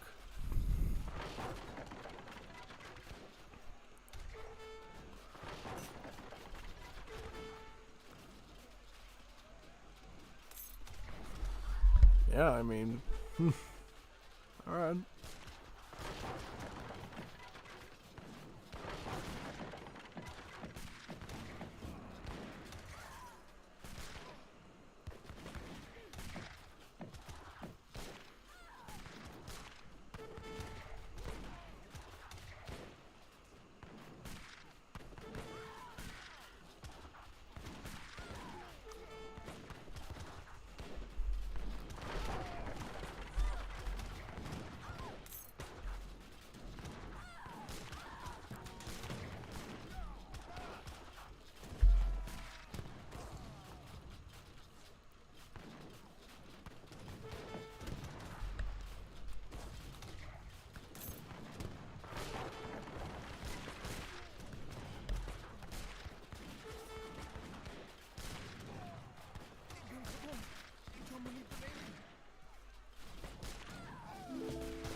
Slow motion. Yeah, slow resignation.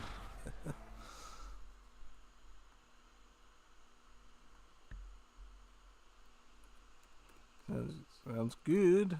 50% transparency behind units. That sounds good to me.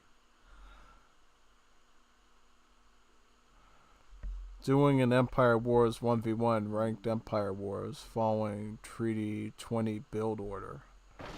Yeah, you know what? You know what, my friend? Let's just resign out of this and find that one. Definitely, if HVNI is going to do a game that we can spectate, I'll stick around for that. If he's that, because that is gold. That is golden as Goldberg gold. Let's see. Yeah. Stop twitching. Stop twitching, man. You guys are playing again against somebody? Wow. They're really cooking today. Yeah. They're really cooking. They be cooking.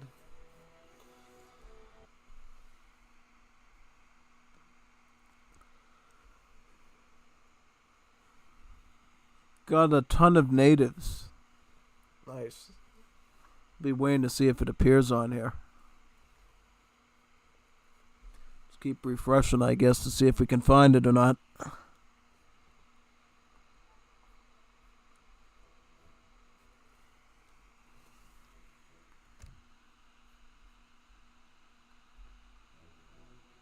Why does the scroll bar twitch like that? They need to fix that. That's like a seizure material right there. That's like epilepsy 101. Look at this. Did you see that scroll bar like twitching up and down and stuff? That's crazy. Shouldn't be doing that. Definitely not.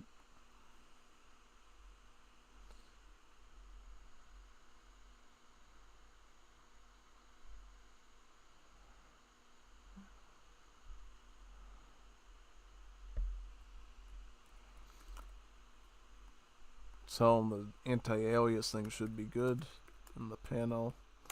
Yep, alright. When I get D, I'm going to make a hardcore Vinland Saga. Yeah, that would be a really good idea, actually. Should make one. Definitely a good idea on that front. Yeah, just waiting for HVNI's game to show up on here. This scroll bar has epilepsy. Look at it. Look at it twitching like that. This thing's having a seizure right now. Look at this thing. Ugh. Alright, well, I'll just watch the next Scrooge one for now and just wait for Aaliyah's game to appear, I guess.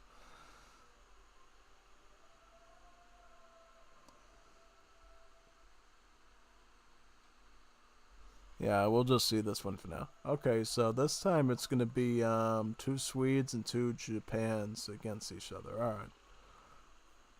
Okay. Very interesting. Let's close these apps, I think. These apps might be causing it to get super slow. Things going good on the application side, right?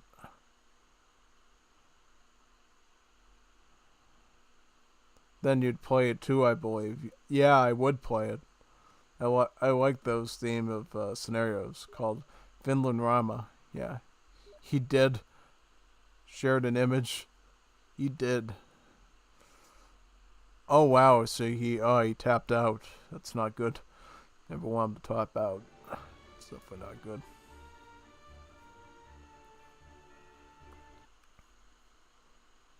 My game is dying. No. Alright, there we go. Alright. The game didn't die. I was like, no, my game's gonna crash. No. Alright. We can keep watching this one then. Alright. Yeah. Yeah. Finally got run on fast forward for it to at least move at a decent speed. Pretty interesting. Yeah. Probably because we've been streaming it for a good number of hours now. Yeah.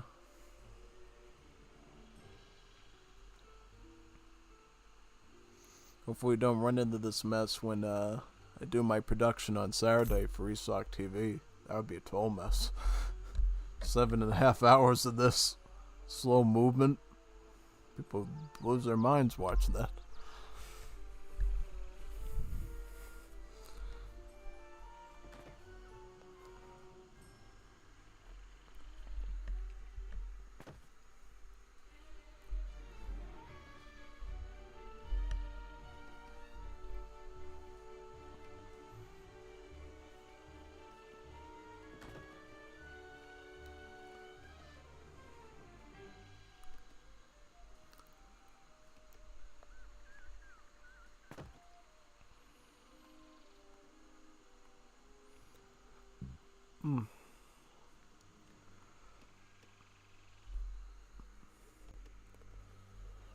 So, question is, what will the Swedish run in this case?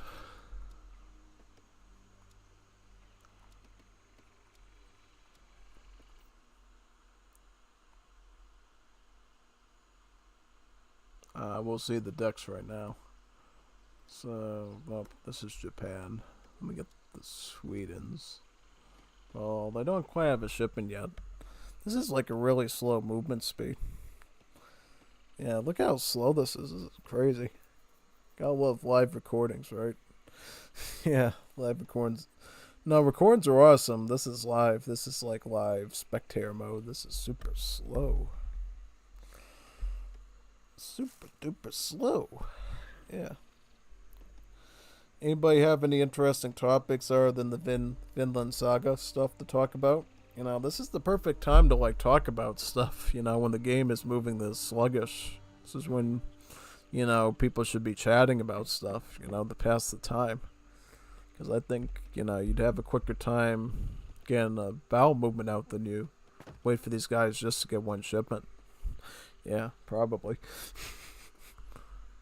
Give this man a laxative. Give these players a laxative so they can pop out a shipment quicker. They need a laxative, probably. And some water, too.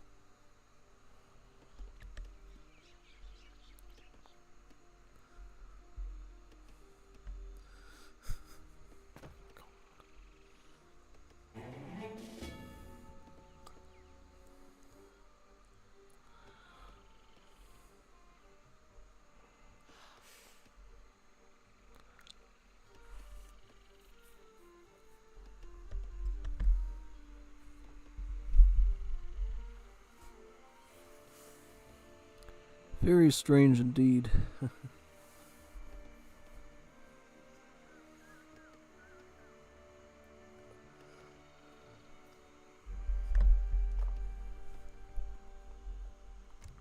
Why did I think this one was going to go any faster? Why did I think this one was going to go any faster? I don't know. Games normally aren't this slow, right? Not usually.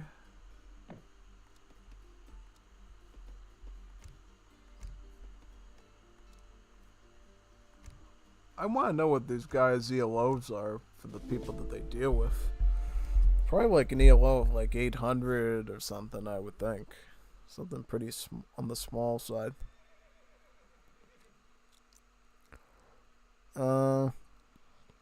Deck is okay-ish, I guess. Don't know about the lack of 700 wood, though. That's a bit of a bummer.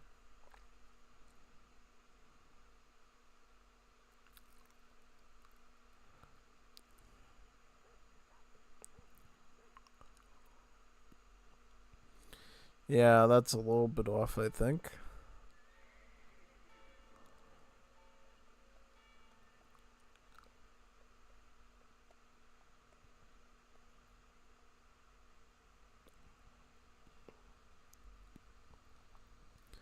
Any spicy findings here? Well, we got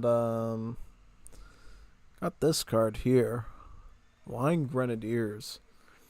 So there's 5 Grenadiers, allows them to be made at the barracks. Yeah, it could be good.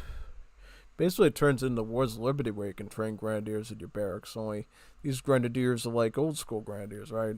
Yeah, basically. Does he get grenade launchers here? Nope. No grenade launchers, though. It's always good. 11 vassal allies here.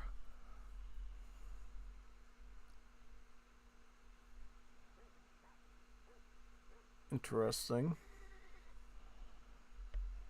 Does have a lot of mercenary potential here. Has the Swiss pikemanship in which can enable it at the tavern and military billings. And then the German mercenary contracts too. So yeah, pretty good setup there.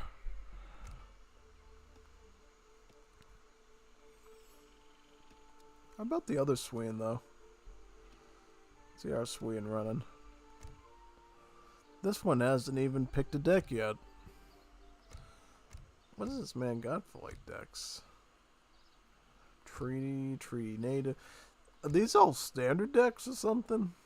15 elk? Who actually sends that? 15 elk? Sound volume, speech volume, music volume, narrator. Yeah. Depends on what your ears can handle.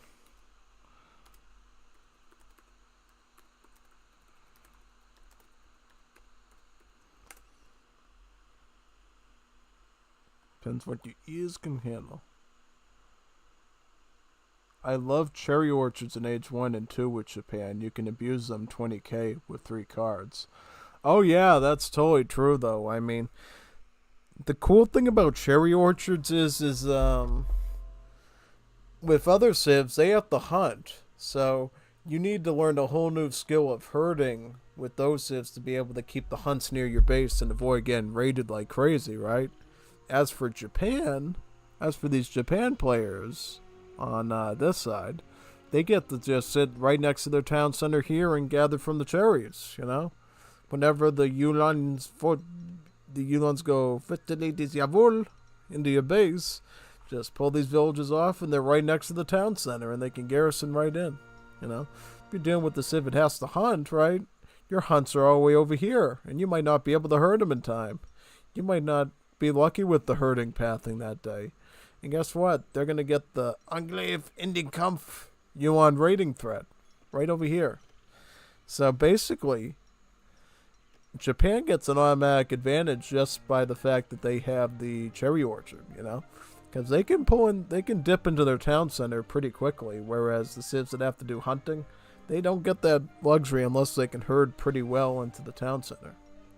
Which isn't always guaranteed, depending on the pathing and stuff and the obstacles, I would say. Yeah, so yeah. Especially on maps, too, where the hunts are really far out and you have to, like, start herding pretty early, you know.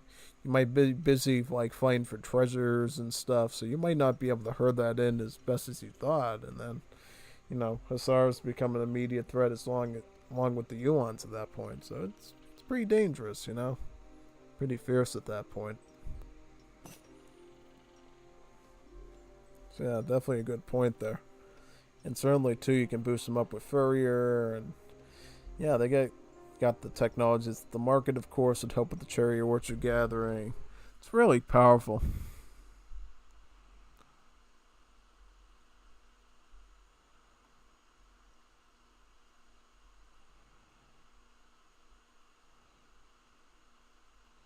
With Germany, it's LOL. In a 1v1 Empire Wars now, with Germany, it's LOL. Oh, I can imagine with Germany what that's like doing Empire Wars. Yeah, big time. Yeah. I've only done about a few Empire Wars in my lifetime in Aoe3. I haven't done the whole lot of them. It's kind of interesting, you know, how they sort of give you all those wagons to, like, help you build stuff and, you know, basically build some sort of infrastructure for your base, really, you know. Like the normal game, of course, it's like pretty standard build order and stuff, but in case of yeah. Alright, so yeah, this is moving pretty slow, I'll be honest. I don't know if it's me or it's them in their performance in the game. It's that sluggish, who knows. I would hope that they're not running a game that's slow on their Twitch channel. Be pretty scary.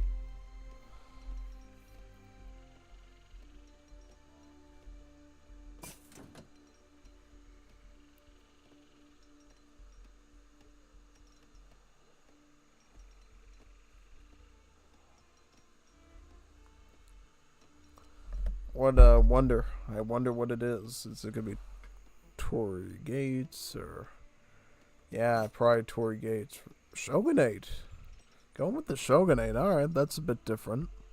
Going for the cheaper Japanese units and the daimyo, right? Oh, okay. Very interesting.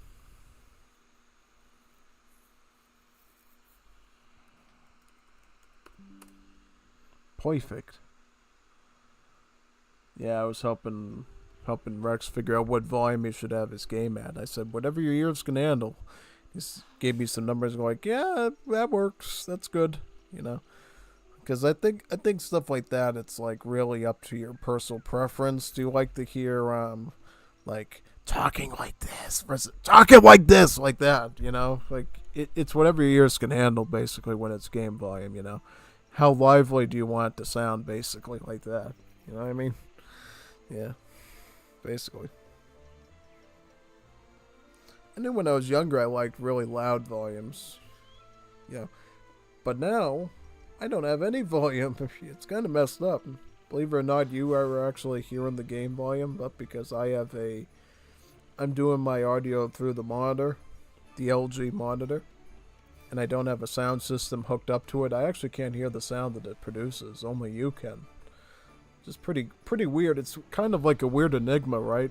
You can hear the volume, but I can't, just because the computer knows how to produce the audio, but it doesn't have a piece of hardware to return it to my ear holes. So it can only transmit the code for the audio through the stream, but not back to my ears, basically. Yeah. Now, I could get sound by changing the audio source to my laptop, but I figure this monitor must have some pretty good audio stuff for the price I paid for it, so I may as well go with that, basically. But you never know.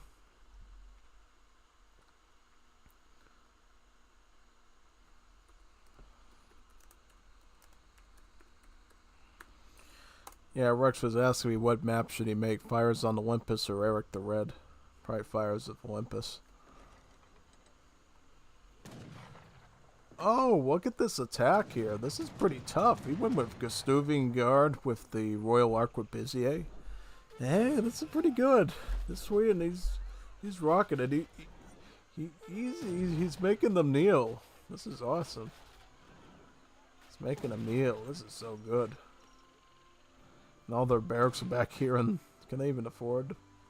What are they doing? This one's not even making anything. He's like, now he's making something, but like, yeah, these guys are not doing that much. These guys are rubbish. Fed us a lie, thinking they were OP with the special Ashigara build, but really, this takes a little Swedish IKEA boy here to make a bunch of Gustavian Guard right after your town center, and they just crumble. They have to kneel. Oh wow, look at that. Ooh, okay. We're gonna lose villagers to halberdiers now. Well, that's pretty bad. You know, again, halberdiers an underrated unit. Get like 28 hand attack, you know, puts them in line with the Cossacks, really, you know. And they're going to be able to fight the samurai pretty easily there, you know. And now they're going to make a move on to the Ashigaru. Yeah, they're basically like Hussars or Cossacks in their hand attack, but of course they're not cav, so it's not like these Ashigarus are going to deal multipliers against them, so they're even deadlier to these muskets and Cossacks would be, really. Yep, halberdier's still going to take casualties, it looks like. Villagers. Oh wow, this is. Look at this stuff. This is pretty fierce, you know. Who would have ever thought Royal Arquebusier plus Gustavian Guard would be a rush to do to two Twitch streamers streaming at the same time? Unheard of, unreal. Unreal. Absolutely.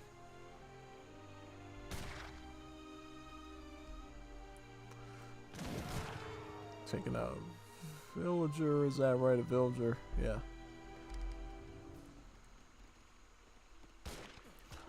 The other Sweden, though, is like still in age 1 with a score less than 4,000, so I don't know what the skibbity toilet head is doing here. He's definitely consuming some brain rot right now. Wow.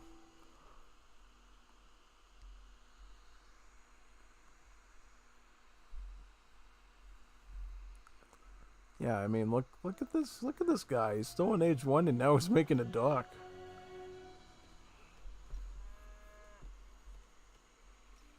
No, that's not him. That's the other. Yeah, this one. The man doesn't even have 800 food yet.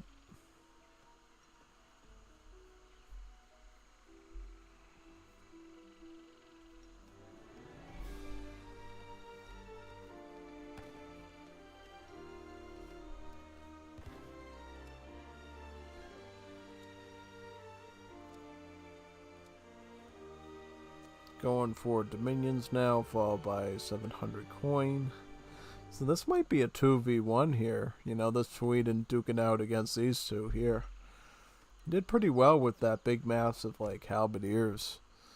And what would he do then? He would get 2 Falcons, I'm assuming, with all these shipments probably. Yeah, I think he could handle that, honestly. You know, just put down 2 Falcons with some infantry. Might be able to pull this off by himself. Who knows? Who knows, though? Might be able to do it.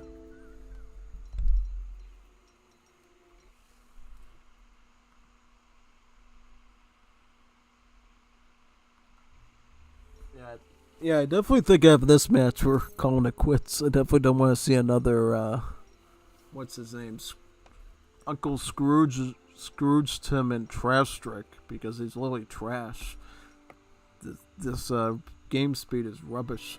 Look at how slow it is. Like, it's not down to a crawl, but it's definitely slow. It's like having a horrible digestion in your intestinal tract. It's something they need to give you laxatives for, really. Crazy. Yeah, I will admit though that Swain bonus flowing Robin did do a pretty good rush there. No, it was definitely. So here comes the coin, which I'm sure he's gonna probably grab pretty much right away. Grab the. Oh wow, the Torp is gonna start to grab the coin. Oh, pretty cool. So he's using Dominion to basically allow the Torps to grab the crates for him. That's pretty cool. So that's why people do that. So they don't have to put any vehicles on their town starting to grab the crates anymore. Pretty nice.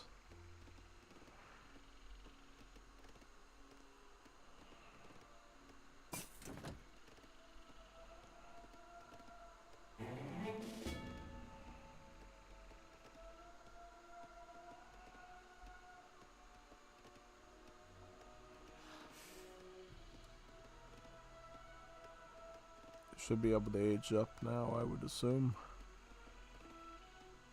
How are the Japanese doing? Are they like getting... Yeah, so they're just playing that good old Spam Ashigaru's game again.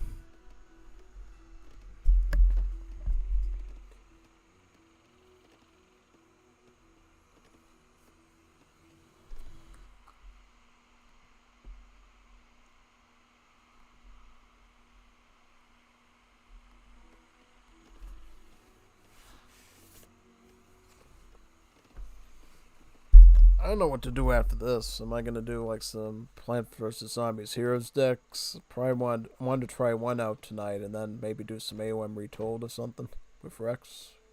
It could be pretty fun.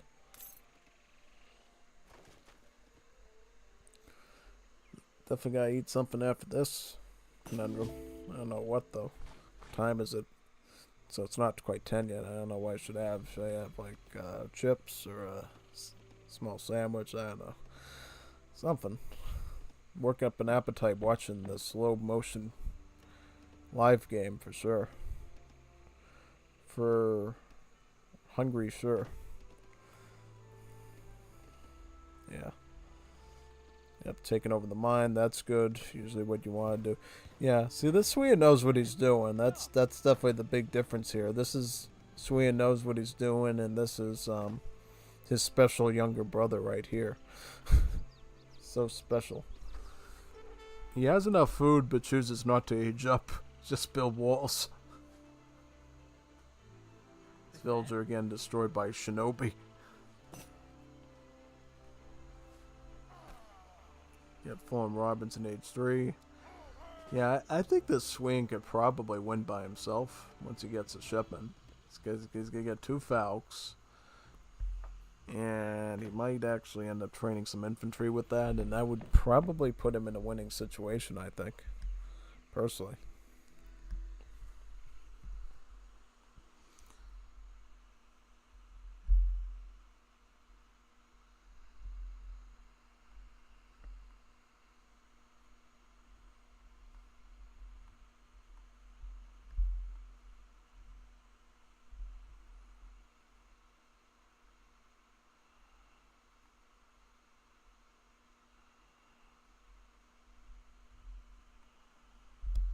Just checking out the Wars of Liberty Discord. It looks like we're going to have a lot of spicy game recordings for Thursday this week, which is good. I mean, look at what happened to this stream with just all the live games. At least we're going to have a bunch of good recordings for Thursday. Might have enough to go on till 1, 2 in the morning, which would be awesome. That'd definitely be great.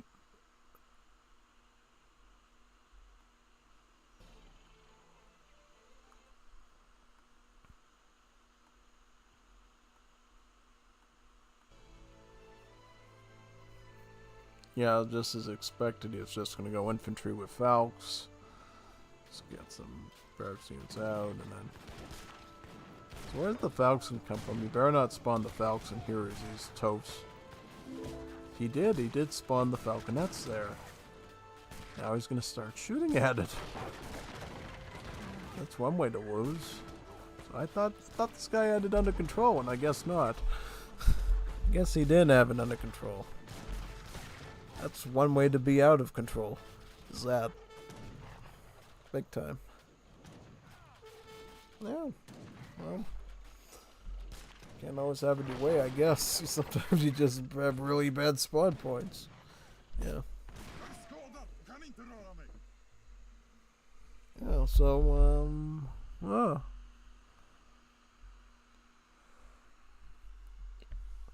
my 1v1 Empire Wars is really worth the watch. German FI versus Semi-FF USA. Base trade, 13 minutes long. I definitely agree with you. I think it's a phenomenal game. Must be a really good one indeed. Yeah. Definitely looking forward to next week when you'll have a bunch of recordings for me. That'd be really nice. Yeah. Because now you sort of understand the pain you go through when you just do a live stream full of live spectator mode games. Just gets super duper slow. This is something that...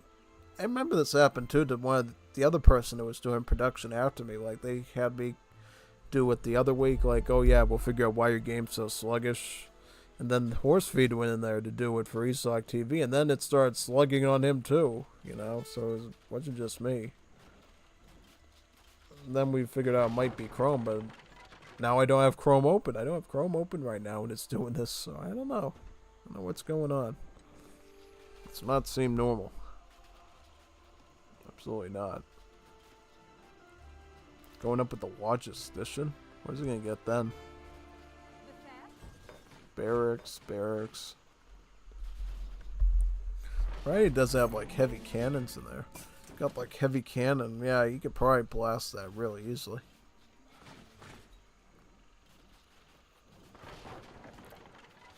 Yeah, most likely.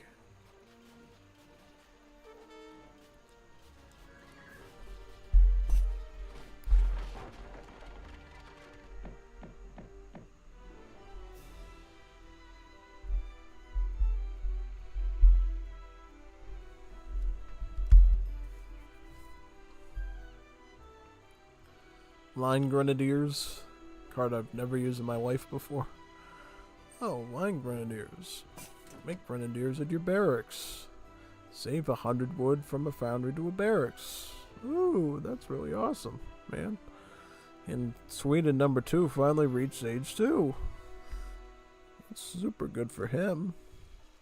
He's got a dock with 1 fishing boat. Look at this, 1 boat. All this time in 1 boat. This guy knows, this guy's going places. This guy's cooking. He's just getting cooked.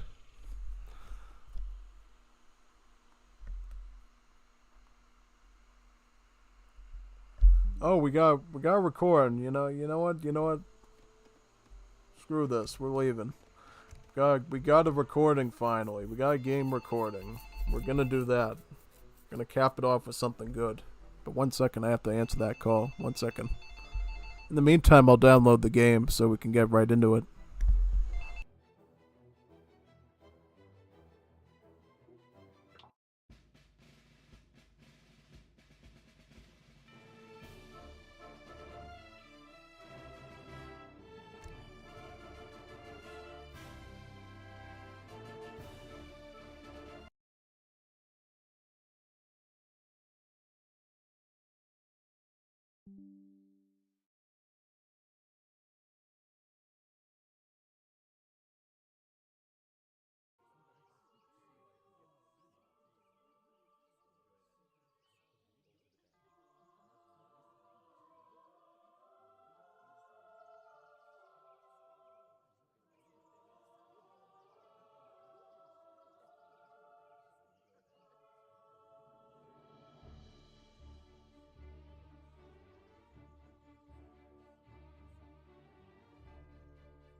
One Empire Wars of Aaliyah versus Joe.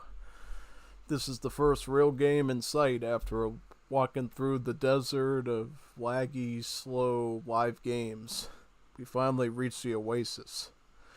And surprise, surprise, at least from the looks of it, this oasis doesn't have any water, right? Just a bunch of grass and, yeah, here's some water actually. Here's some water. But yeah, this is a good map too. This is Dakota, you know. Basically the same as Mendocino in the Legacy game, except instead of a bunch of low depressions, you got these large elevated areas. But this should be a pretty good Empire War. And for those that don't know what Empire Wars basically is, basically you start the game with a bunch of extra stuff. You can start the game with wagons. It's pretty cool actually. And if I recall correctly, when you play Empire Wars, all your shipments come with a infrastructure wagon. Yeah, it's called an infrastructure wagon. And that infrastructure wagon turns into any sort of building that you want, basically. It can turn into a barracks, an outpost, I think a mill, really anything you want. You know, it's more of a lighthearted, casual mode to play the game at, honestly. So, yeah, it's pretty fun. Pretty fun to play, for sure. For sure. Very sure. Yeah. As you can see, the game is finally moving at a reasonable pace because it's a recording and not a live game. Yep. United States is going up with Virginia. Leah is going to be aging up with the Naturalists, which comes with 2 villagers and some herdables. I'm assuming that maybe Aaliyah is going to make a livestock pen. Herdables, perhaps. Those nice cows, those nice vacas. Question is, what is he going to do with the, well, this is actually Aaliyah down here. So what did he make? He made a barracks, he made a tower, he's got a market there, he's getting hunting dog. Alright, so what's this USA going to get? He went with Virginia. So he's going to go up with Hamiltonian economics. Basically, it makes all the market technologies free.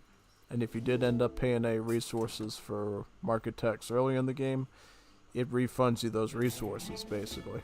Which is pretty neat. USA here is grabbing all the trade routes, basically. Trading posts here. Trading posts here.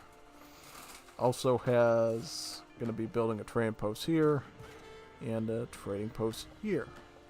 The way he did that was basically using this really powerful technique called Chinese immigrants.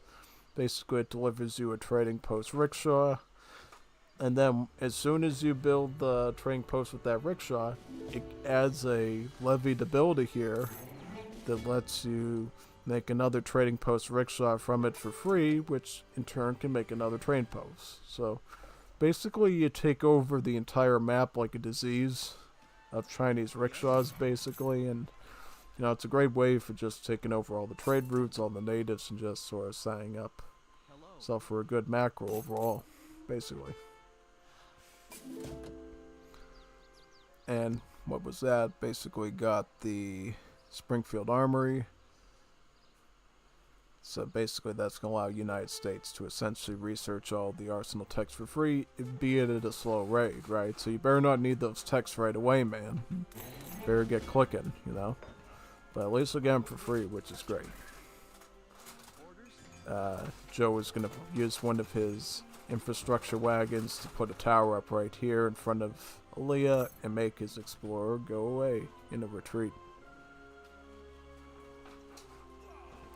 Got some Ulans from Germany there.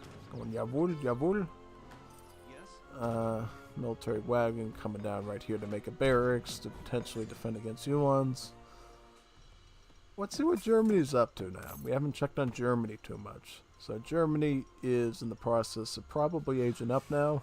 It's going to try to get some fast food through these cows, even though they haven't fully fattened yet. Also picking up amalgamation to get the best possible mining rate. Up until you can get the guild artisans in age 4. Yeah. So this is HOA deck for... So this is basically that Blood Brothers native base. That Blood Brothers native based Germany deck we saw last week during our live stream. So it looks like Aaliyah's using it once again for this. Should be pretty good. Yeah. Yep, the Explorer's fallen down. It's going to be aging up with the Exiled Prince for a quick age up, probably to go for an FI, right? Because basically the idea is get the Blood Brothers first, and then start popping out the Circle Army natives, or possibly sending in the Wedded natives here. Because these are fully fledged Cuirassiers, which have a really good splash attack and generally good hand attack stats overall. Pretty much.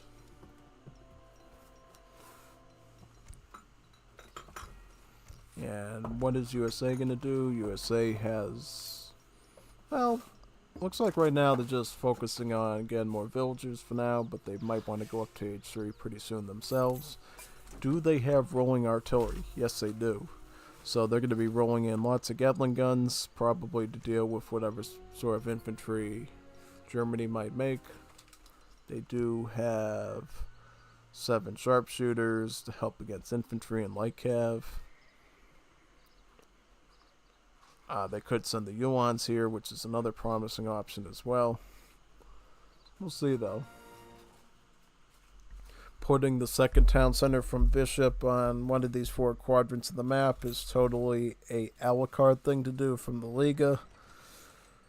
Basically, it ensures you map control over whole swaths of the map pretty much that you can use to get more mines, more hunts, and secure yourself a better win that way.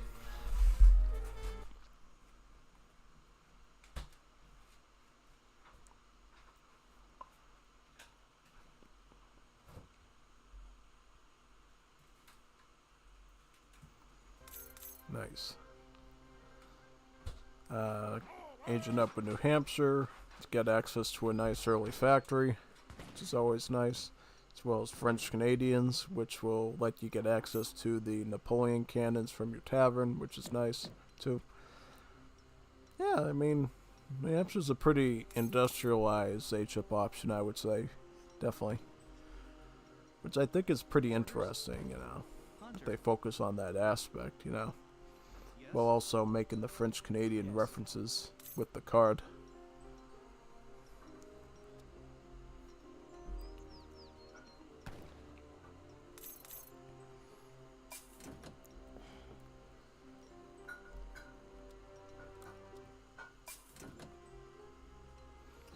Going up in New Hampshire. Also, again, the Cree native improvements as well. That's going to be pretty spicy here.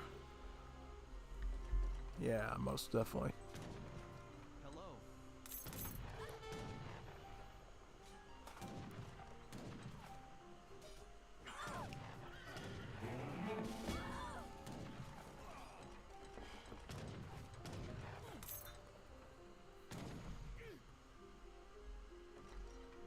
So what does Germany do now? That's what I'm wondering. So they're going, yep, as predicted, go industrial age with the Viceroy. Probably going to pick up Blood Brothers as soon as they do that, and then start going for one of these native shipments. Either Circle Army, the Habsburg allies, or the Wedden allies. Wedden allies you can only ship once, whereas the Habsburgs ones are a infinite shipment. As well as Circle Army. Circle Army is also infinite, but it cycles through 3 different natives. The Brunswickers, which is a musket, the Mounted Infantry, which is closest thing you'll get to like a War Celebrity Mounted Skirmisher, I guess. And then the Saxon Cuirassiers, basically. Which is Cuirassier, or Cuirassier, or whatever they call it in French. Cuirassier. Or, we'll know when Kanoki does his ESOC TV stream again how you say it. I should probably look that up again and figure out how to pronounce that in French. Here comes the Falconets from Germany, going 5 Falconets to back up the natives. Just gonna send out the Blood Brothers. Robert Barons coming out right now.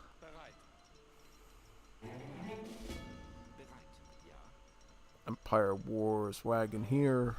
Could probably start putting down some more buildings at this point. Gonna make another tower. Why not? It's a pretty good use of the wagon, I think. You know, 250 wood. Pretty good value for a building.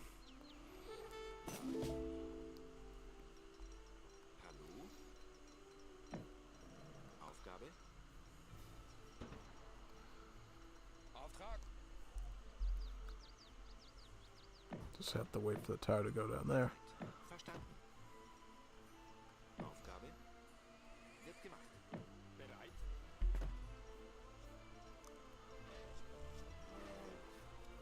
Get mercantilism next. Good.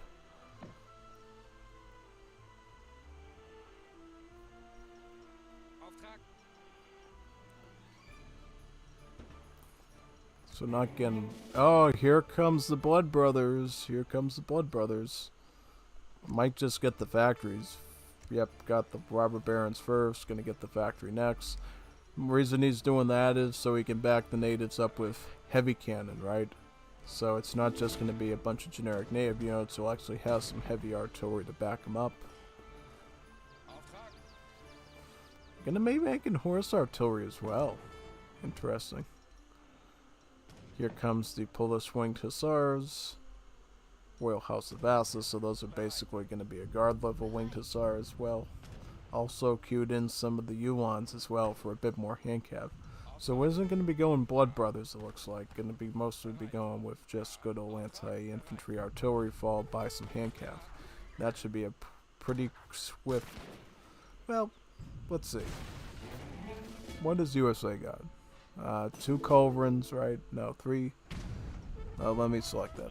About 3 culverins and some muskets, basically, some regulars. So, I mean, this is looking pretty formidable because essentially what happens is Uhlans and Ringed Hussars can simply charge the culves, and then these cannons just dominate against the infantry. You would need probably something like Carbine Cavalry as USA to try to spray these away, basically, but we don't see that anywhere in sight. So I think Germany has a pretty good push going into this. Now, these villagers are getting down pretty quickly, which is going to be a huge problem. This is a really bad place to put an infrastructure wagon that got blasted as soon as it popped. Definitely not good.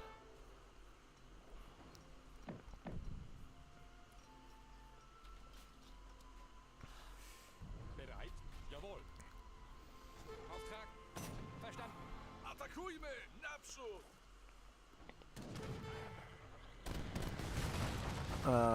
Yep, here comes 2 heavy cans, followed by 11 Lenin allies. Yep, and probably get a house and get Blood Brothers. Oh wow, look, he sent his own Yulons right out. This was a horrible setup for Aaliyah there. Left his cans totally exposed and he's going to lose them all now. Ooh, wow. Joe just stalled himself a bit of time, I think. Actually, no, it looks like those handcab are going to joust through them, though. And it looks like one of the Falkies just barely survived. And now the infrastructure wagon's here. This one, at least, is going to be able to put a tower right in this spot and claim that entire section. Here comes Blood Brothers now. These splash cab are going to be coming in hard. Here they come. The veteran Saxon cuirassiers. Followed by the big shipment of the Suther wagons.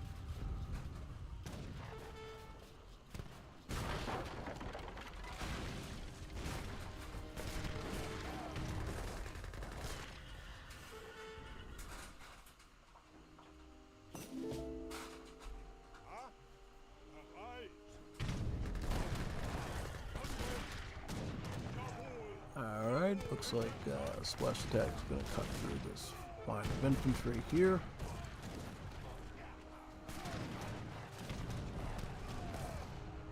Ah, nice. Nice, nice, nice. Perfect.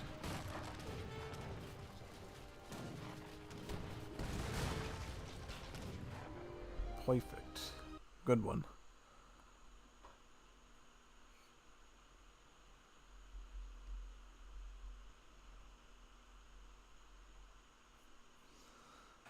Awesome. That was a good way to cap off the stream, I think. Let's just go over the post game before I close out. Clearly had the Br4 here in terms of military. This is just how powerful going artillery plus winged hussars and Uhlans really is, especially when USA was so unprepared for it. Pretty powerful, and then just basic timeline of like the units like this. This is the jump right here and like spam the basically won Aaliyah the match right here in this sector. Yeah, what I'm going to do is for all those recordings that Aaliyah's sending, I'm going to group those up with the recordings he sends for next week so we can just cover them all during that stream, you know. Because I feel like it's better we just group up all the good recordings together because this sort of stream, you know, just going back and forth, you know, between weird, not bad, but interesting live games and then a couple of good HVNI moments, right? That 1v1 deathmatch was pretty neat, as well as this Empire War to cap it off was pretty good, you know. I definitely felt that 1.5 hour FFA at the start of the stream was pretty big too, so definitely go back and check that one out if you really want to, as well as some of the other 2v2 Japans that I did as well, just so you can see all the action. But anyways, I'll be seeing you on Thursday to do the Wars of Liberty Cast of Games live stream, and then Saturday I'll be doing production for ESOC TV once again for the big one. I don't think it's the finals, but we're definitely going to be watching a lot of series then. It's going to be like 7.5 hours of matches that I'll be producing for you, so that should be really good. See you there.